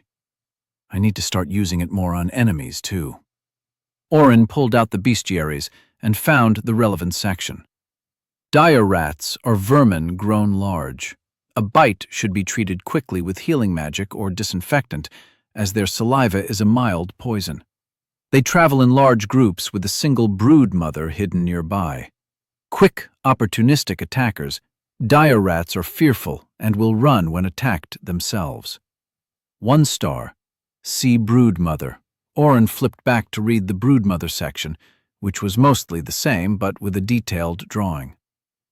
Daniel, these things build trapdoors in the ground to hide the broodmother in, Oren recited. It'll look just like the grass around it, but a small piece of wood or other latch should be visible. See? Daniel was looking at the rat. Should we just kill it? I don't really want to go running after it. Concentrate. Oren snapped his fingers. Daniel glared at him. We need to be prepared. Fine. Daniel looked at the book and nodded. Let's find the entire brood. He grabbed a piece of wood and leveraged it on the metal trap. Get ready to run. Daniel smiled and pulled. Chapter 12. Even with his increased dexterity, Oren was having a hard time keeping up with Daniel and the released rat. It darted away from the boys and headed farther east. I guess increasing my dex doesn't help if I'm not in good shape to begin with, Oren thought as he ran with all his might. You need to start doing more cardio, Daniel said without a hitch in his voice. He was running just as hard as Oren, but he'd been playing soccer, football, and basketball for years. I don't plan on needing to run that often, Oren got out between deep breaths. To Oren, they sprinted for 5 days. In reality, it was only 10 minutes. They reached the top of a small hill and saw the rat in the distance slowing. Small holes dotted the countryside. That's a lot of dens, Daniel smiled. How do you want to do this? I was thinking of hitting each one with light strike, then keep camouflage up while healing you, Oren suggested. If they are too quick, I can try inversing their dexterity to slow them down too. Daniel cracked his knuckles and pulled his sword out. I'm going to wait for them to get all around me, then try out Whirlwind. Oren nodded. Daniel had finally started spending all those saved-up ability points. Daniel waited while Oren cast Ward and all the increase spells. Oren cycled back to full health and nodded. Let's do it. As they came down the hill, a black nose wiggled out of a nearby hole. A rat crawled out with a scramble of dirt falling back. It hissed and ran at them. Oren hit it right in the face with a light strike. The rat fell over its own feet but was back up and running in seconds. Daniel took 2 steps and surged forward. His sword swung with multiple afterimages. The rat shrieked as dozens of cuts appeared. Another few attacks, and Daniel took it down. No healing needed. Experience gained, 30 XP. That wasn't too bad. Daniel took a hard swing at the rat's head, decapitating it, before wiping the blood off on the rat's fur. I think a few at a time shouldn't be too hard, Oren agreed. Let's try to lure 5 or 6 at a time. Oren took out his trusty knife and tried digging the teeth out of the head. We should have gotten some pliers, he complained. Just toss the heads in a pile and we'll get to it later. Daniel was eyeing the nearest dens. Fighting more than one rat at a time turned out to be harder than they'd thought. Daniel used his yelling skill, pull attention, to grab aggro, and 4 rats left 2 of the holes to attack. Oren hit each one once, then had to slow 2 of them down with an inverse and increase dexterity spell. Daniel fought up the hill as the 2 quicker rats nipped at his heels. After one fell, Daniel charged back down the hill at the 2 still crawling toward him. Experience gained, 120 XP. I think 4 at a time is our max right now. Oren cycled his mana back up as he tossed more rat heads in the growing pile. He rubbed his temples. You all right? Daniel dropped the last head. Just a headache. Oren pointed. I think if we approach from there, we can pull 2 or 3. Both of the dens these came from were bigger. Bigger holes means more rats inside. Over the next few hours, Daniel and Oren perfected their strategy. Oren would slow the rats as Daniel cut up the rats one at a time. Experience gained, 90 XP. Level 5 obtained, plus 10 AP. Experience gained, 120 XP. Experience gained, 120 XP. Experience gained, 90 XP. They only pulled more than 4 one time when Daniel stepped too close to a third den. 6 rats harried Daniel and surrounded him before Oren could slow more than 2 of them. "Hit them with light strike, quick!" Daniel yelled. He counted off the hits and then activated his skill. Oren stood 20 yards away and was still thrown to the ground by the blast of wind that centered from Daniel. All 6 rats were shredded meat and gore. "Daniel, are you all right?" Oren ran through the matted fur spread around a squatting Daniel. "Yeah," Daniel whispered. "That tanked my mana. Headache." He spoke in halting words. Oren cast Heal Small Wounds and Calm Mind on Daniel, who shivered and rolled his shoulders. "That helps, but I'm going to need a break." "I'll collect the heads. Go sit down." Oren pulled a water skin out of his dimension hole and handed it to Daniel. Experience gained, 180 XP. Level 6 obtained, plus 10 AP. Oren pulled a sword out of storage and started hacking. When he pulled the last head over, Daniel was lying in the grass with his eyes closed. "This is easier experience than going outside the wall. I already hit level 6. Daniel grunted. "Still feeling it?" Daniel turned over and put his hand over his eyes. "You should buy Meditate." "Can't," Daniel mumbled. "Not on my list." Oren shrugged and then realized Daniel couldn't see him. He did a search for mana in the store. Mana pool, increase MP by 100 MP, one-time purchase, 10 AP. He tried healing mana, increase MP, and cure, but nothing new appeared. I could level up increase will, but since he used up all his MP, would it give him anything? Would you like to upgrade increase will 1000/1000 for 2 AP? Yes or no? Yes. Increase will level 2, 0/5000. Increase target will by +2 for 10 minutes, 10 MP. Oren paused for a second, and then upgraded intelligence as well. He cast both on Daniel and watched his shoulders slump in relief. "Thanks," Daniel whispered as he rubbed his eyes. "Zeroing out my MP was a mistake." Oren cycled his mana and then cast Intelligence and Will level 2 on himself. My will increase should be the +2 times 1.3, giving me +3 for each cast. His will went up to 28, increasing his mana pool as well. He'd used 100 MP casting the spells. He went from 30/130 to 180/280. His intelligence was up to 26. He cycled his mana and cast a 10 MP heal on himself. It cost 8 MP. So, my intelligence decreases the costs of my spells. Base cost of spell times 100 minus intelligence minus 10 divided by 100 equals actual spell cost. My will increases the efficacy of my spells. Base damage times will divided by 10 equals actual output. He recast the rest of his buff spells on Daniel and himself. But I get full base cost credit for leveling a spell, he thought as he watched the counter roll over.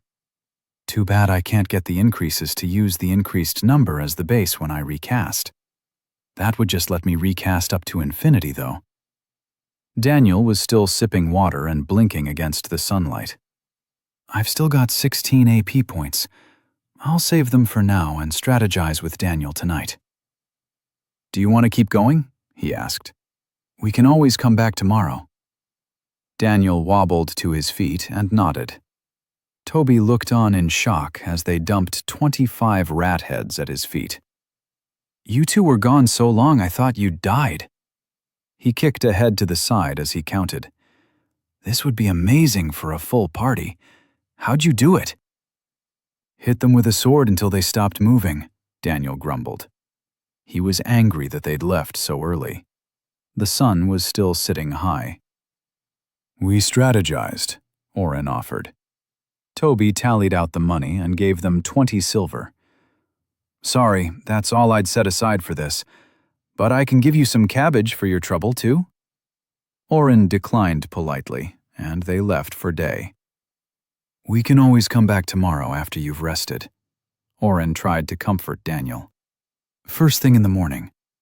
Daniel's eyes burned as he stared ahead. Daniel sulked when they got back to the guild and went to their room without a word. Oren went out and turned in the apothecary quest. The woman behind the counter had actually thanked him for not trying to pull the teeth out himself. The best part of the tooth is in the skull, and most of you adventurers just snap the sharp part off. He'd collected the money and returned to their room. Daniel was fast asleep. Oren had wanted to talk AP purchases, but knew when his friend was sulking. We'll get more AP tomorrow anyways, he justified as he started buying. Would you like to buy Utility Ward Level 1 for 5 AP? Yes or no? Yes. Would you like to buy Map for 4 AP? Yes or no? I'm tired of not knowing where we are going and relying on Daniel, so yes. As he reached to buy more, another exclamation mark icon appeared. Unlocked Map Upgrades Party View. See your party on your map. Allows you to cast line of sight spells from a distance, 1 AP. Monster View. See monsters within a distance on your map. Can be negated by certain spells, 1 AP. Trap View. See traps and hidden items within a distance on your map, 1 AP. Zoom. See more of the world around you, 1 AP. Unlocked New Ward. Utility Ward Level 2. Maximum possible Level 2 Strength, Dexterity, Will, and Intelligence increase on yourself and your party within 100 feet. 200 MP, minus 10 AP. Oren had planned on buying Teleport. Walking all day was definitely not his thing, but the map upgrades would make scouting the rat nests easier, not to mention Trap View. I wonder if it picks up treasure, too. He bought all 4, leaving him with 3 AP. I'll save those for now. He pulled up his map. A dot next to him showed Daniel. No monsters showed up around him. He did see a few tiny dots under the bar next door. Probably dropped money. He tried playing with the zoom feature and was able to get about a mile around him in view. He smirked and played with the map until he fell asleep. Ah!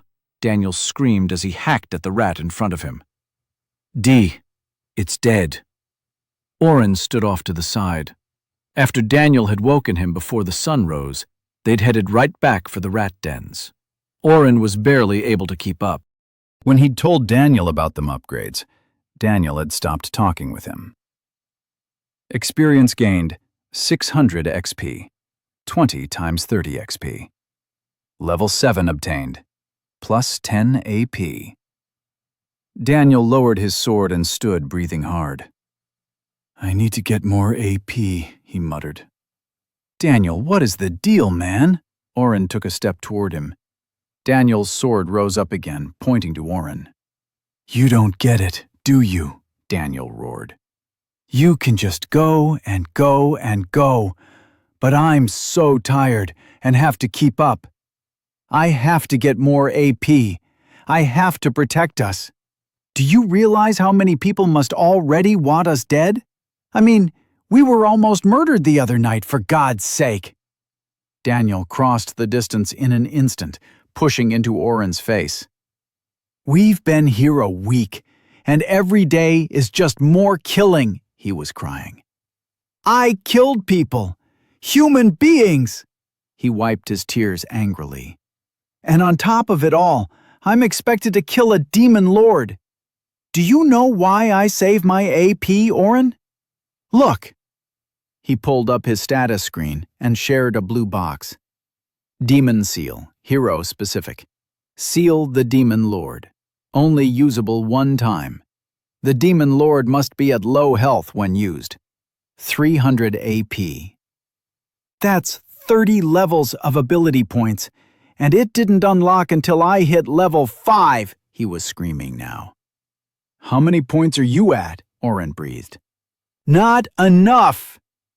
Daniel turned and threw his sword like a javelin. It struck a rat and buried into the ground. Oren stepped forward. Daniel, we'll figure it out. We'll find more good farming areas like this and… You don't get it! Daniel spun back around. You are not the hero. I am. You don't have to deal with the pressure. You never have. What does that mean? Oren shook in rage. I'm here with you. I've had to kill people too. I'm keeping you healed and buffed. Because you still think it's all a game. Just like back home. You follow me around and I do all the work while you sit back and relax. And still everyone rewards you for just trying, while I'm expected to be better, to be perfect. I'm sorry my friendship stresses you out so much, Oren shot back. I'm sorry you feel that pressure, but that's not my fault. Nothing is your fault. Nothing is ever your fault, Daniel yelled. You are the reason I'm here. You got in my way and that truck hit me. You are the reason I have to do so much, get such good grades, and play soccer and football. Otherwise, my parents would pay no attention to me, because they have to take care of the abandoned kid next door. Oren stood quietly as Daniel continued. You eat my food, you creep on my sister, you follow me around like a puppy. Then you land me in another world and somehow you continue to try and butt into my life. Why do you always think you know what is going on or what to do? We are 17 years old. We aren't some heroes from one of your stories. You aren't some mastermind. We should have gone to Silas and gotten his support right away. I'm not the hero here, Oren kept his voice tight. You're right. If you think I'm holding you back, go ahead. But don't come begging for my help when they use you in political games or just try to kill you. We've learned enough that I thought you wouldn't be this stupid. Oren's voice broke as he screamed back. I'm sorry I thought you were my friend.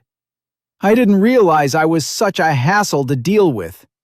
But don't blame me for your choices. Don't blame me for trying to save you. Trying and failing, Daniel shot back. That's all you do. You just get lucky, and people say, good job. You got lucky with your class and expect me to say thank you every time you heal me? Do you not see how slow we are going? You are slowing me down. I should be in a full party, running dungeons and getting more experience. Instead, we have to hide out here because you have a weird and illegal class.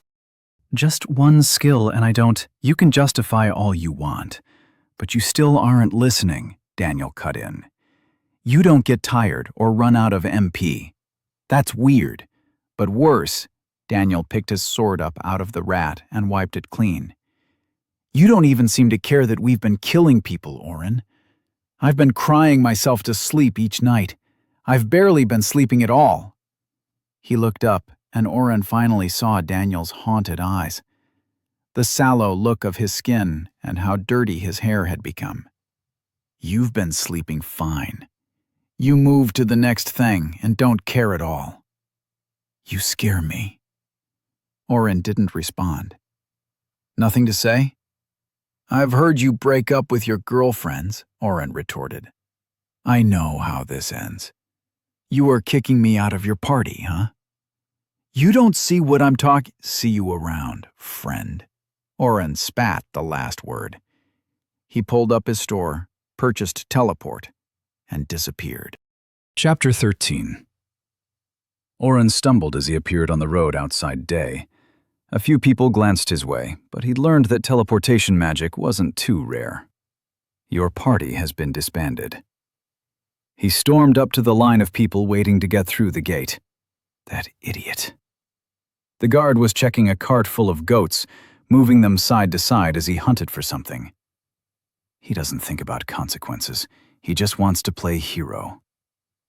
The guard said something to the cart driver and went back to moving the goats around. He thinks I'm not affected by killing that guy? The line moved up as Oren realized he hadn't really thought about it. I had a nightmare that night, right? The guard was now making an adventurer take every item out of his bag. Oren shook his head. Still, he was out of line. I don't butt into his life. I tried to save him from that truck. He just wasn't paying enough attention. And if he wants to go play hero, I can figure it out myself. Oren stood in front of the guard. Business? I live here, Oren grunted. Reason for leaving? I was hunting dire rats for a quest. The guard looked Oren over and chuckled. All on your own? Oren felt himself draw blood mana in a new way. The sun was still out in force, yet his vision felt dark. A smile crept across his face as the guard stepped back. All on my own. He reached out toward the guard. Hurry up. The man behind Oren jostled him. His vision cleared. The guard was staring wide-eyed at Oren. Oren blinked hard and dashed through the gate. Nobody stopped him. Oren ran all the way to the guild, tossed his coins for a single room on the counter, and slammed the door shut behind him. What was that? He stared at himself in the small mirror over a sink. His eyes looked normal, and the shadows he had felt earlier were gone. I just need some sleep. Oren left his room the next morning and went back to books. He'd spent so much time in and out of the different bookstores around Day, the clerk recognized him instantly. Oren, welcome back! How did Daniel like that book on sword classes? Hey, Rick. Oren ignored the question. I need to see all the books you have on vampires. Rick kept a professional face at the request, but Oren noted the eye twitch. You've already bought our bestiaries. I need more. I need to know about the weirder skills. Rick's eye twitched again. I'm not sure. Oren took out 20 gold and put it on the counter. He'd learned quickly that Rick got a commission on every book sold. That's for the first book. Oren pulled a handful out. I'm going to leave with my arms full today. Rick left the counter and closed the door. He flipped the open sign to closed. Follow me. Books was 2 stories, but Oren had only been in the lower level. Rick took the rope off the stairs and beckoned Oren up. What you're looking for isn't strictly illegal, but people can try to piece together requirements for those skills, Rick explained. So we keep the rare ones up here. I also want anything you have on mind skills. Rick stopped.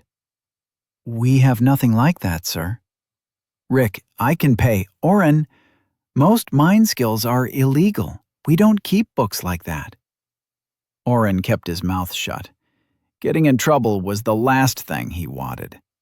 Rick pulled down 2 books from the shelves, Vampiric Data and Stake the Heart. These normally cost about 15 gold apiece, Rick trailed off. Oren handed him another 15 gold. The extra 5 is for you, as a tip. He turned to leave. Wait, listen. Rick got in front of Oren. I don't know what's going on, but you look serious. Well, more serious than usual. And I don't see Daniel, so... Oren let the pause linger, giving him nothing. So, anyways, I know a guy. Well, I know of him. He's an expert on mind magics and keeps to himself, mostly, but we deliver a few books to him on occasion if we come across them. I'll get you his address. Rick turned back to his desk and scribbled something on a scrap of paper. He might be able to help with whatever happened. I didn't say anything happened, Oren muttered. Rick smiled. You didn't have to. Oren holed himself up in his room and read the books he'd spent thousands of dollars on. Stake the Heart was useful, if only in confirming that the vampire class was killable. It dealt with the ways to identify a person who had taken the class or evolved another class into vampire. It didn't give specifics, but Oren could see why the book had been restricted. Vampiric data was dull.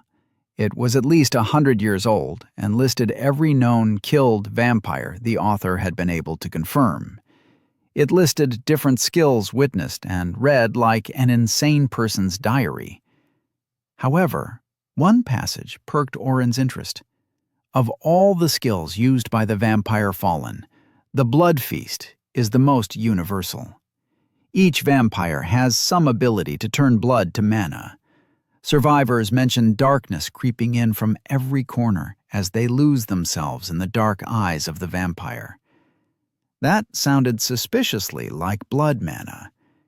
Had he tried to use it on that guard? Oren tossed the book in his dimension hole and left the guild. He walked the streets of Day, buying snacks when he got hungry. He weighed the pros and cons of being a vampire. It seemed every person who took the class gained slightly different abilities. Increased strength and dexterity were common, as was some shadow magic. One rumored bloodsucker could turn into a giant bat. Imagine Daniel's face if I could shapeshift. Oren slowed to a stop. He had walked with no direction in mind, but his feet had brought him to the address on Rick's slip of paper. A small row of townhomes lined a treed street. The buildings seemed barely twice as wide as the doors, giving the entire road a haphazard look. Why am I even here? He turned to leave, taking one last look at the Mind Mage's home. Don't stand out there all day. The door opened a crack. Come in and kill me. Let's get this over with. Oren looked around. Nobody else was nearby. Yes, I'm talking to you, the voice continued. Hurry up, I'm too old to wait. Oren cautiously stepped up the 3 steps to the door and pushed in. Hello? Don't yell. The voice came from farther back, and Oren saw a small man move quickly from a doorframe. I'm making some tea. 2 drops of honey, right? Oren felt frazzled. For the first time since landing in this world, he hesitated, unsure. Come in or leave, but don't come back next week because you'll be dead by then. Oren stepped through the door and closed it. He walked down the long hallway filled with small paintings until he entered a cluttered kitchen. A shock of white hair stood up from the hunched bathrobe, pouring tea into 2 cups. Sit. The voice came again, and Oren realized it was in his head. Of course it's in your head. How else would I talk to you? The old man turned and stuck out his tongue, or at least a severed stump that had once been a tongue. He smiled merrily and put the cup of tea in front of Oren. So, bad mind skill? Who sent you? Jonathan? No. Rick? That's a first. I wonder if he could feel it. It is pressing hard against you, isn't it? Headaches? Blackout spells? Murderous rage? Yes, once, sort of. What the fuck is going on? Oren picked up his tea and sipped. Chamomile with honey, just like his mom made him when he was sick. Sorry, I could feel the aura coming off you 3 streets away. Thought you might be coming to kill little old me? You're tucked into a skill of mine right now. Totally harmless, unless I want it to be harmful. But you seem okay, so you'll be fine. You've hijacked my body? But damn, that tea is good. Thank you. I grow it myself, and yes. It was a bit creepy watching the man smile into his tea as his voice appeared straight in Oren's mind. Hijacked. Interesting word. I like it. So, headaches. And what else? Depression? Anxiety? Apathy? Apathy. Strange. Oren sat in silence as the man rambled. He couldn't have been out of his 50s, but the wrinkles on his face attested a hard life. Who are you? The old man's eyebrows shot up. Doesn't even know who I am? What kind of mind mage is he? Not a mind mage. Utility warder? Never heard of it. Get out of my head, Oren growled. The man fell back out of his chair like he'd been slapped. He stood slowly with blood running down both nostrils. The merry smile was gone, and his eyes sparkled as he stood tall. That's some power, kid. The voice continued in the same timbre as before. Be careful with that. I apologize for getting nosy, but you did walk through my street. Don't worry, I'll avoid it from now on. Oren tried to stand and made it halfway up before he slumped back again. Yes, probably for the best. Don't want the muckety-mucks to see us together, or they'll cry about conspiracies, and I don't have time for that. My name is Anthony Ferrandis, Tony to my friends. You can call me Anthony for now.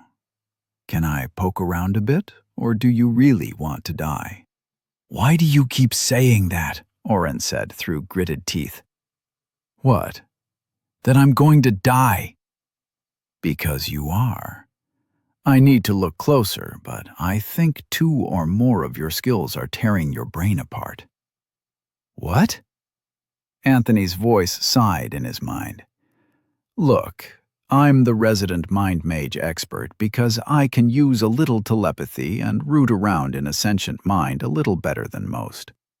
People with mind skill problems seem to be drawn to me. Either they try to kill me, or I try to heal them. Oren stuttered out, That's insane. Anthony shrugged and grabbed a tin from his cupboard. Cookie? Oren ran through his options. There was no way he could let this guy go through his mind. He'd find out where he was from and... Oh, it's active right now. What? Seriously, most people with some mind magic can say more than what? Anthony complained. You are using one of the skills right now. Or is it a spell? I can't really tell. I'm just thinking. Show me your skills. Anthony filled his cup up with more tea. No. Okay, there's the door. Bye. Oren felt the pressure release, and he stood. He started for the door and stopped. You're just going to let me go? I told you, you'll be dead in a week. 2, tops. And if you actually aren't going to try and kill me, not my problem. Oren sat back down slowly. I've got some ground rules, he began. Me too, Anthony shot back. No rooting around and reading my mind again. I've got secrets I'd like to keep. Don't do that force slap thing again, and I'll stay only in the guided lanes. I don't know what I did. Anthony sighed audibly. No mind projection. Skills? The voice asked. Oren pulled up his abilities and spells. He pulled blood mana out, as well as ward and utility ward.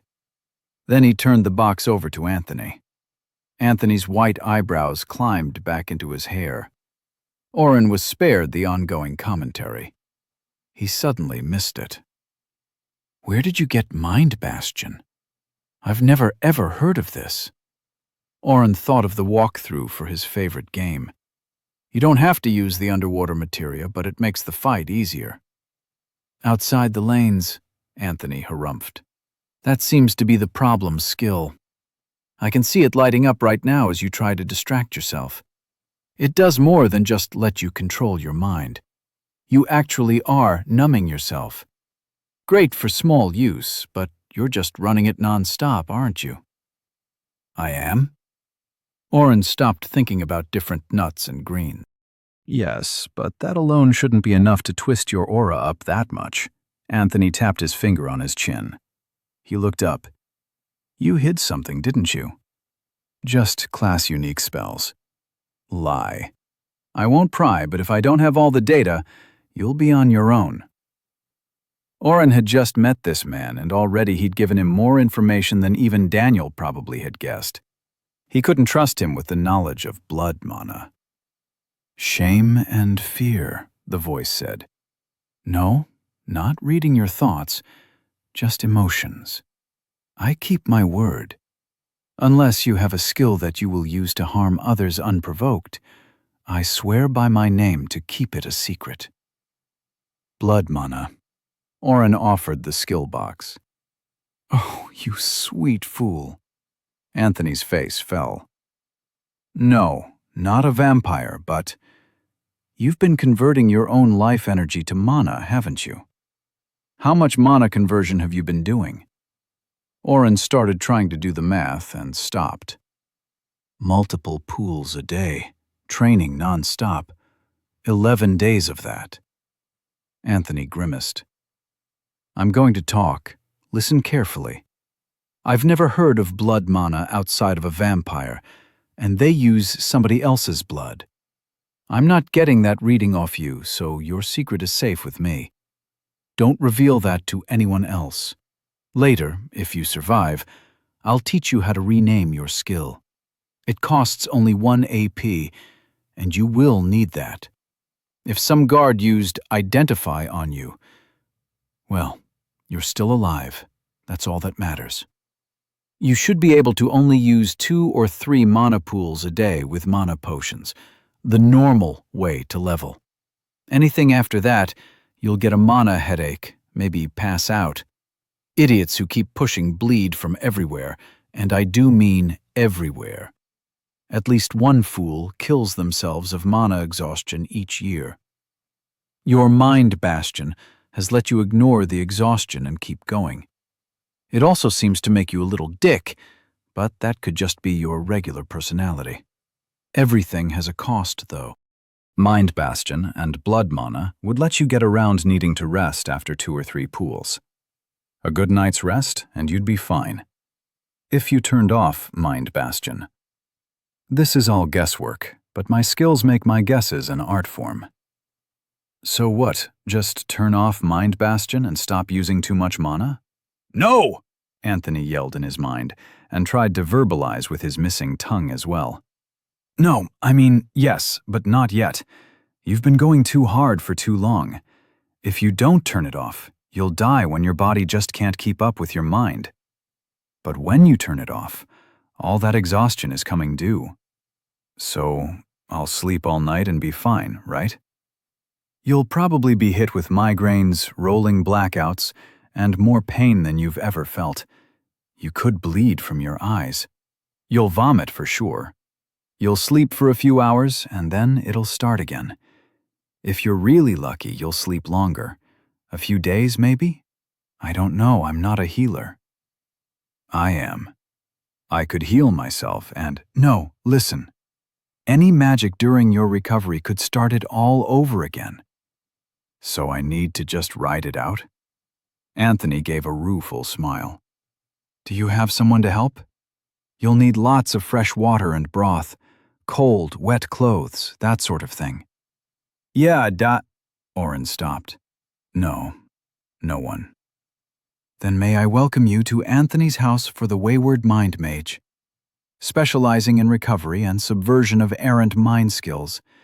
Initial evaluation is on the house, but room and board is 1 gold a day. I don't have a choice, do I? Anthony's smile left his face. We always have a choice. He put the cups in his small sink. But I will see you through, if only to find out what else you are hiding from me. He smirked over his shoulder. Okay, how do I turn off Mind Bastion? Chapter 14. Anthony took Oren upstairs. The thin staircase creaked, and more pictures filled the walls from floor to ceiling. Once you deactivate your skill, you'll probably either be in so much pain that you pass out immediately, or your exhaustion will knock you out. Anthony chuckled in his mind. Either way, you'll be dead to the world for a few hours until you wake up screaming. That's not reassuring, Oren complained. I'll be here with some home remedies I've cooked up. You're not the first fledgling to fall into my nest, and you won't be the last. Anthony stopped in front of a large metal door and took a key out from under his shirt. Opening the door, he stood to the side and tried to usher Oren inside. This looks like a prison cell. Oren peeked inside at the bare mattress, bucket, and barred window. Why do you have a room like this? Anthony tilted his head. You do realize I cure mind mages, or people dumb enough to get conflicting skills. That's not a safe occupation. I wasn't kidding when I asked if you were here to try and kill me. He waved his hand at the room. Layers of different metals keep most spells in and interested third parties out. You've got a pot to piss in and a mattress to sleep on. You don't need anything else, because it's going to be real unpleasant for a few days. Oren started weighing pros and cons and felt the headache spike again. Fine. Oren entered the room, and Anthony slapped the door shut. Oren heard the key turn. I can always teleport out.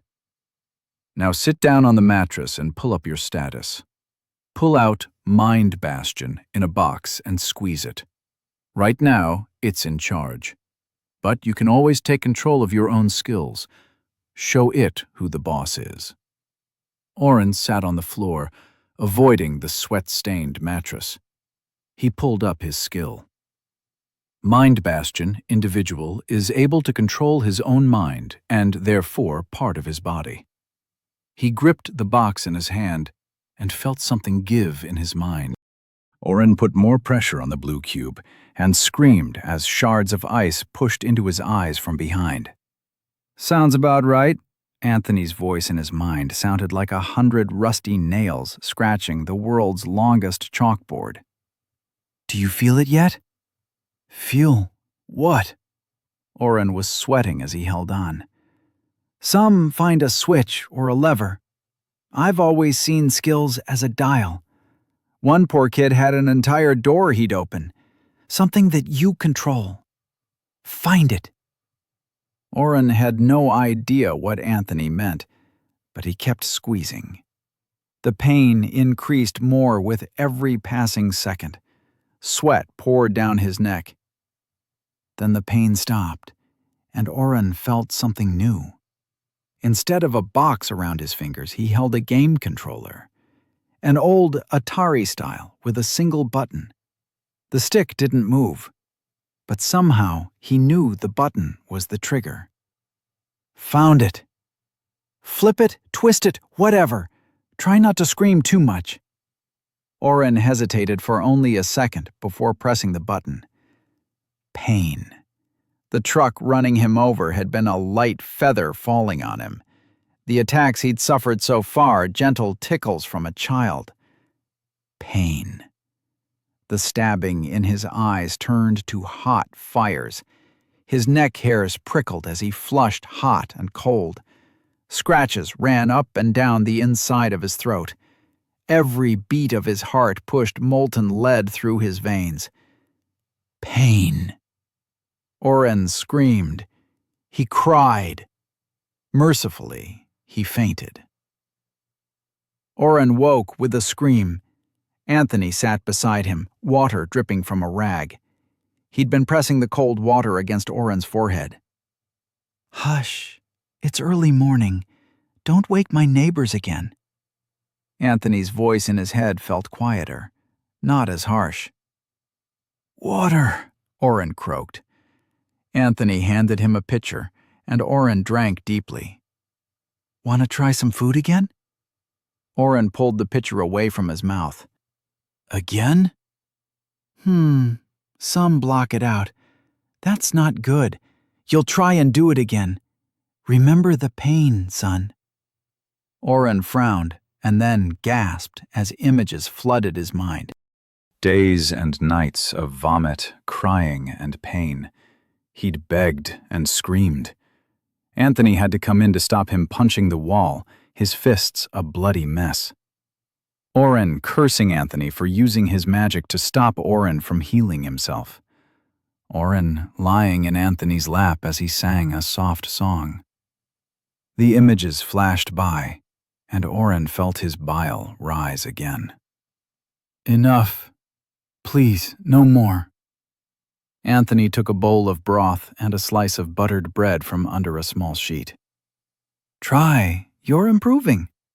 I suspect it's almost over. What? How many days? The smell overwhelmed him, and Oren tore the bread with his teeth. A little stale from being out for so long, it tasted better than anything he'd ever had. 4 days. Well, 5 now. It's almost morning. Eat and clean up. There's a bucket of clean water and a towel. Come downstairs when you can. Anthony took his own bucket and left, leaving Oren to devour the broth. It took him an hour to wash his body. He felt weak, and the small towel dropped from his shaking hands a few times. He couldn't remember ever being so sweaty and smelling quite so bad. This is Daniel after soccer practice level stink. He chuckled to himself. Daniel. Oh shit. Oren felt tears start again. Oh shit, oh shit, oh shit. I really fucked things up. With Mind Bastion off, all the feelings and emotions of the last 10 days poured over him like a wave. Anger, fear, depression, guilt. I killed a man. Oren almost threw up, but swallowed hard. Mind Bastion didn't let him control his mind. It blocked emotions. He'd stopped caring about his friend. He'd only acted robotically, focusing on leveling and completing tasks. No wonder Daniel had lost it on him. I need to find him and apologize. Oren dried quickly and noticed his clothes had been cleaned and folded in a pile. After he dressed, he made his way downstairs. Anthony was making another pot of tea. Good, you made it down the stairs. Thank you. Oren had stopped at the bottom step. I think you saved my life here. Of course I did. Now sit, we ain't done yet. Oren frowned, but sat. I feel much better. What else? Don't go using that skill. Anthony's voice cut him off. He slammed a cup down in front of Oren. You feel better now, but you could build up again from overuse. Skills are a muscle you have to exercise. You tried lifting a wagon with a baby's left toe. Oren looked down at the cup of tea in shame. Yeah, I know now. You don't. Anthony sipped his tea while yelling in his head. I've never seen a skill detox that bad. I was worried you were gonna die, kid. Promise me, don't use it for another week, at least. A month, if you can do it. When you do, don't you dare push more than 1 or 2 extra mana pools a day. You have to build your tolerance up slow. And I'll keep my word. Not a word about your other skill. But if I hear so much as a whisper that you use it on a person. The room seemed to darken, and Anthony's face filled Oren's vision. I will find you and make the past 5 days seem like child's play. I swear, Anthony. Oren was shaking in his seat. I just want to find my friend and go home. Thank you for everything. Anthony huffed and stared at Oren for a long moment. Call me Tony. Thanks, Tony. Oren pulled a smile. Tony smiled back. Your bill is 5 gold. After Oren had paid him, Tony started up his non-stop talk again. Oren got the impression Tony didn't get out much. So, you save people's lives often? Nah, every few months I'll get some idiot in here trying to skirt the laws and finding out the hard way why mind mages don't last long. Other than you, I've only had 3 or 4 cases over the years of just crazy skill combos going wrong. But, is it a job? Something like that. Tony went quiet. Oren had stuck around to help clean the detox room. It still stunk, so Oren had volunteered to mop the floors. Tony stood at the door, not talking for so long. Oren thought the conversation was over. He startled when Tony's voice appeared in his mind again. When I was young, about your age, I picked up a few skills too many along the path to being an illegal mind mage. Most nobles and people in power don't want others taking a glance at their thoughts, so most countries outlaw some skills. But unless you get dumb, a lot of people still have 1 or 2, and it's overlooked. I overheard some things and talked about it to a friend. He started a riot when he shared the information. He lost his head, and I lost my tongue. Really, I shouldn't have gotten off so easy, but someone thought up a new plan. Let a mind mage hunt for illegal use around town. So, for years, I was a chained dog. I'd catch people using thought manipulation or mind read on judges, nobility, or whoever I was tasked to watch. Oren had stopped mopping and was listening with wide eyes. After a while, they stopped thinking of me as a danger. I overheard more and more that made me rethink what I'd gotten myself into. It took a lot of deals and the promise to stay in my house, but I got out of it all.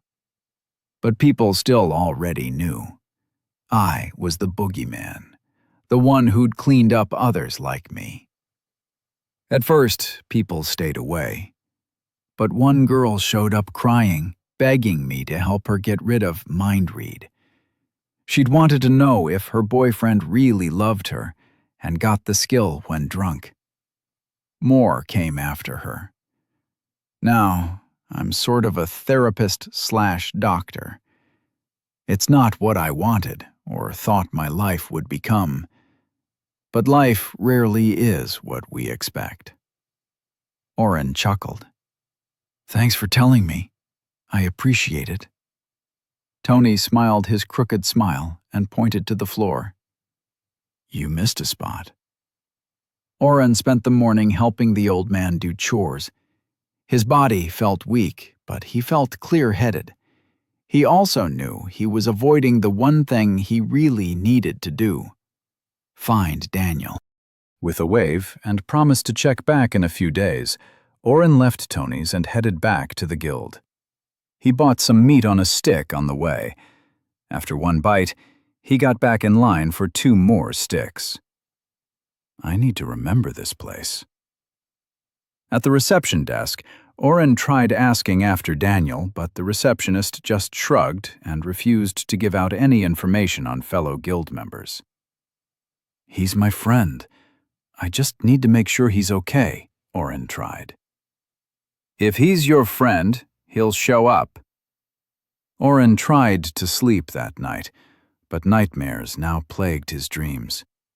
He was tempted more than once to just put Mind Bastion back on, but the smells and images Tony had shown him were still fresh.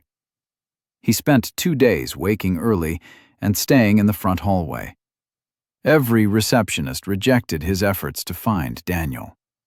Finally, one offered a new solution. Put up a quest and leave me alone. How? The woman hadn't given any response the day before when she'd been on shift.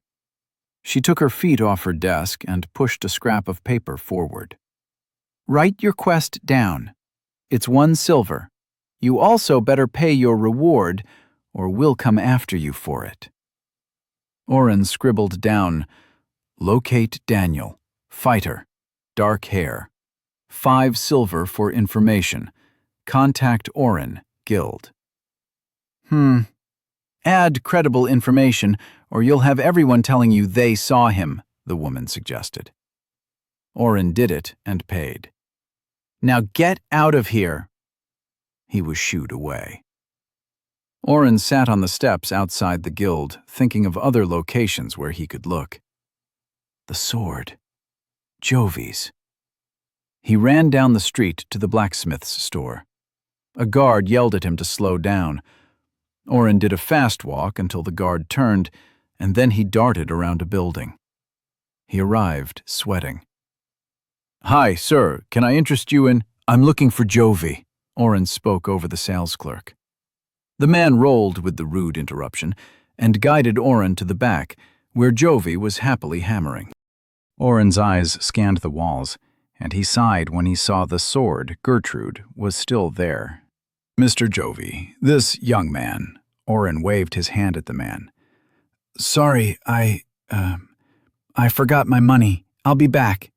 He ducked out before Jovi even turned around, leaving the clerk sputtering. He walked slowly back to the guild. There was no way that Daniel had tried to do that cave mission without him, right? He had just reached the guild steps when someone tapped his shoulder. He turned and found a woman in her mid-20s holding a spear and small arm shield. Her hair was short and shaved at the sides. "You Oren?" He nodded. "Daniel's the guy you're always with, right?" He nodded again. 5 silver if I tell you where he is? That simple? Oren guessed his quest had been put up already. "Yeah, I haven't seen him in a few days. Just trying to find him." She shrugged. "He's been staying at the Catanzano house." She held out her hand. Oren's mind raced as he processed her words. "He's okay. At the Catanzanos." He felt cold run down his spine. He told her. He went right against our promise. No, he wouldn't do that, would he? "Excuse me, payment time." A frown line appeared between the spear holder's eyes. "Sorry, yeah." Oren pulled silver out of his pocket and gave it to her. "Here you go." "Listen, if you were hoping to party up with him, I'd give up. Word around the street is Lady Catanzano is putting together a team for a dungeon dive. Don't know what she sees in a little sword wielder, but then again, I'm no lady." She forced a laugh and left without another word. Oren's heart sank.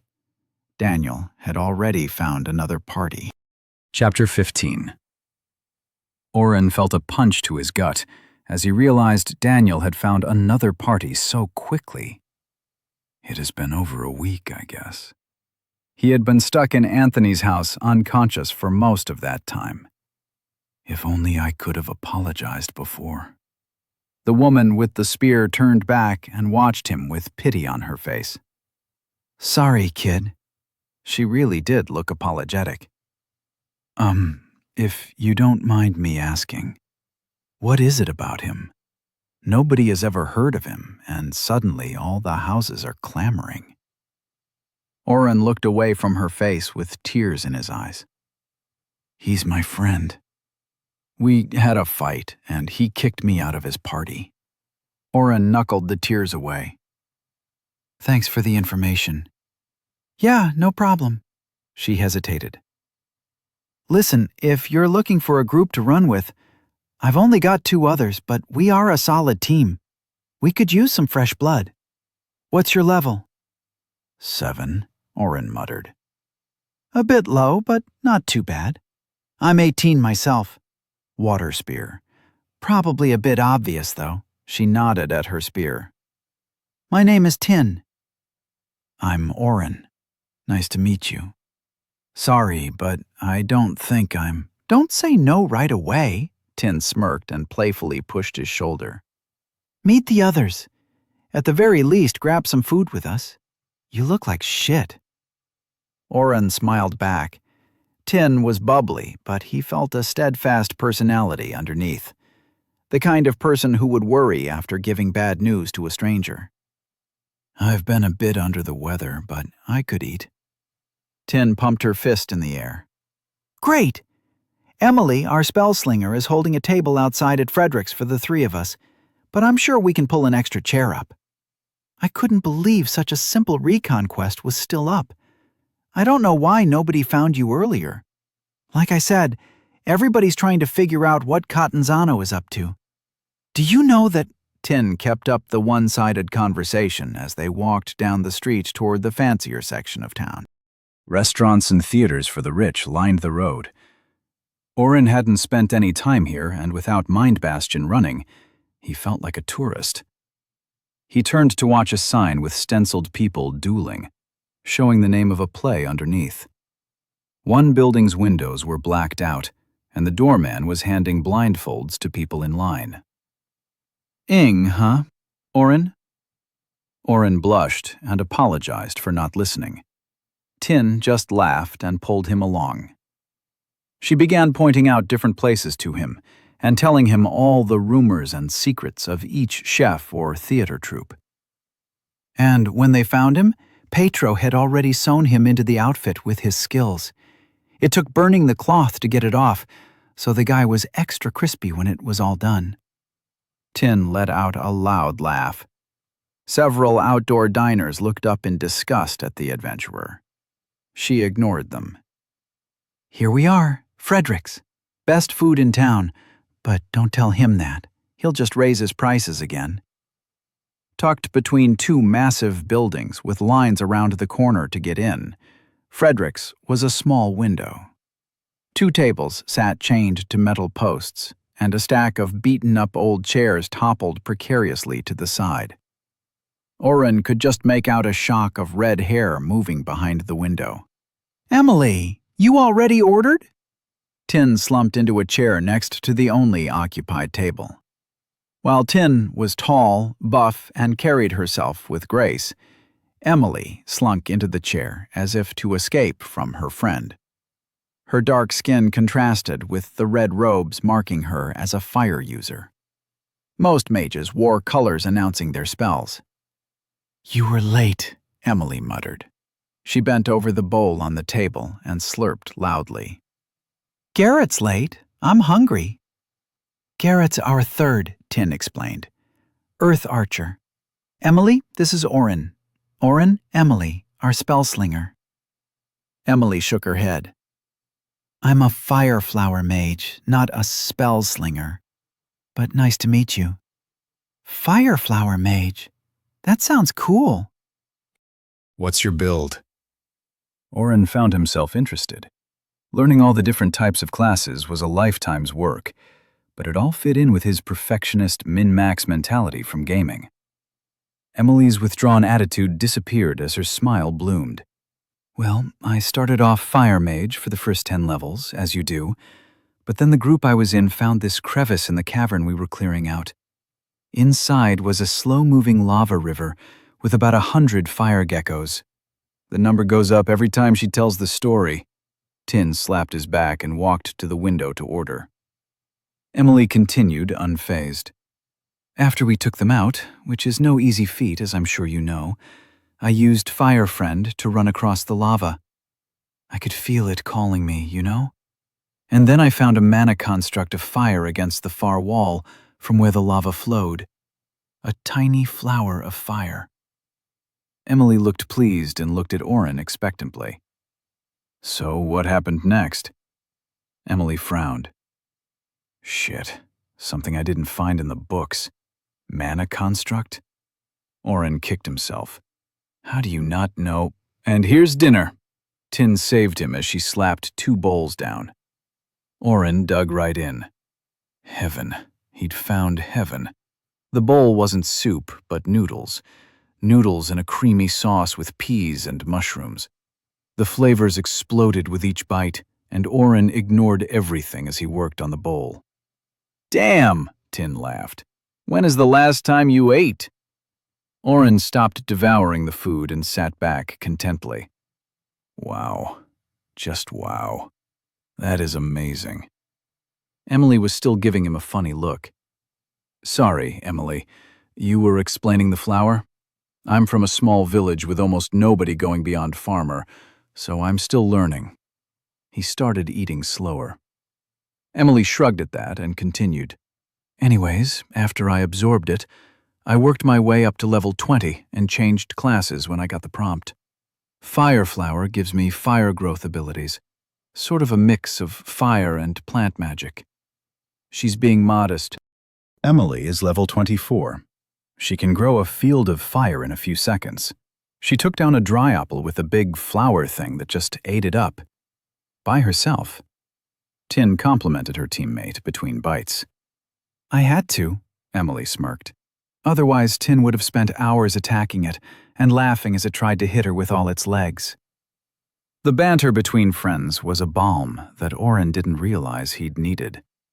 Emily warmed up quickly, and Tin's naturally exuberant personality left an imprint that had Oren laughing along to their stories in no time.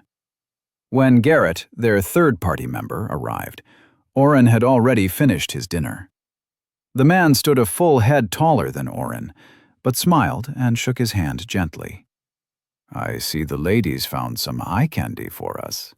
He gave Oren an appraising look before heading to the window to order food. Oren blushed, not used to being called eye candy, especially as he spent most of his time with Daniel. Oh, did Garrett get to you? You're red. Tin laughed and clapped her hands. Just tell him you're not interested and he'll leave off. Emily finished her drink. He's good people. Garrett returned and ruffled Tin's hair. She slapped his wrist.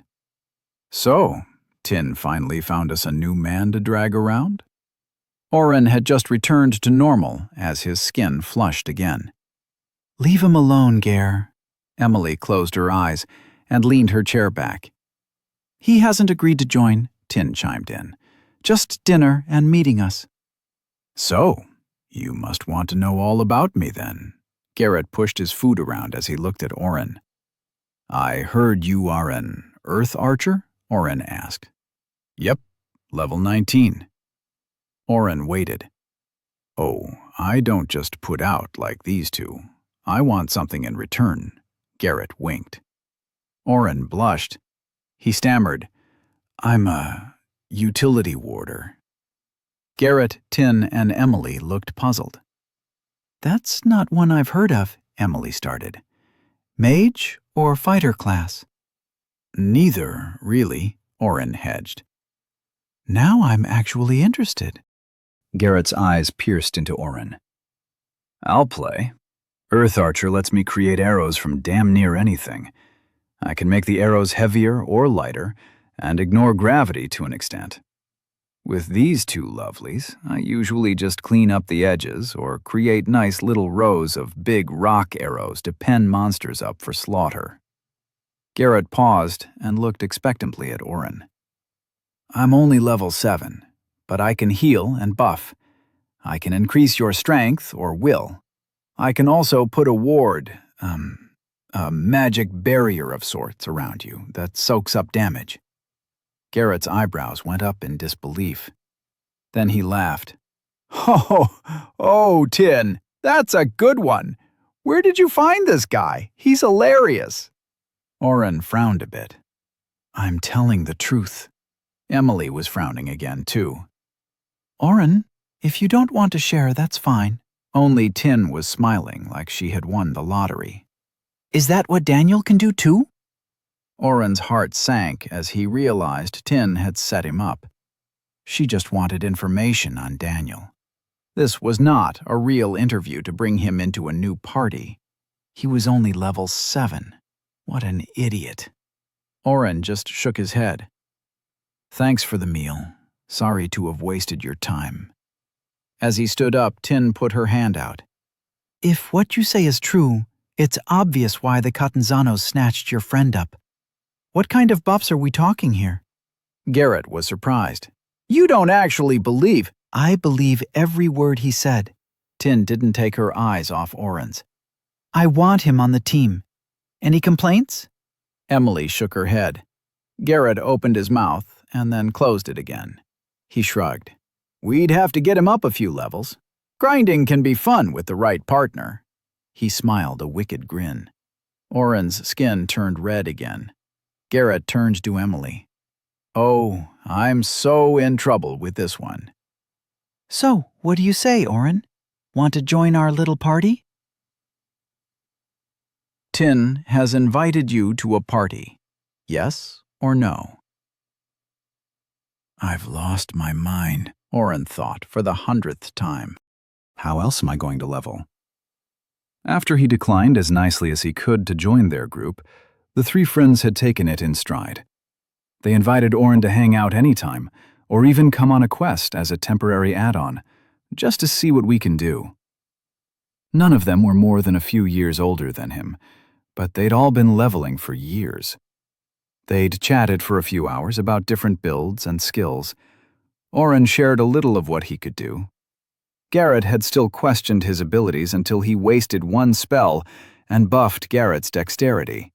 He'd shut up after that. They'd waved as he left, and for the first time in years, Oren felt the rush of making new friends. But joining the first group he found wasn't the smart way to do things. He might have turned off his analytical robot brain skill, but Oren was still a smart guy, right? He'd turned around 3 times to go back and accept the offer. No. He turned back to the guild.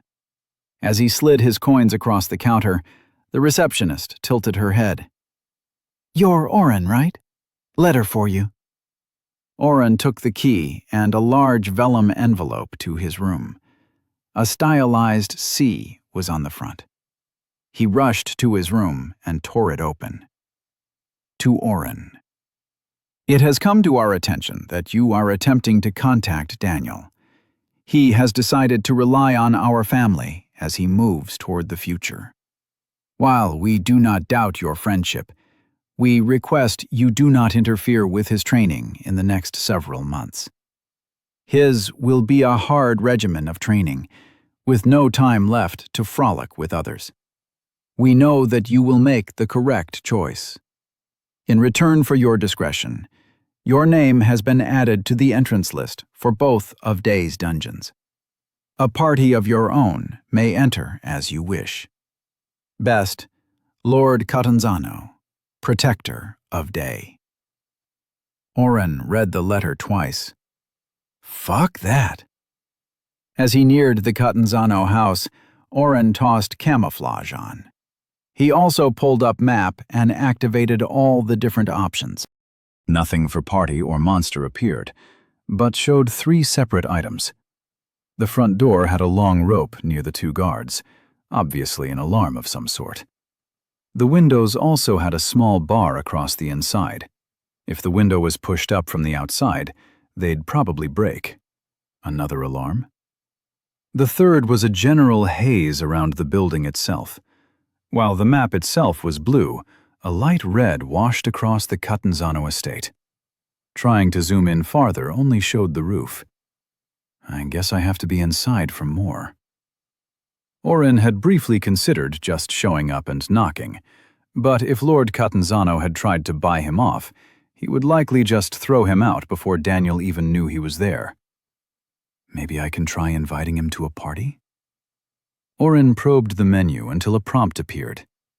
Create a party with blank. As soon as he thought Daniel, his name filled the slot. The box disappeared. Did he get it?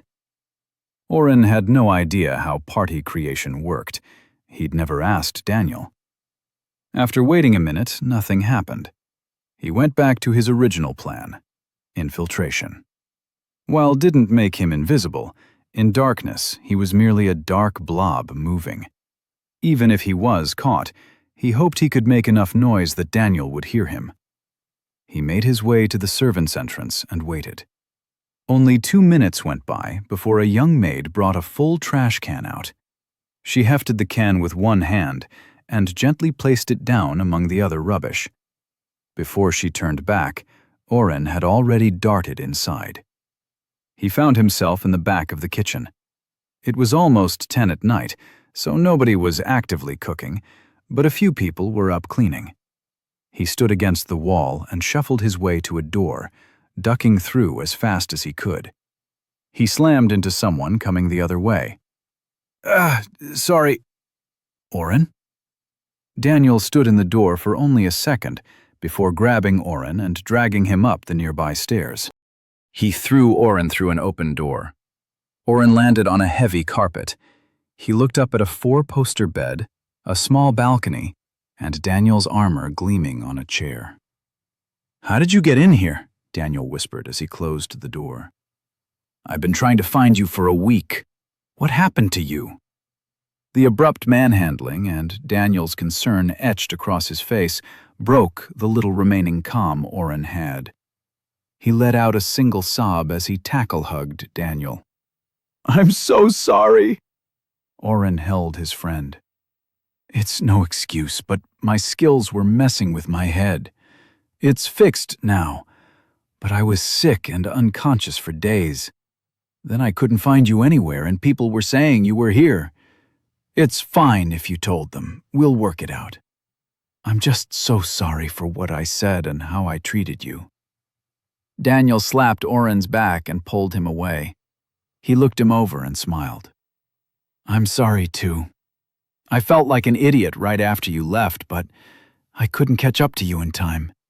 I found a book that said fighters that use mana skills can have mood swings with overuse of mana. I was wrong, too. Tell me everything." Oren laughed and told Daniel what had happened over the last week. Scaring the guard, meeting Tony, the little he remembered of being sick. He even mentioned putting up a quest to find Daniel and meeting Tin. "You got invited to another party?" Daniel looked impressed. "But I said no," Oren quickly added. "Good for you, O." Daniel smiled and punched his shoulder. Oren looked around the room. "Doing all right yourself, huh?" Daniel shrugged. "When I couldn't find you, I decided to see if Maddie could help. She had her dad put out some feelers to find you and told me she was interested in doing some questing in the meantime.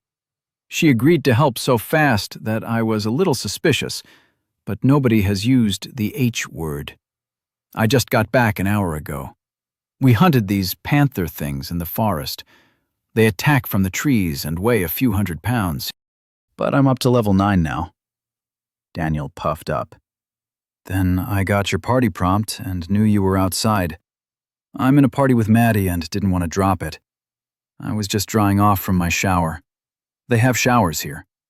I came to try and find you, but the guards up front said nobody was around. I was just coming to check the side door when I found you." Oren frowned. "What did you ask the guards?" "Just if anyone had been asking for me. They just shook their heads."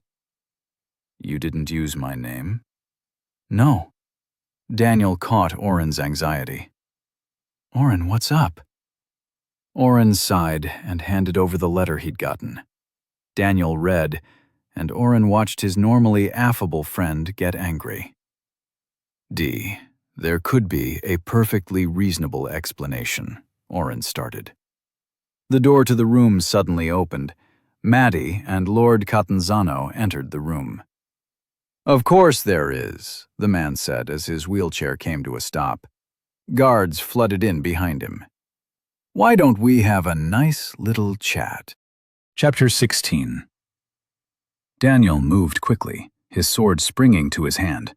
He moved in front of Oren and held his weapon pointed at the man in the wheelchair. "Bursting into my private room with guards, trying to separate me from my friend, and lying to me." Daniel's skin glowed. "You better explain, and fast." Maddie bent over and whispered to her father. He made a few quick hand gestures, and the guards funneled out as quickly as they'd appeared. "You are a hero," Silas stated. Silas and Maddie stood in the room, waiting for Daniel to respond. Daniel's body shielded Oren from seeing his facial expressions, but Oren knew Daniel couldn't play poker to save his life. I'm not a... What's a hero? Why would you think that?" Daniel stammered. "Shit." Oren slapped his face. Maddie stepped around from behind her father. "We've known for a while. You took out those bandits too easily. You even took out Leonard and his gang. You take on low-level quests but destroy every quota and record." "Leonard. They did set us up." Oren got ready to start casting all his boosts on Daniel. "You did set us up," Daniel just blurted it out. We had to kill those guys. Maddie gaped for a second and turned back to look her father. Silas sat silently as his daughter stuck her foot in her mouth. We had people watching. It was a test. You were in no real danger. Oren took a sword to the chest. Daniel's voice went cold. We had healers. And besides, he's just some local freak with a weird class. You're the hero. You're the one we need to help. Don't you get it? Heroes appear when the world will need them. Enough! Silas's single word cut the tension of the room. Maddie stepped back, eyes on her feet. Daniel swayed and let his sword dip. Oren activated Mind Bastion automatically. He felt the magic hit him and rebound. Silas grunted and turned his eyes directly on him. Sit. Daniel's sword dropped to his side as he slumped on the nearby couch. Maddie sat on the floor next to her father's chair. Oren put his hand in his pocket and pulled a dagger from his storage. Stop now. It's been a long time since someone resisted me. Silas put his hands together. Maybe you are not a waste of our time. Oren used Identify on Silas. Silas Catanzano, Allure, Sorcerer level 48, HP-MP. For the first time, Oren's skill failed to give him much information. Allure Sorcerer and obvious mind magic skills. He must use a high will. I said, sit! Oren felt the magic roll around him. It felt like oil dripping down his back. I said, stop! Now! Oren cast Inverse through Increase Will 5 times. At 10 MP per increase and another 5 MP per inverse, his mana pool dropped to 55 out of 130 MP. Silas physically slumped. Oren had just dropped his overall will by 15 points. Probably not a lot for such a high level, but it was likely something Silas had never dealt with before. Oh, Silas gagged but held it down. You are just some kid from nowhere. You just have a unique buffing skill. This is not possible. While Oren held Silas's attention, Daniel sprang across the room and held the sword to Maddie's neck. That's just a small taste, Oren bluffed. Want to feel what negative will feels like? Silas blanched. I think I requested an explanation. Daniel took charge. I can't believe I trusted the two of you. Maddie looked up the sharp edge of Daniel's sword with fear in her eyes. You must understand. We were not lying. I told you we scouted you for your martial prowess, and that's the truth. We didn't tell you we knew you were a hero, but we planned to. Actually, I had just been telling Father that you were nearing level 10. We were going to tell you tomorrow before we went out. And I'm just supposed to believe this? What about searching for Oren and trying to buy him off? We found him only 2 days ago, Silas interrupted his daughter as she opened her mouth. That was my choice. I meant for you to have only my daughter and retainers as your friends. It would be easier for you not to make connections outside the household. You mean easier for you to control him, Oren chimed in. Daniel nodded in agreement. Yes and no. Daniel, when heroes come to this world, most are found immediately. They have no limit to their power like all of us. He gestured around the room. Most are actually summoned, although that practice has been mostly outlawed. Asmir itself actually brews up enough magic to pierce time and space when some great catastrophe is close. He pushed his chair closer to Daniel, who immediately grabbed Maddie's hair to steady his blade against her throat. That you are here means something is coming, or someone is making a move, Silas continued. While I won't deny the benefits to my family from being connected to a hero, I swear that we do not want to control you. Far from it. Heroes who are put on a leash always end in disaster. Oren's mind absorbed the nuggets of information Silas dropped and turned them over. They thought he was a local, befriended by Daniel before getting to Day. Silas either truly wanted the best for Daniel or was an amazing liar. I thought a bribe the easiest way to get rid of a potential problem, Silas explained. I never dreamed a true friendship had been created so suddenly, or with such a powerful mage. Silas's eyes glittered with excitement as he looked at Oren. Truly, I apologize. I can't wait to explore your skills in detail. My library is open to you both. Give me one reason I shouldn't leave right now, Daniel growled. Silas smiled like a man with the winning cards. You never left my daughter's party, did you, Daniel? Daniel glowered. Come to think of it, Daniel could have dropped the party and joined Oren's when he first sent the request. Why didn't he? I still could, Daniel spat. Silas shook his head. But you won't. You know that I have the resources to help you. You are a smart boy, if a bit headstrong. That's not an insult. You'll learn to turn it to your advantage. But few else have the connections, money, and power you'll need to reach your goals. I don't need your help. Daniel's grip on Maddie weakened as he talked, though. What goals do you have, then? Oren interjected. What do you get out of it? Silas gave Oren that smile again, the smile of a cat interested in the slow-moving, wounded bird within reach.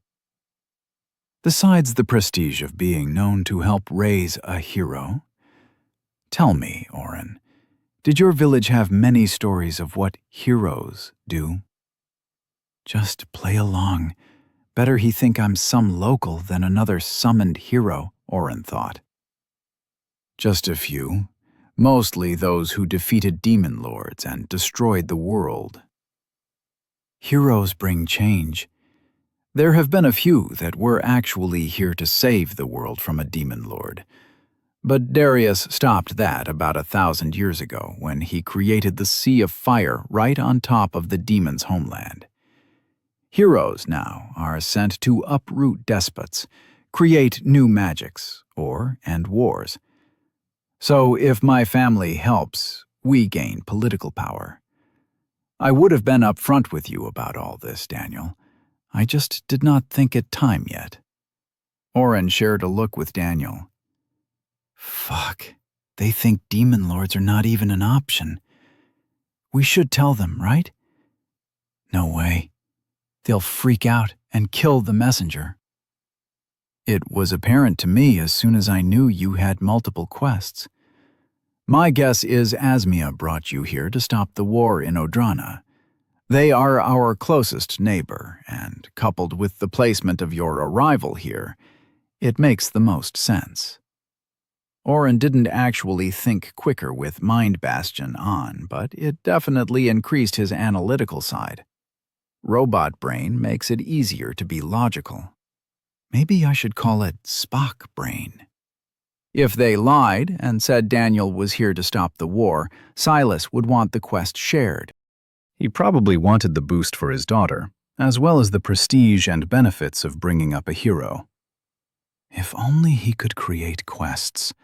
It would help protect us until we could figure out the whole demon lord thing, and who to trust. As soon as Oren had the thought, a new blue box filled his vision. New quest. Stop the war in Odrana. Reward, 200,000 XP and variable failure, loss of 10 levels. What the fuck? Oren stood mute, staring at the box. He had thought it, and a quest appeared. Exactly what he needed. Daniel was waiting for Oren to take the lead again. Silas was watching them both, searching for any minute detail or look they shared for a deeper meaning. I think we need a minute to discuss, but it goes without saying, Oren is part of my party. Daniel pushed Maddie against her father's legs. Oren saw a bead of blood purling on her neck. Of course. Silas knocked on the wood of his armrest, and 2 guards reappeared. One handed a small cloth to Maddie, who dabbed her neck as they left. Maddie turned back at the door. Oren, Daniel, I do hope you can forgive us. We really were only doing what we thought best. She ducked out. Oren stood still, reading the quest over and over. I'm not the hero. How did I get a quest? It wasn't the first time, he remembered. He'd gotten the Save the Hero quest right after they'd first arrived. It was how he'd gotten his oft-forgotten Identify skill. But he'd figured that a fluke because he was near the hero. Oren? Daniel was standing close to him, both hands on his shoulders as he slowly shook him. Dude, are you there? What happened? I got a quest, Oren got out. That's great, Daniel smiled softly, like he thought Oren would bolt at any minute. Is it to get the fuck out of here? Because I don't know if I can trust someone who... I got a quest. Oren lowered his voice and leaned in close. To stop the war in Odrana. Oren almost shared it with Daniel, but he paused. He didn't know how parties worked. Drop out of their party and make one for us. Create a party with Daniel, yes or no? Yes. After mashing the accept button, Oren shared his new quest with Daniel. Maybe you really are a... Don't even say it, Oren interrupted. This is your quest. Silas is right about one thing.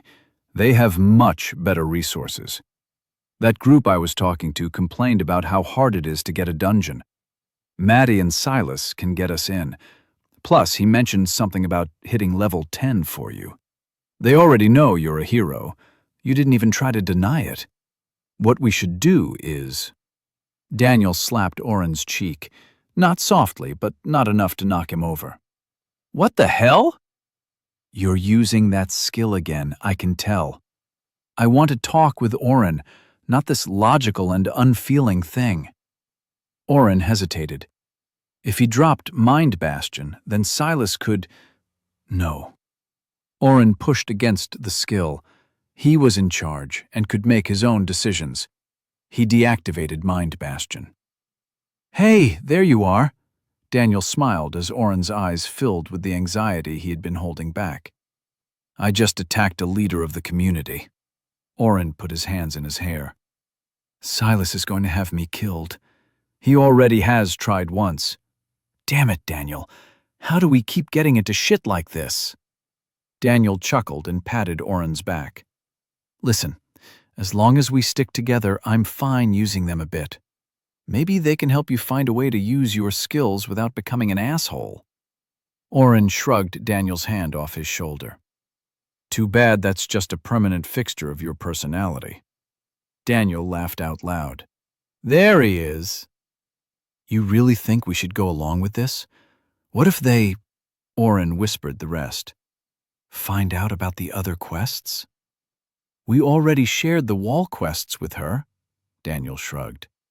She's level 12, so the level 10 quest is out of her reach. They'll probably want us to share this one too. We could tell them that's all of them. What if the variable reward for the Defeat the Dungeon quest is like a full suit of armor? How do we explain that we didn't share that? Oren pulled up his quests. Defeat the Demon Lord. In the southern lands, the Demon Lord has risen. The dark armies have been assembled. Seek out and defeat the Demon Lord before the Dark Horde attacks. Reward, 1 million XP and Dark Essence unlocked. Defends the wall. Help push back a horde. Reward, variable on participation percentage / horde type. Defeat a dungeon. Reward, variable, obtain level 10. Reward, Hero Kit level 2, unavailable. Reward, stop the war in Odrana. Reward, 200,000 XP and variable. Failure. Loss of 10 levels. Yeah, I agree with you. That's too risky. These vague rewards suck. I still don't know if I'll even get anything for hitting level 10. Maybe we just show them the war quest but make them earn our trust before we share it?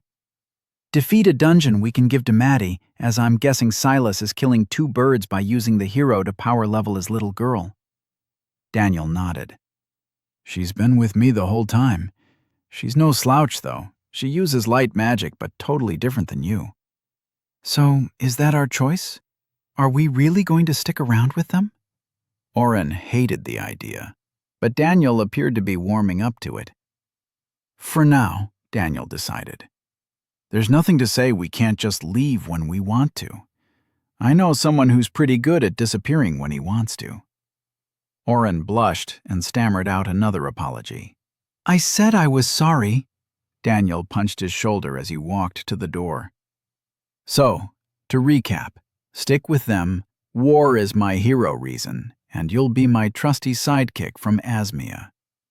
Oren nodded. Come on in, he yelled through the crack as he opened it. Silas and Maddie reappeared. Maddie still held a cloth at her neck. First, I'm sorry for that, Maddie. Daniel pointed at her throat. I've been here for only a few weeks and really wanted to get my bearings before announcing I was a hero.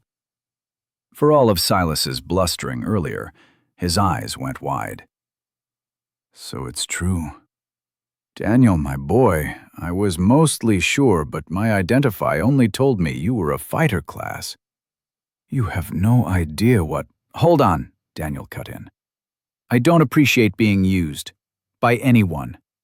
I'm a team player, and will give respect as long as I receive it in turn. But you are not in charge, Silas. I am. Oren was my first friend on this world, and I intend to keep him nearby. You will not interfere with that again. Silas nodded eagerly. If I find someone else, I'll replace you. If you try to attack me or control me, well, you saw what Oren can do. However, I've never let loose around Maddie yet. So whatever reports she's been feeding you, don't cover the half of it. Oren grinned to himself. Daniel's ability to show enough respect to the Lord while also vaguely threatening him reminded him of all the times he'd talked the two of them out of trouble. Daniel's understanding of authority figures was really coming into play. I would never, Silas began. Next, I will allow Lady Madeline to continue to participate in my party. If you would like to sponsor us in any way, that would be appreciated, of course. I don't have many other options right now, so the other 2 members can be retainers of yours. But if I find a better option, I will have final say. Of course, of course. I would ask only that Madeline remain as a full-time member, Silas quickly agreed. Daniel nodded and squinted at something. Madeline Catanzano has joined your party. Interesting. Oren had never seen that prompt before. Daniel must have sent her an invite. In exchange for your discretion, I'll share another quest with her. I'll decide if I share it with someone else before we complete it.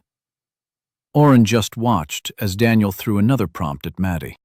She suddenly leaped at Daniel and hugged him. Thank you. Thank you. She was nearly crying. I won't let you down, Daniel.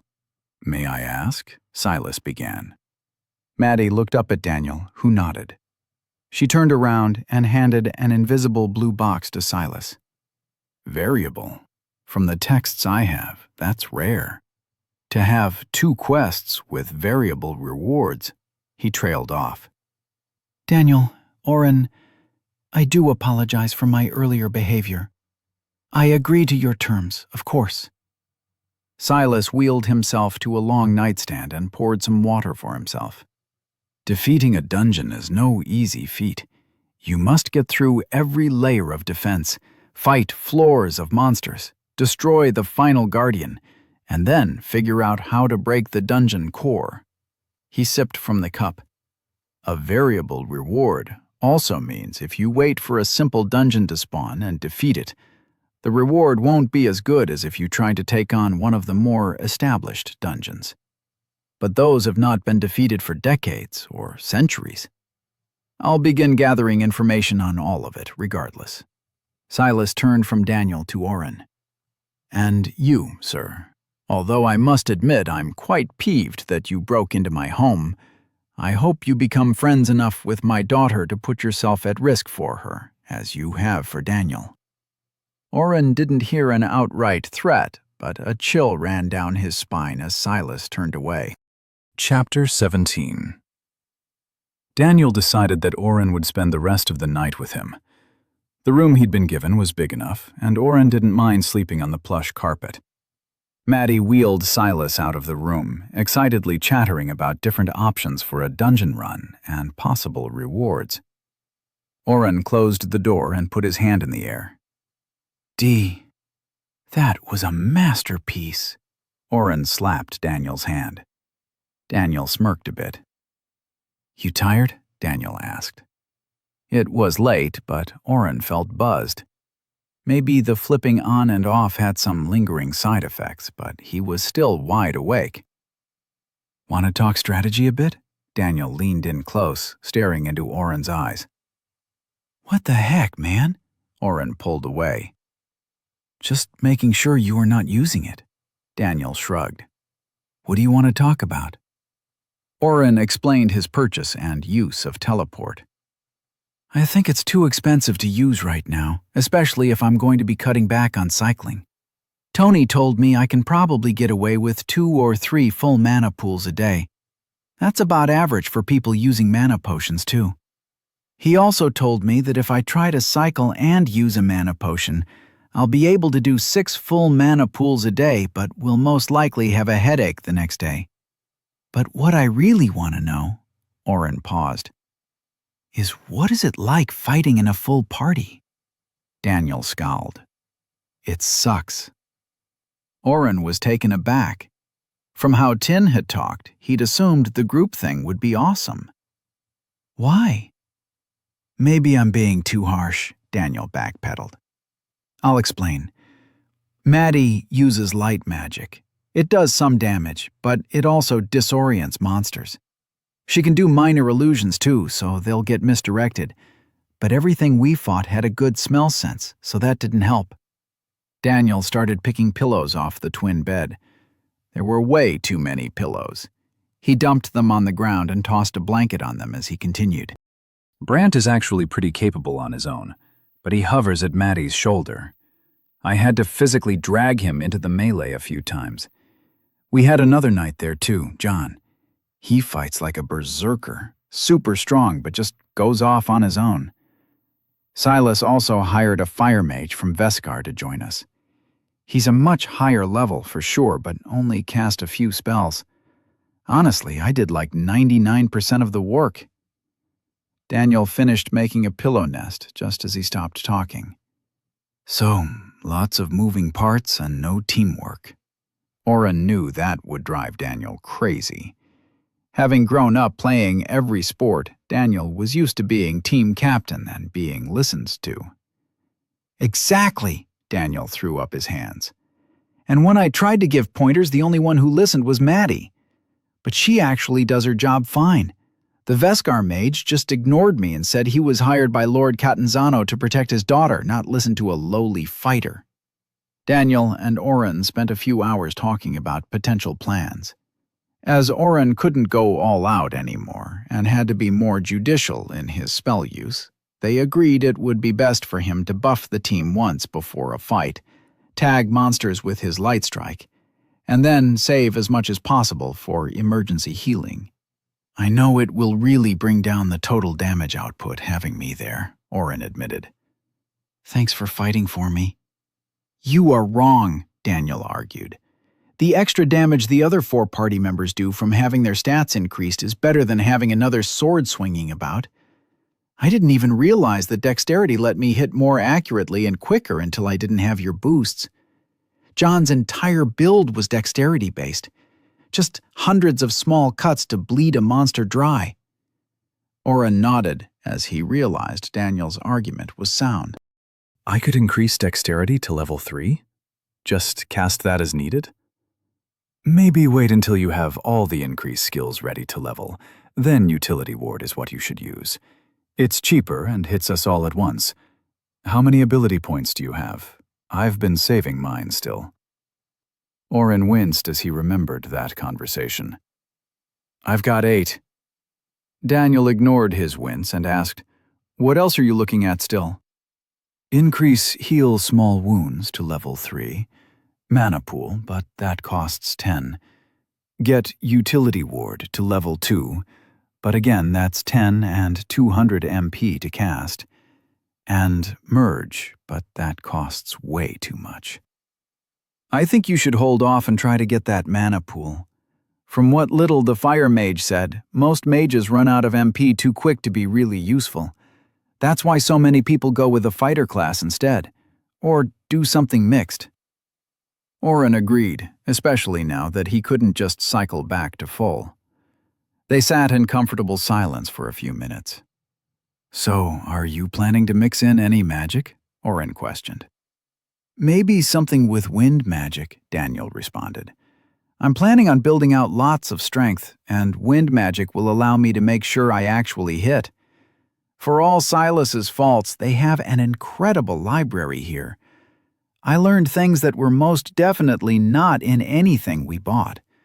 Like, you know that every 10 levels you get extra stat points, but did you know it's completely dependent on what class you have? Like, a farmer might get 1 or 2 points that they can put into strength or constitution, while a fighter class usually gets 4 to 6 they can put into strength, dexterity, or constitution. Wait, so I might be able to increase my will or intelligence even more? That would massively benefit every spell I have, Oren exclaimed.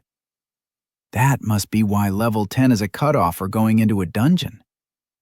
Yeah, Silas wouldn't even let us talk about a dungeon until after I hit level 10. But he kept saying we need to talk before that. Maybe he knows a way to change your class? That Emily girl I was telling you about, she said she found a flower that let her class change. Maybe that's why she was so excited about it, and why she acted weird when I didn't catch the significance. Maybe class changes are really rare. Why would I want to change my class, though? Daniel shook his head. What could be better than hero? They chatted a bit more about inconsequential things and drifted off. Moonlight crept into the dark alley as the hooded figure strolled along the street. He stepped out of the lamplight and into the blackness hiding beyond the eyes of those still up this late. You have news? The hooded figure couldn't see the figure that spoke, but knew who it was from the timbre of the voice. The boy has revealed himself. You were right. The other is not plainer. Of course not. He almost died from a mere sword strike. I still worry about him, though. Something about him. The hooded figure stopped talking as 2 silhouettes passed by the dark back street. A drunken question and a tittering laugh pierced the night before they continued along to whatever destination was open at such an hour. He is insignificant. The voice picked up as the 2 people narrowly avoided an untimely death. Will he side with us? It remains to be seen. You know that I despise evasive answers. Silence permeated the air as both figures felt violence settle in the tiny walkway. With the field only 2 yards wide, any fight would be fervent, fast, and fierce. I will do my best. The hooded figure readied for flight. This was not a fight one wanted. See that you do. A swift wind flitted down the alley, and one presence disappeared completely. A minute later, the other left, and the street was vacant again. Silas had been telling the truth about setting them up for success. Oren woke up and discovered a tray heaped with eggs, bacon, something like pancakes but crunchy like cookies, and coffee. Blessed coffee. I take back everything I said about him, Oren mumbled around crumbs as he sipped his second cup. The first he'd shotgunned, burning his tongue. "Traitor," Daniel spoke with his mouth full too. "It's just coffee." "How are we even friends?" They bantered until a knock at the door startled Daniel. "Who is it?" "Sires, I am here to outfit the young adventurer," a voice called out. "Oh, good. Come in." Daniel's smile turned evil. "This is going to be so much fun." "Huh?" Oren was confused. Daniel just shook his head. "Consider it payback for ditching me." A lady wearing smooth, dark leather from neck to ankle walked in. Oren saw no buttons or zippers, just strategically placed seams that highlighted her natural curves. Two girls followed her. One wore a frilly dress that started as yellow and morphed through the colors of a sunset as it went down. The other wore long strips of gray and black cloth that hid her frame like a ghillie suit. Both carried bundles of leather and bags spilling over with different thread and plates of metals. "What are you talking about? What the hell are you doing?" The lady in leather had grabbed Oren's shirt and pulled. It fell apart in her hands. Oren barely felt the whisper of cloth as he was stripped to his boxers. "Esme has been sent by Lord Catanzano to outfit you properly in acceptable armor," the girl in bright colors explained, as she held different pieces of cloth and leather against his bare skin. "Please behave better than Mr. Daniel and stand still." "Daniel?" Oren waved for help, but his friend was snickering as he walked out the door. Oren was handled like a doll. They prodded him and moved his arms. Shirts and robes were pulled over his head. Leather armor with sleeves and without appeared out of nowhere and then disappeared. Esme used some combination of skills and magic to create and destroy different clothes and armor. The two girls, Monochrome and Polly, were her daughters, just a bit younger than Oren, and learning her trade. They were monsters, and tried to stab him with needles every chance they got. "Melee or distance casta?" Esme asked one question the entire time. Distance caster, I think." "Ow!" Monochrome stabbed his thigh with a needle. She didn't talk to him again. Instead, she gave small nods and one-word instructions to her daughters. After an hour, Oren was cold and miserable. "Acceptable. Finish it." Esme nodded and left. Oren was still in his boxers. "What the hell is happening?" Her daughters let out a malicious, simultaneous chuckle and moved in. Oren checked himself out in the mirror. The two girls had behaved much better once their mother was gone. Oren wore a half-sleeve dark leather cuirass with a layer of metal underneath. It moved better than his old leather armor. He also had a matching set of leggings, a silk shirt to wear under the armor, and a solid set of lightly armored shoes. The best part was the knee-length cloak with pockets inside and out. It had tightly woven metal links sewn in between the layers and would supposedly turn anything but a direct strike from an arrow or sword. Claws and teeth stood no chance. "Damn, better than mine. Esme must have liked you." Daniel stood at the door. "I didn't throw things at her." Oren laughed and twirled his cloak dramatically. "Which twin told you?" Daniel entered, and Oren saw he was dressed for the day too. Daniel spread his arms. "Take it in." His old leather armor had been traded in for chainmail, except instead of a clunky one-size-fits-all dress of interlocking rings, his armor fit his form exactly. Different colored metal covered his armpits, spinal column, and stomach. A swirling design drew Oren's eyes to Daniel's sides. He blinked and noticed his eyes had slid off to the side. "Some kind of magic on that?" Oren blinked his eyes. "Yeah, Esme complained enough that Silas brought in some enchanter to help give me an edge in melee combat." Daniel also wore greaves and studded metal boots. He still had the same sword and scabbard. Oren quirked an eye at that.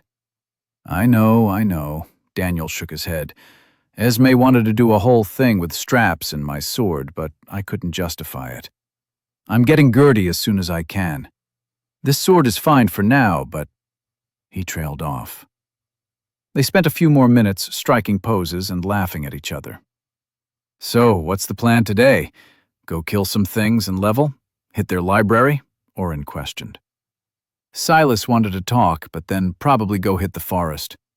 There were always some quests to beat back roaming monsters. Brant keeps on top of it for us. Oren's mood soured. It made sense to work with Silas. They'd talked about just setting off on their own, but Daniel's few days working with him had already shown how much better a full party and support was. When Daniel and Oren had looked over the quest board, they had not known that what made it to the board was the leftovers. Most people contracted directly with the guild, who gave the best quests to higher-ranking adventurers, or those that paid best.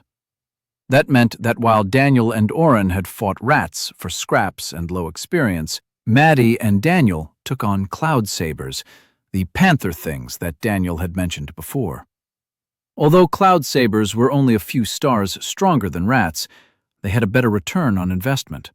In fact, the experience was so much better that Daniel had barely exerted himself and had to split the XP with a group of 5, yet he'd still leveled twice in the few days they had gone hunting.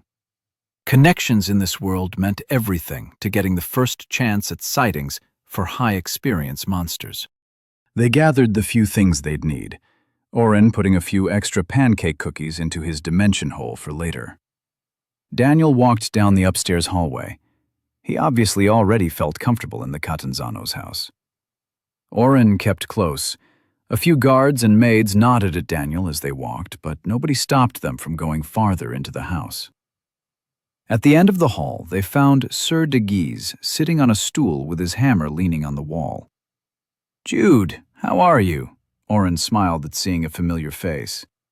Jude grinned. "Young Oren, why am I not surprised you weaseled your way back in? Good for you." Jude stood and stretched in front of the door. "If you are here to see Lord Catanzano, you'll have to wait. He's in a meeting." "Oh, that's fine. We can just talk with him later," Daniel began. But Jude shook his head. "Orders are, you don't leave until talking with him. Sorry." "We are not prisoners," Daniel put his hand on his sword. Whoa, Jude waved his hands in front of him. "That came out wrong. He wants to speak before you go out, so Maddie is under strict orders not to fight anything with you until after. You're always free to leave. We don't mess with slavery in this house. If you say you're going to go out and look to level anyways, I've been instructed to interrupt his meetings. But really, it should be over in about 10 minutes. Oren put his hand on Daniel's shoulder. "We can wait in the library, maybe?" Jude started nodding. "It's just across the hall there. Have at it. I'll tell him you are waiting for him." Daniel and Oren crossed the hall and opened the door to the library. Oren had expected a room with books stacked around the edges, a desk, and maybe a sofa. Instead, the large room had rows and rows of bookshelves that reached to the ceiling. A small mechanical lift sat at the end of an aisle, perfectly sized for Silas's wheelchair. Oren cracked his knuckles. "Now this is what I'm talking about." Chapter 18. Daniel had already been in the library with Maddie, so he showed Oren around. "He's got it all separated into different sections. The first 2 rows here are mostly history and record books, stuff that he used in Maddie's education," Daniel pointed out as they walked through the aisles. "Here, he's collected a bunch of different class books, split into fighter, magic, and other. Some of the melee books are pretty cool, but unless you have the qualifications for them, the classes are basically useless. Or that's what I thought before you mentioned class changes might be possible. Don't ask me what that means. I didn't spend too much time looking at other yet." Oren's eyes ran over the different classes printed on the sides of the books. Although his menu store gave him so many options, he had to manually select one to read the description. Maybe some of these would help him pick out something helpful. Over there are the fiction books his late wife loved. Maddie told me nobody actually reads those books, but Silas won't get rid of them.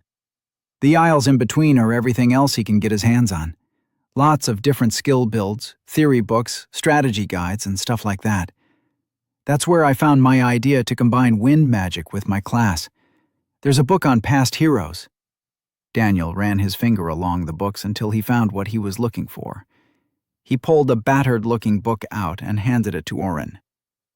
A few hundred years ago, some guy, Stephen, was summoned to fight a war for one country or another.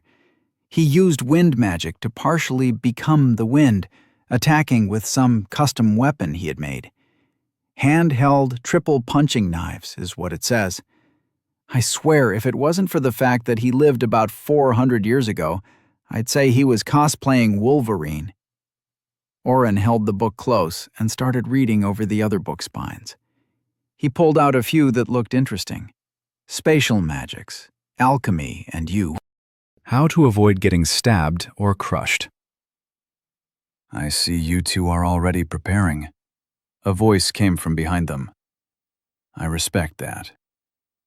Oren turned to find Silas wheeling himself into the room. Someone told us we couldn't go out and level until I talked with you. Daniel crossed his arms.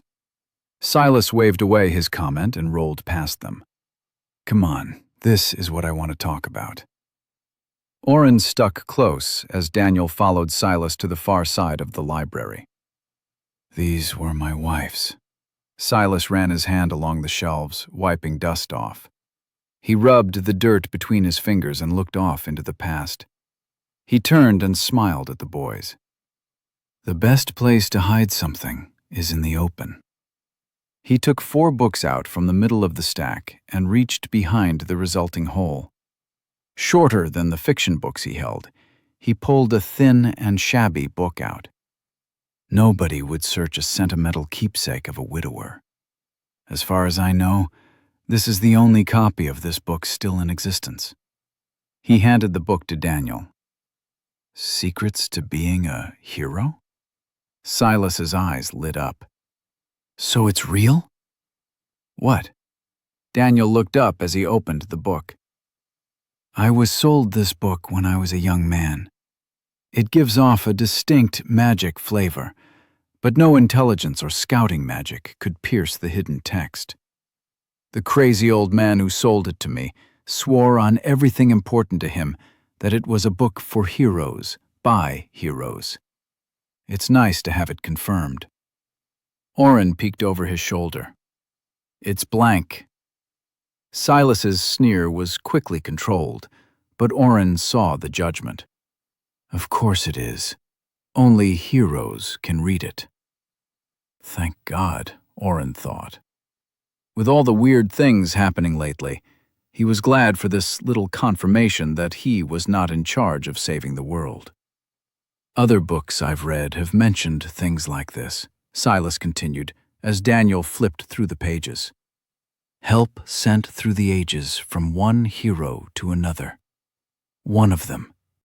He wheeled back to the section Oren had been browsing. It is in here somewhere. I read it just a few years ago. A minute later, he found what he was looking for. A Tale of Wind and Earth. Scholars ignore this, as it's a romance novel written by the only surviving party member of a failed hero. What exactly is a failed hero? Oren interrupted. Silas sighed. What does it sound like? He died before completing his mission. His lover wrote a book. It wasn't a success, and she died in obscurity. He leafed through the pages. One passage stuck out to my wife. She was a hero expert, or maybe I should say fanatic. Her dream was to meet one, but as far as I know, Daniel is the first one in 65 years. Here it is. Silas read aloud. Liam would rarely talk of his home or even his time before creating our party. I had met him when he was already nearing level 40, and he spoke little of the trials before. After completing our mission for the elves, we were plied with elven wine and food. Elven food is mostly plants, and elven wine is created for elves. To put it simply, we were all drunk after one glass. We told drunken stories and secrets. Most of what the party talked about that night was forgotten by morning, except when Liam talked. His struggles in the desert where he was summoned, the days without water as he tried to find civilization, and his first few monster kills wove a story so compelling and terrifying, I will never forget his words. Liam's magical abilities were already unique, but he told us that upon hitting level 10, he'd made a mistake. He had been given multiple choices for changing his class. He'd taken one interesting in name, but that plateaued quicker than the rest would have. Abandoned in the middle of the desert, with no knowledge of our world, he'd had to spend the next 30 levels trying to undo his blunder. But not all was gloom. He told us of his homeland and... Silas stopped. That's why I wanted to talk before you hit level 10. You must select the proper class upgrade at level 10. I haven't heard of anything like that, Oren said. Of course not. It is only heroes who naturally upgrade. And from every source I've been able to find, level 10 starts you on the path. I have found almost no information on what parameters are needed for further upgrades, but I'm sure it is just as onerous as it is for the rest of us. Oren thought of Emily's flower story. This book has some information on that. Daniel had finished flipping through and had returned to the beginning to read in depth. But the first page specifically says I should never share this information with anyone but another hero.